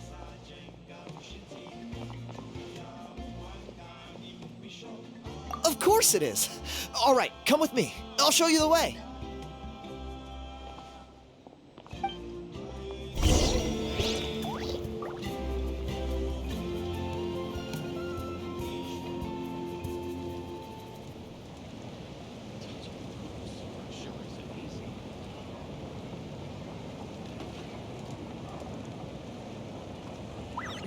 I'm not the friend to come to for words of comfort or encouragement. But when it comes to weighing the costs of your actions, ask away. Whoa, watch your footing. In the sky, too. We're at it.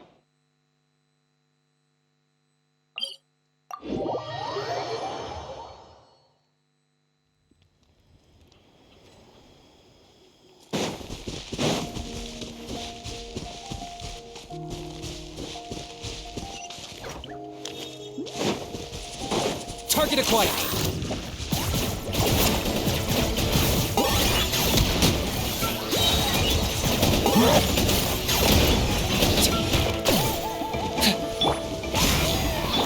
Dissipate!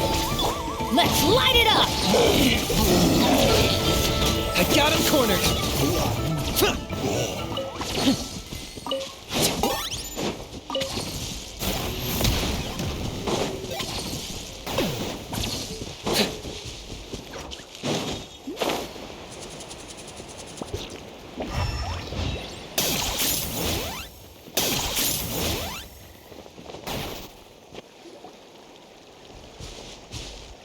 There it is. It's inside these ruins. As you can see, the place is crawling with monsters. Alrighty then. Stay back and take cover, Tiago. This could get dangerous. We'll take care of them. Great minds think alike. I'm not about to cramp your style.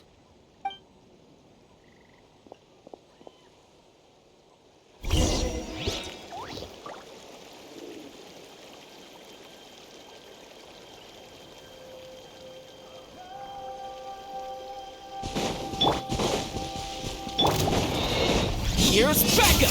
Fire it up! Stand with me! Target acquired.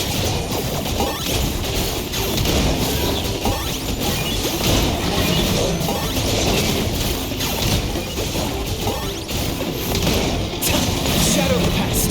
Mind to command! Don't get too close! It's your sword! Adventure time!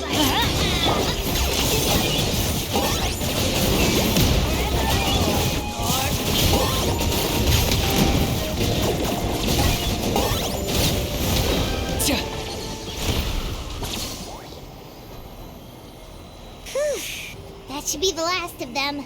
It's a good thing Tiago had the sense to stay in his hiding place, or things could have gotten really hairy for him. Hey, look! That's gotta be it, right? Definitely looks like a mural. True. Now that you mention it, most ancient murals take up a whole huge wall. This looks more like someone with a paintbrush got bored and started doodling. It does match the story he told us, though. There's a Saurian and a human. So, is that supposed to be what an ancient contract ritual looked like? Whatever. We're not here to decipher it. Just photograph it.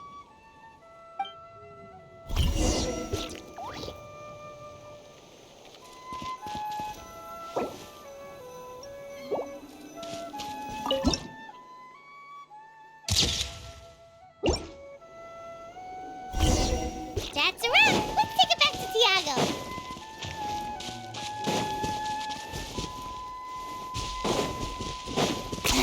10 points for agility.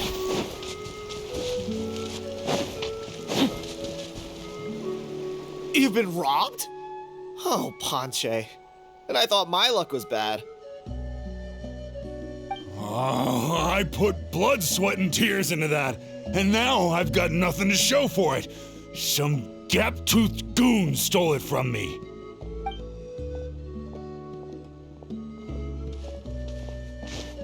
Tiago, is this the picture you were looking for? Let me take a look. Yep, that's the one. Pyro Archon above, you two are superhumans. Hey, Ponche, come and say hi to these guys. They're gonna be the new flame bearers, and they're tough as nails. Wait, are you the Traveler and Paimon? Huh? You already know each other? I don't think so. My nephew Toba's been telling everyone about you. He says you're crazy strong, super friendly, that you helped him out, and that you're gonna be our flame bearers this Turnfire night. Oh, so you're Toba's uncle. Great to meet you, sir. Sounds like we managed to make a bit of a name for ourselves. Toba's not wrong, my friend. These two are honestly some of the nicest, most genuine people I've ever met. Everyone speaks incredibly highly of them. Seriously. If you're comfortable telling them about what happened, I guarantee you they'll sort it out in no time. Really? All I want is to get the fruits of my labor back. Allow me to explain. Ponche is a well-known scholar within our tribe, author of the widely acclaimed book, Yupanqui's Turnfire. Unfortunately, the book was stolen by a treasure hoarder a few hours ago. I spent years of my life researching that book. I visited every last ruin, interviewed every descendant of every hero in our history. On the word Malipo alone, I covered at least 5 different interpretations of the meaning based on accounts from different villages. It was an unparalleled masterpiece. And now it's all gone. That little goon ambushed me during my morning walk. He snatched all of my belongings, including my entire manuscript. That book was everything to him. It's like they robbed him of his soul when they took it. Look at him. Lost and listless. He's a shell of the man he was. Dear honored guests of our clan, I am but a helpless old student. If only for Toba and Tiago's sake, please help me, I beg of you. See what I mean, Ponche? Now you've run into these two, your luck's about to change, big time. I don't know if he's still there, but come on, I'll take you.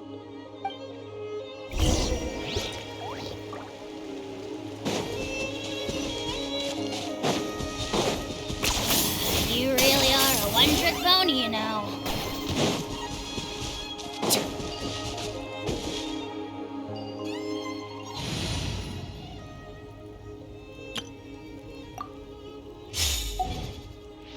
Need a let's ride.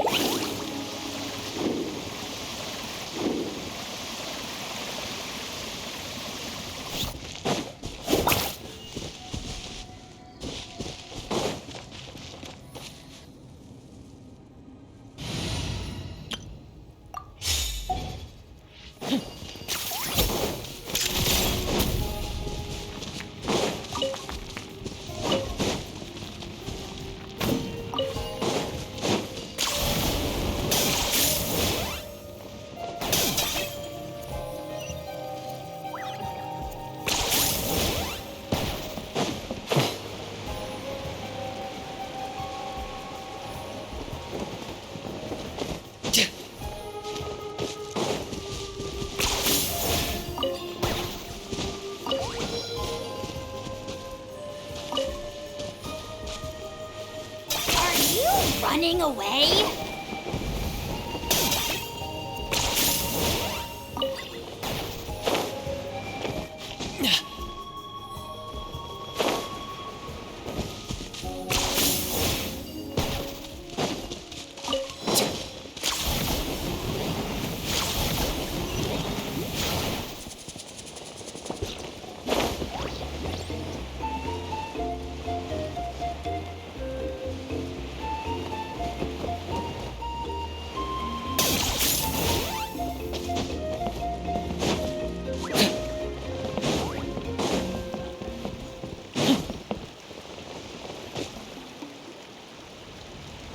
Hey!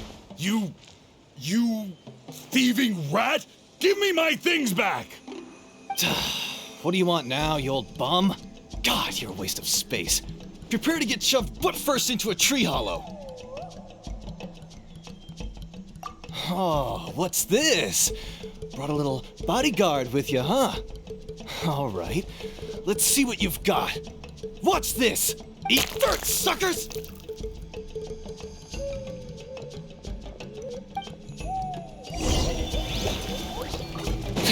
Hey, he's trying to get away! Stop, please! By all the warriors, heroes, gods, and kings, I can't run any longer. Please, I don't have your stuff anymore. Have mercy. Oh, yeah? Well, where is it then? I threw it away. You threw it away? The old bum's bag didn't have a single mora in it. Just a tatty old book, worn out pens, and some old rags. All that time lying in wait was for nothing. I was so mad I just threw all of it away. Is that really the truth? Okay then, where did you throw it away? The same place you found me. Look, I swear on the Pyro Archon it's the truth. May all my worldly possessions be turned to ash by Turnfire if I'm lying. Okay, that's a pretty strong oath. What do we do now? It sounds like he's telling the truth.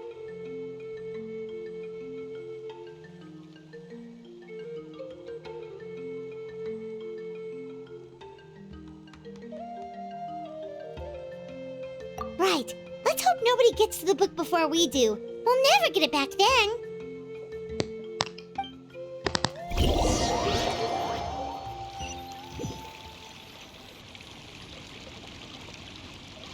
Although the Turnfire is a heroic symbol in Hoytzatlan, it always comes with the more ominous implication of eventual tragedy. This holds true for all bearers of this ancient name in recorded history. Each one of them died of non-natural causes, as if the specter of the Turnfire was always lurking in the background. This appears to suggest the existence of some higher power that is always watching the name-bearer, examining their actions, and eventually demanding payment in return. None can escape this payment, unless, perhaps, they could honestly swear by Turnfire to never make a single mistake in their entire life. Euponki's Turnfire. What an incredible work on ancient name philology. I can't believe it was just lying there for me to take. Let me see, the author is Ponche. Nice. A gentleman and a scholar. Silence, book muncher. The great Kahulahow will suffer your droning voice no longer. Do you truly find no joy at all in perusing such rich historical records?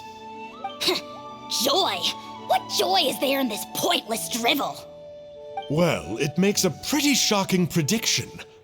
Every bearer of the ancient name Malipo eventually meets a grisly end. Maybe that's the price you pay for the name that means price? What? You're saying Kinich will die a violent death? So I'll finally get to take over his body? When will that glorious day arrive? The great Kahulahow demands to know! Wow, you are just irredeemable, aren't you? An agent of chaos down to the core. You make us Abyss Order folks look like saints in comparison. Silence, maggot! To presume that anyone compares your kind with the great Kahula is sheer vanity. And if that day ever comes, oh, your doom will soon follow. You don't need to lecture me about Doomsday. Here's what I know, based on countless historical texts. All civilizations will be reduced to rubble by the passage of time. From ancient kingdoms to heavenly thrones to worlds beyond, there are no exceptions. But from the ruins of every civilization, the dust will rise and never settle, thus transcending the confines of time. That dust is what we call a civilization's spirit. And you, great Kahul Ahau, are one such speck of dust from a bygone age.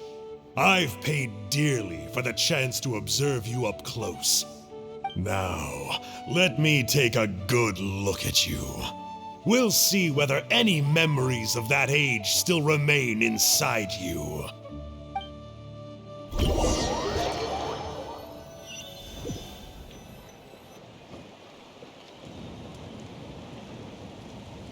We're so sorry, Mr. Ponche, but we couldn't find your manuscript anywhere. Does that mean all of my hard work was for nothing? You gotta stay positive, Ponche. You might have lost the book, but the brains behind it are still intact. Surely you remember the main points at least? The whole reason I worked so hard to get it finished before the Turnfire Night is because I hoped that maybe it might help us find a way through these trying times. But now... well, not exactly. But I thought my research might at least be a starting point. Oh, really? So what did you find out in your research? I think the key to all of this lies in the power of Malipo. Ponche, you know as well as anyone that ancient names don't hold any real power. Symbolic power doesn't count. You're right, but Malipo may be a special case. Given that it first arose in the era of the first Pyro Archon, it might contain remnants of Shibalanke's power. Yeah, I remember that story. My grandpa told it to me when I was a little kid. Maybe you're the special case. Most kids stop believing in that stuff by your age. I'm not talking about childhood superstitions here. There is evidence. Like what? Like the fact that the Mountain King is still alive. Everyone attributes that to the power of the Abyss. But there's more to it than that. The key factor is that Burkina summoned the power of Malipo at the cost of his own life. If you don't believe me, then answer me this. How many other creatures can you think of who lived longer, not shorter, after being contaminated by the Abyss? Traveler, different situation but similar idea. Doesn't this remind you of the hilly... So, I came to the conclusion that Malipo must refer to some mysterious ritual involving a tit-for-tat exchange. It began with the first Pyro Archon, fell with the Grand Alliance, then was buried in the Night Kingdom. And now, it awaits the call of its new bearer. Hey. Sorry to interrupt, Ponche, but you seem to be getting a little overexcited. I'm sorry. I was originally planning on presenting my findings to Kinich. I'd hoped he would be attending the upcoming ceremony. Sounds to me like you dreamed up one fanciful theory to support another. Kinich, what are you doing here? I more or less finished what I was doing, so I came to have a quick catch-up. Now a good time? Kinich! I'm onto something. I haven't worked out all the details, but you have to attend the Turnfire Night. So Mr. Ponche here has done a lot of research on the history of the Turnfire and thinks he might have found a way for you to solve the problem. I'll be there, Ponche. Let's go.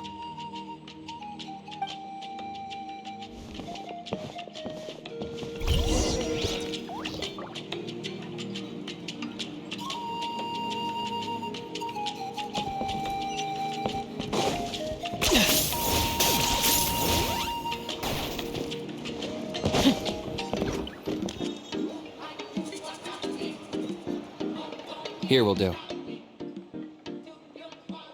Yeah. I'd like your help giving it a trial run tomorrow. If that works, we have our plan come Turnfire night. Sounds like you're not considering Ponche's idea. You heard him. He hasn't worked out the details yet. We need a more practical solution with concrete steps to follow. Yet? Are you saying you think he might actually be onto something?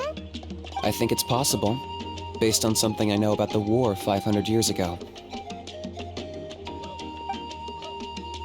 Burkina didn't fall to the abyss. He was killed by the Mountain King in an episode of madness. In his final moments, Burkina made the fateful decision to not fight back, and instead pass his blood and power on to the Mountain King. Maybe he thought the Mountain King was stronger than him and more valuable to the tribe. Or maybe it was just out of loyalty to his friend. Either way, I can believe the Turnfire was involved. Whether you think his sacrifice triggered it, or his fate was sealed from the moment he took the Malipo name, it makes sense to me. How can you drop these truth bombs with such a straight face? This is what I've gleaned from my many interactions with the Mountain King. His mind is so disordered. It took some time to piece it all together. The story Elder Trinidad told you was the more palatable version of events. The truth is even darker. The Mountain King's mind isn't just disordered. He is suffering and feels great shame. I believe he wants to be put out of his misery. What? Then what should we do? Should we grant him his wish? Of course not. We should help him move to a new home. It's the only practical solution. The Mountain King is a hero to my tribe. An object of worship, even. Ending his life would be like desecrating a statue. Still, he's been the cause of multiple disasters, and we can't afford to have any more. Ugh. Practical solutions hurt Paimon's brain. Can we follow our hearts next time? Then let's break for the day. I've already found a suitable venue for tomorrow.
You're here. Very punctual. Oh, so the gruesome twosome Very well. The almighty Dragon Lord Kahula How shall grant you the audience that you seek. Kinich, didn't you say you found him a teacher? He's just as out of control as ever. Hey! No one gets to discipline the almighty Dragon Lord Kahula How. Maybe because I've never had a gentle-natured companion like Paimon to compare against. Is that a compliment? Yeah, I see what I'm missing out on now. And it's a lot. Kinich! We could drown this measly flying ant in one droplet of spit! How dare you compare her to the almighty dragon Lord Kahula! Oh, just wait till I possess your dead body! I will commit heinous atrocities! Tear down your legacy! Destroy your reputation! Wreak havoc on your...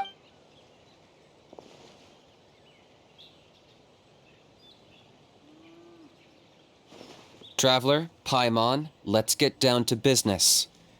Once we've opened the beastly rift, you're welcome to toss a how in there for a couple of days. With pleasure. You don't need to ask twice. I got my hands on this device in a trade. It's meant as bait, but it'll also stabilize the abyssal energy. The rift towns will tear through space to get to this. Once they're here, we take them out and claim the rift for ourselves. You'll find out soon enough. First, let's try this out.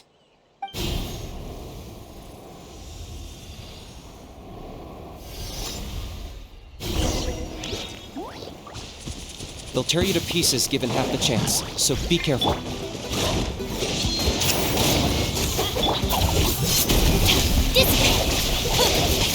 Locked up!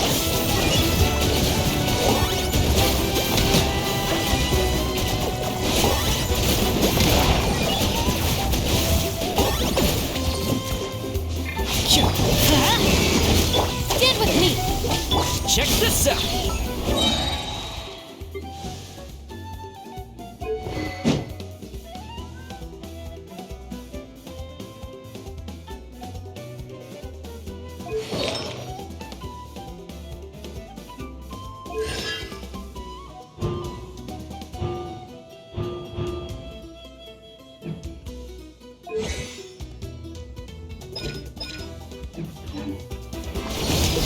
Supporting fire!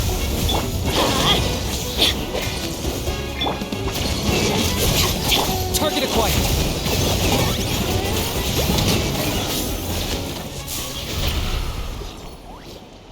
Uh-oh. Are there even bigger ones on the way? You see, Kinich? I'm a man of my word. In fact, I'd say I under-promised and over-delivered. Nifty little gizmo, isn't it? I take it this is your true form? Now that our deal is complete, it's time to start the next phase of our relationship. I made a promise to the great Kahula How, and now I'm here to seize your body for his use. Cliché, I know. The hero's trusted partner sells him out to the abyss in a shocking act of betrayal. Cue bad guy speech and drawn-out death sequence. Huh? Angel? Huh? Huh? What are you two doing here? Oh, Mr. Kinich, this is not what we agreed on. Traveler, this is the gift I got you. I know you're looking for intel on the Abyss Order, so I thought he might be of use to you. But it looks like you've already met. Yikes. Frosty reception. Gotta say, I kinda pictured this moment going a little differently. Tears of joy welling up in your eyes as you say the words, "It's good to see you again, old friend." Don't be ridiculous. Sounds like you've been reading too many romance novels. There we have it. Change is inevitable and nothing lasts forever. What a pity. Well then, time for you to meet the new me. This time, please call me Sanka. Sanka! Aha! So you're Glasses Guy! You tricked Huni and Toba into telling you a bunch of stories!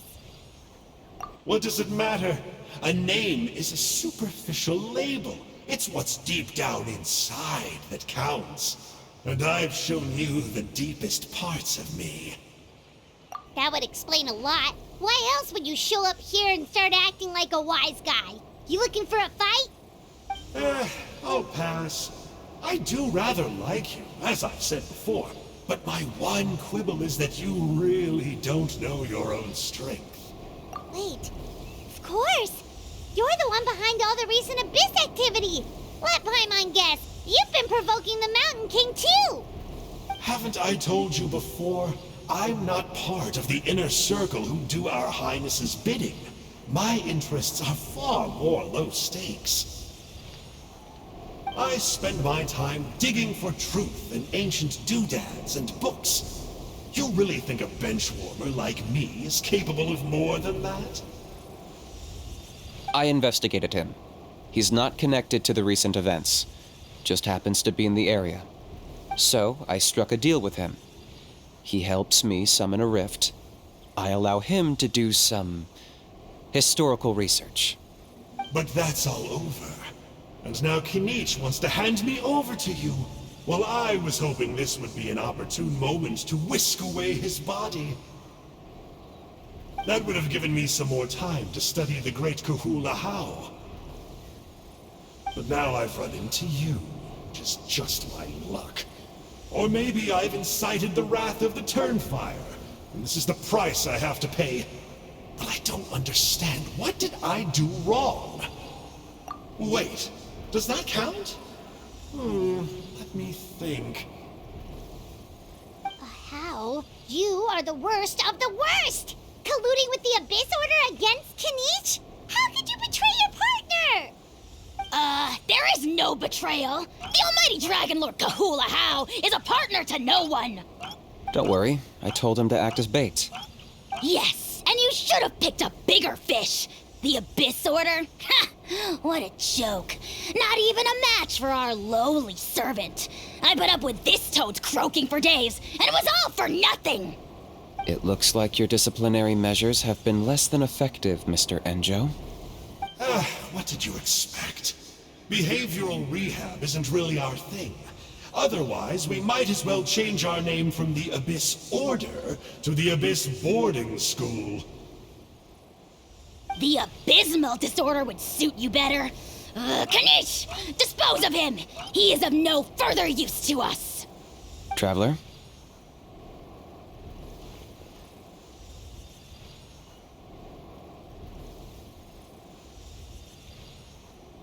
Hey now, I may be a lowly clerk, but don't underestimate me.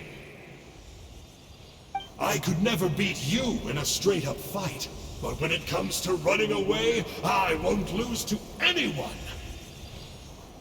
Do me a favor and remember how fast I disappear. Maybe then you'll show me a little respect next time. Darn! He got away again! Couldn't you have stopped him? It's all right. He's not worth our time and energy. Besides, it seems like he's in debt to a lot of people. I'm sure they'll keep him busy. If you say so. Still, Paimon's kinda surprised that you actually struck a deal with someone from the Abyss Order. To borrow that guy's words, names are superficial labels. Whether you call it the Abyss Order or anything else, it's a broad generalization at best. Think of it like apples that have fallen from a tree. If you tasted each one, you'd find that they're all at different stages of ripening. Even the unripe fruit blown off its branch before it's fully grown can still be brewed into a fine wine. Everything has its use. Well, in that specific sense, maybe Enjo's not such a bad apple. Not rotten to the core, at least. Of course! Only the almighty Dragon Lord, Kahula How, is rotten to the core and evil beyond redemption. Ugh. So what exactly are you anyway? You're definitely the evilest little thing Paimon's ever met. Don't worry, he can't hurt a fly.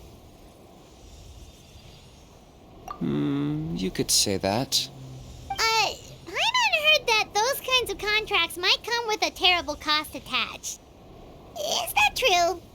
Such as a How watching me like a ravenous vulture? Vulture? Vulture? We are the Dragon Supreme, sovereign ruler of the Nation of Flame. Let's pick this up another time. It's getting kinda late. You should go back and get some rest. Big day ahead. Tomorrow's Turnfire night. Time to light the sacred flame and burn away the filth for a legendary 500-year-old warrior. Oh, yeah.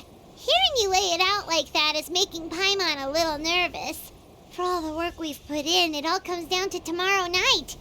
We have to make sure we solve this problem once and for all. Then it can't hurt to say this one more time. Good luck to us both.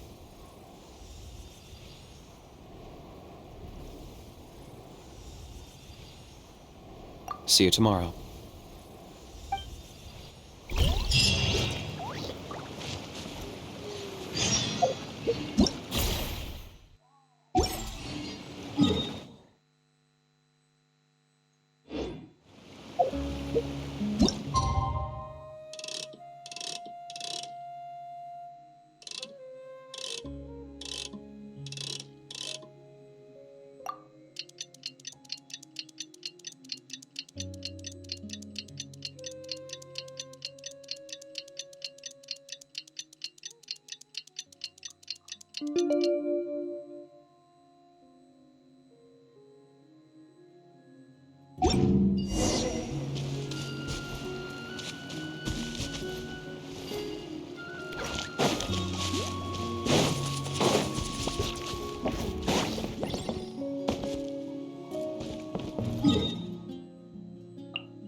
You really are a one-trick pony, you know. Ah, at long last, you're back.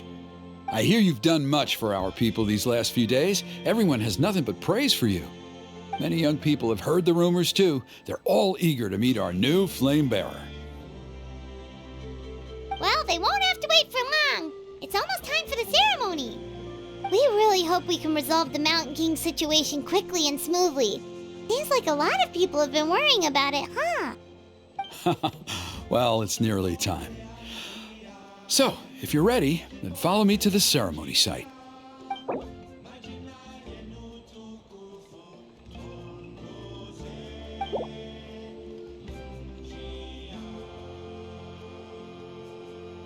Of course, there's no rush. Are you ready? Off we go!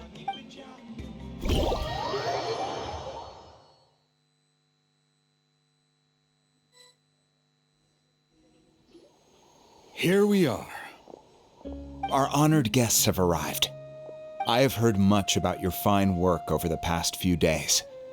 I hope you'll allow us to thank you properly after tonight's ceremony. Don't worry about it. Getting this huge venue ready must have been a huge task. No need to make extra work for yourselves on our account. Oh, if it means getting the Mountain King issue resolved, no cost is too great to bear. A resolution will come in due course, but every great fire starts as a tiny spark. We must take it one step at a time. No one would disagree with you if that were possible, Chief. But it's been far too long since we've seen a real step forward. Look around you. Can't you see how our numbers have dwindled since the last Turnfire night?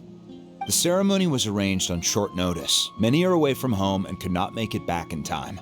That may be so, but still. Good evening, Traveler in Paimon. Kinich! Not a moment too soon. Chief Wayna, Elder Trinidad, could you give us a minute? I'd like to give the Traveler a few pointers as the previous flame bearer. Very well, but make it quick. Let me know when you're done and we will begin the ceremony. Let's step to the side. Has anyone gone over the key steps of the ceremony with you yet? Yeah, Elder Trinidad did, but, Paimon seems to have forgotten them. What a surprise! The flying ant has an ant-sized brain. If you don't want your tongue to be burned off by the sacred flame tonight, I suggest you stay quiet. See those sacred flame pillars? Once you've lit the fire, go light each one up in turn. Once that's done, head down into the cave where the Mountain King slumbers, light the braziers along the way, then bring the flame to the final altar. Then the ceremony is complete. That sounds simple enough. The process isn't complicated, but remember, you mustn't turn back at any point. If you miss a pillar, you can't light the next one, then come back to it. You have to keep moving forward, or it's seen as disrespecting our ancestors. If that happens, you won't receive the blessing of the Turnfire, and you'll have to start over. I made you a diagram that summarizes the steps. Take a look. So that's our part. What about you? I'll be with you the whole way, and once you've lit the altar, I'll start summoning the rift. You can leave that side of things to me. Just focus on your part. Okay. We'll try to remember all that and get it right the first time. Ready when you are. But I think I saw Huni and the others just now. Maybe you should say hi before you start. Might make you less nervous. Just tell the chief when you're ready.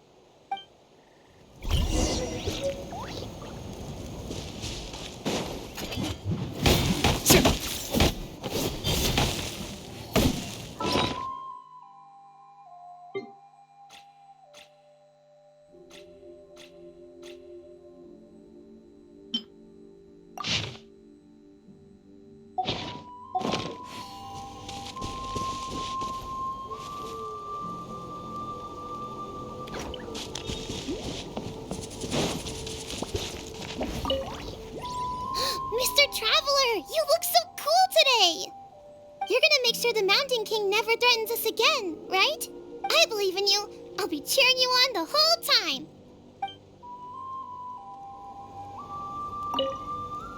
Mr. Traveler, you look so cool today! You're gonna make sure the Mountain King never threatens us again. I believe in you.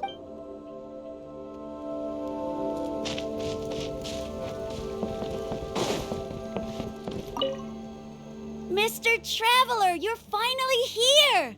I even dragged my uncle out to watch the ceremony. Although I'd hoped for the Malipo name-bearer to perform this ceremony, that was never anything to do with you, so please don't take it personally. I got thinking last night, and I realized if the lesson of Malipo is to look forwards, then I should accept that my book is gone and start anew. Besides, I'll have even more to write about this time, given this will be our first Turnfire ceremony featuring a flame bearer from another land. I'll be taking detailed notes. Good luck, Mr. Traveler. You got this.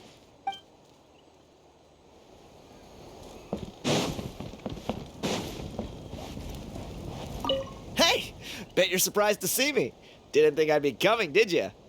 I was all packed up and ready to go, but then I thought, I wonder if the ceremony will go any differently with the new flame bearer. So yeah, here I am again.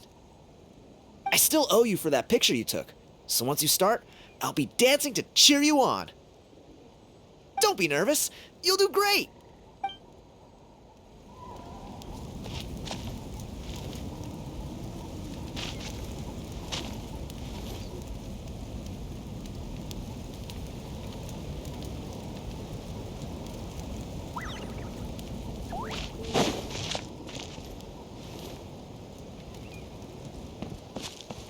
Mighty Outlanders, the time has finally come.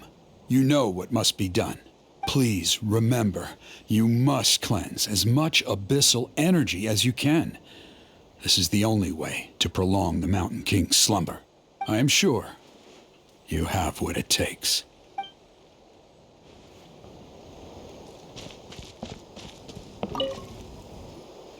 How are you doing? Is all in order? I'm counting on you. Don't forget what we talked about. By past fuel and present flame, life marches ever on. My brothers and sisters, the time has come to light the fire once again, and let the Turnfire night shine bright in Hoytzitlan.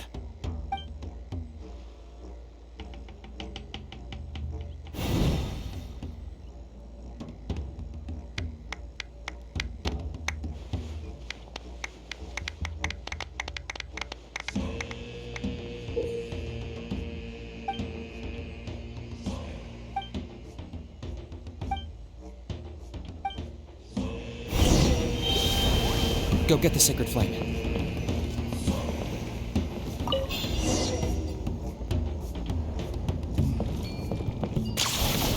Nicely done. Off to a good start. Great stuff.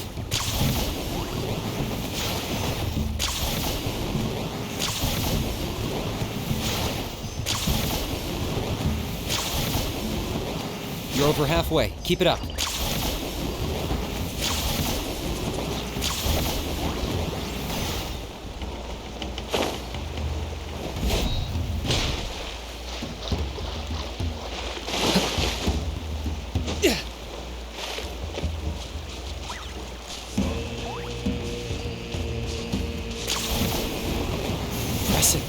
Just one more to go.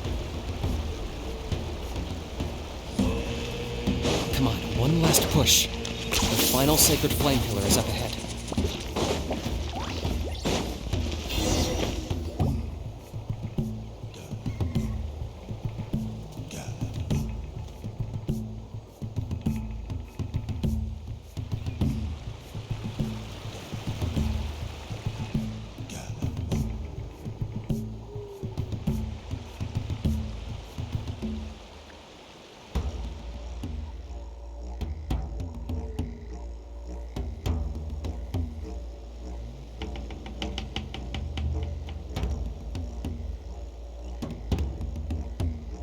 Great!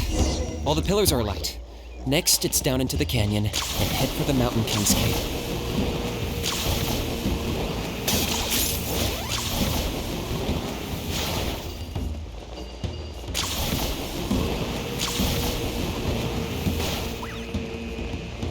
Is this really necessary? Almost there. The cave is just up ahead.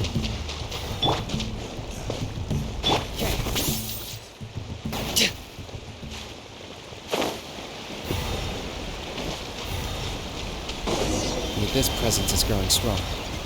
We should deal with the contamination first.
Is this really necessary?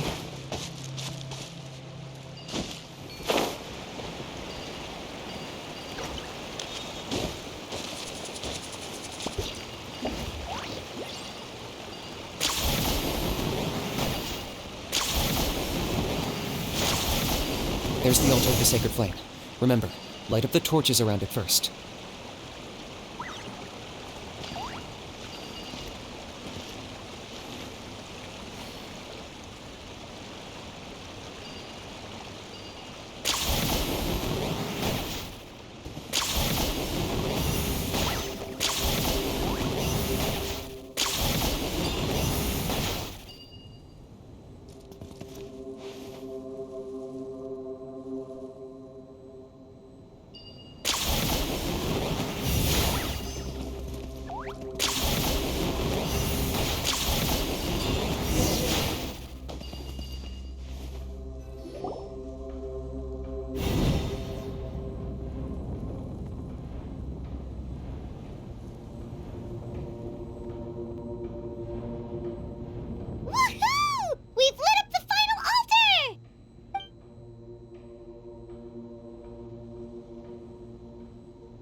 King up ahead, right?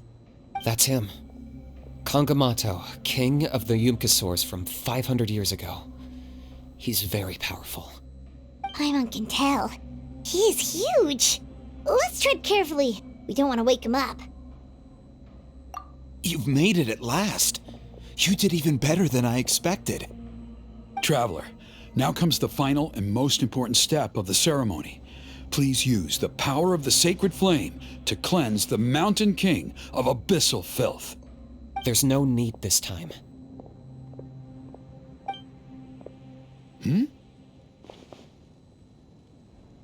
So Such strong abyssal power. What is that thing? Kinich, what is the meaning of this?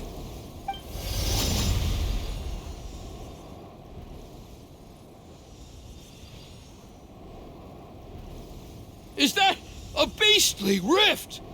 Chief Wyna, Elder Trinidad, this is about to get a little dangerous.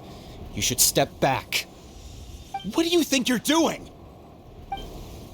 Solving the Mountain King issue.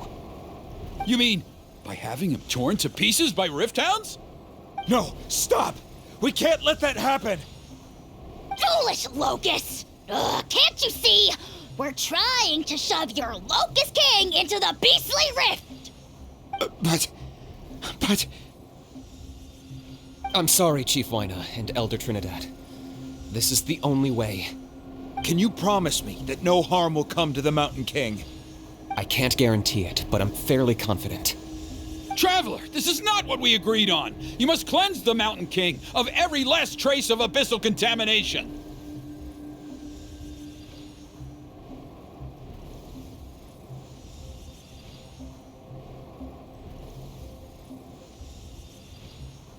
Okay, I see what this is. You've been in cahoots this whole time!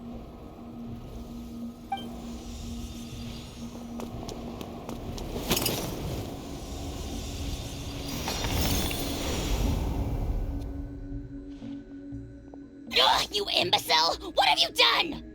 Oh no! The device is destroyed! You forced my hand. I had no choice. Elder Trinidad! What are you doing?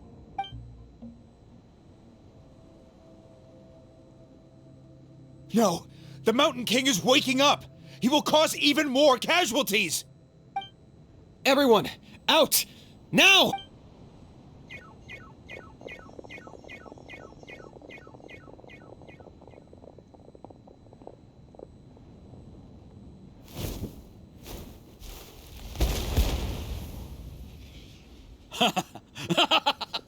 Oh, it seems there is only one way to awaken you all from your willful blindness.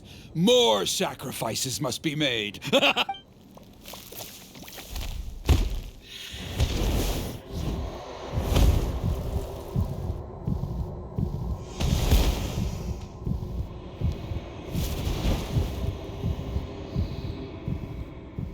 Take me, O Mountain King! Take me as your next sacrifice!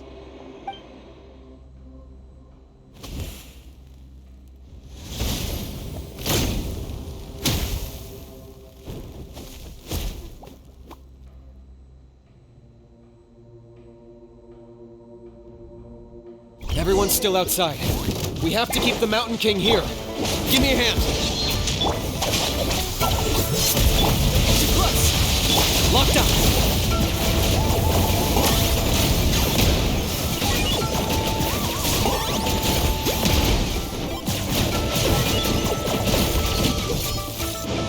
Watch out for the fruits he's spitting out. You can use those against him. Yeah, that's it.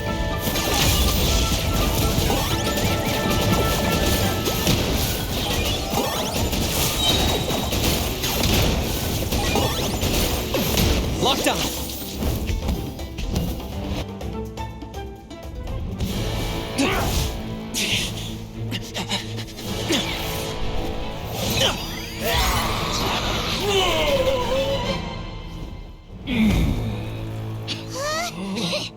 What do we do? We can't open the rift!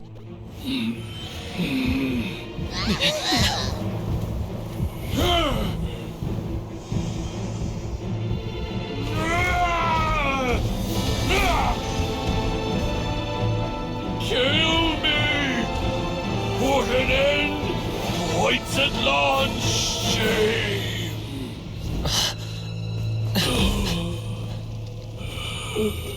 By past fuel and present flame, life marches ever on. Oh, Burkina, I must atone.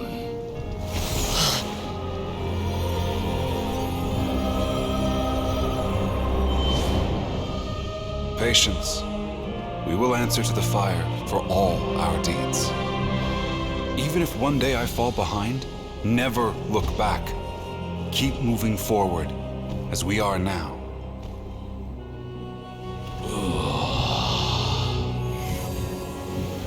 Live with your guilt and shame. This is the price to pay.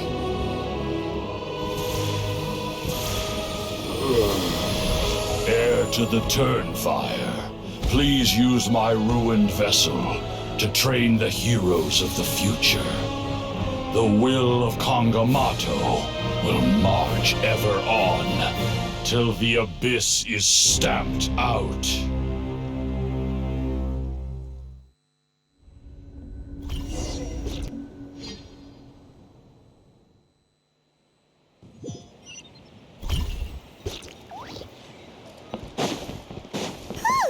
Pretty eventful day yesterday, huh? Paimon wonders how things are doing now. Let's go ask the chief.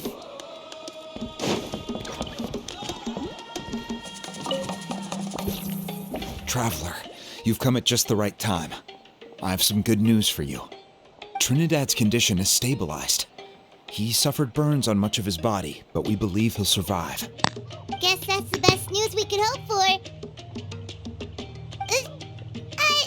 Paimon has to ask, is everyone in your tribe such a risk-taker? First Kinich, then Elder Trinidad? Is this the scions of the Canopy's adventurous spirit in action? We're simply not afraid to charge ahead into the unknown.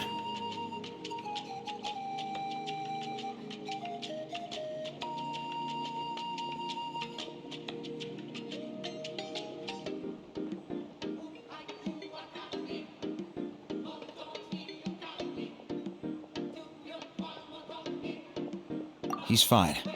Don't worry. He's gone to check on the Mountain King. Something most mysterious has happened. After the incident yesterday, a transparent shell has formed around the Mountain King's body. We don't understand the mechanism behind it, but the shell appears to insulate him against the influence of abyssal power. It is somewhat akin to a scab, in that it stops the abyssal energy within him from bleeding out, while also preventing further abyssal energy from seeping in and infecting him. We've never seen anything like it.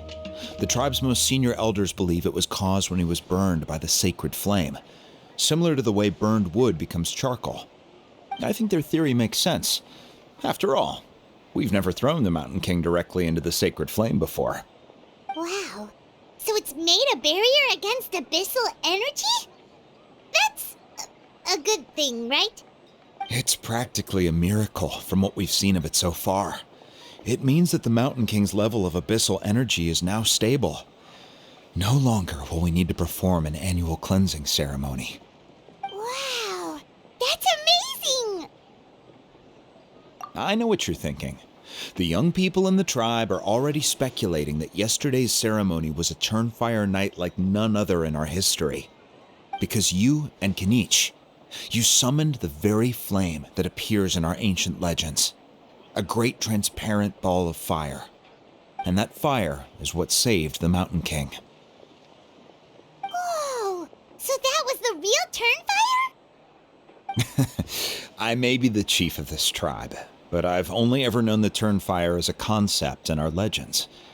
I cannot answer that question. If anyone can answer it, I suspect it would be the bearer of the Malipo name. He is in the Mountain King's cave as we speak.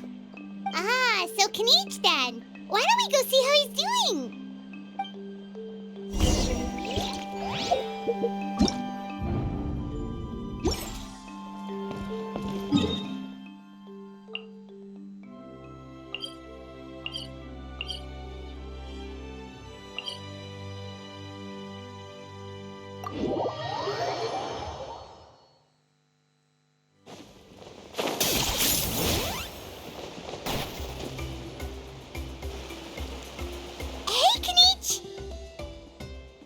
Hey yourselves. You two doing okay after yesterday? We were gonna ask you the same question. You scared Paimon half to death when you rushed into the fire. Sorry, I couldn't just stand and watch the Mountain King get burned alive. So you thought you'd try and extinguish the sacred flame with Dendro? Or is that an attempt to make the almighty Dragon Lord Kahulahow die of laughter? The sacred flame only possesses a fraction of the Pyro Archon's power. It's not as if I was fighting the Pyro Archon herself. Kinich, when you went into the flames, were you intending to, Intending to what?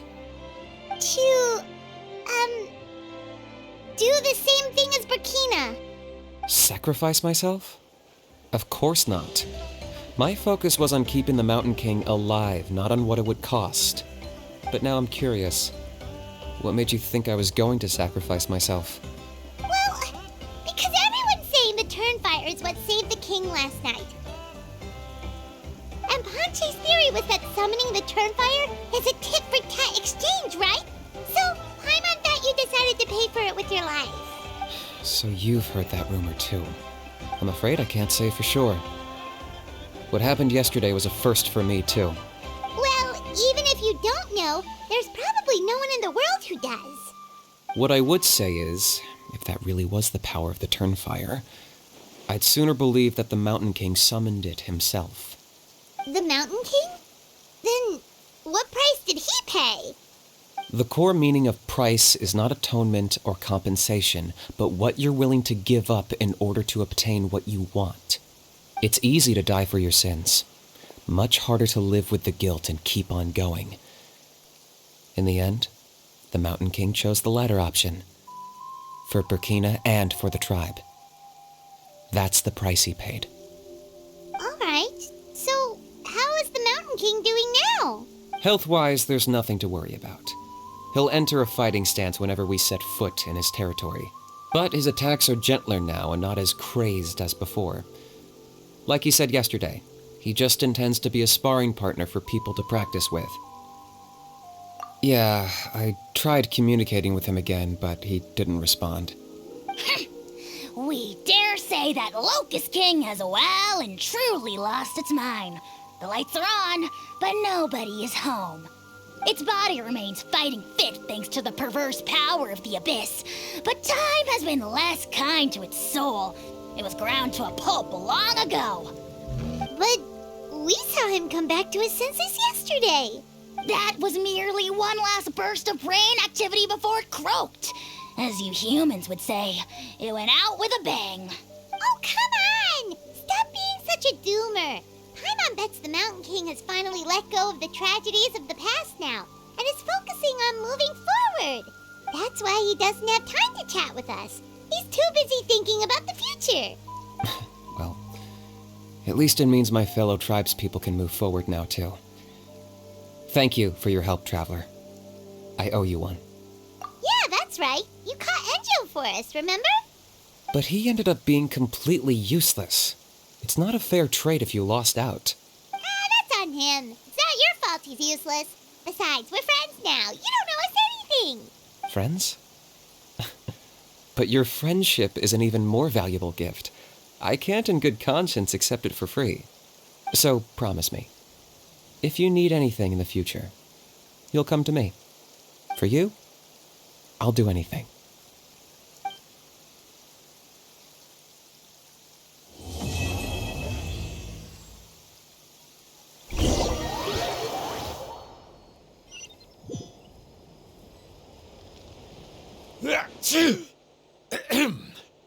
So, in the end, only poor little Hoonie got the sad ending? Yeah, everyone's happy except me. First Nana, then my dad. Why does everyone in my family have to suffer? Hoonie, it'll be okay. Your dad will get better soon. Toba, you're my friend, so I shouldn't say this to your face. But it was all the Mountain King's fault. Huh? Now hold your horses, kiddo. If you promise not to fight, Uncle Sanka will tell you a story. Okay, before you roll your eyes out of your skull, I promise you can trust me. I almost got my eyebrows burned off by the Turnfire after last time. That's why I came back, to make it up to you.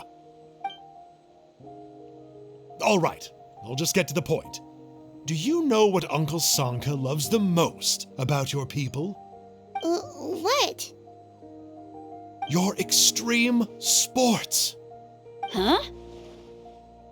On my first day here, I got hit by someone falling out of the sky. I believe you call it bungee jumping? It's a dangerous sport, to be sure, but the courage it took to make the jump impressed the heck out of me.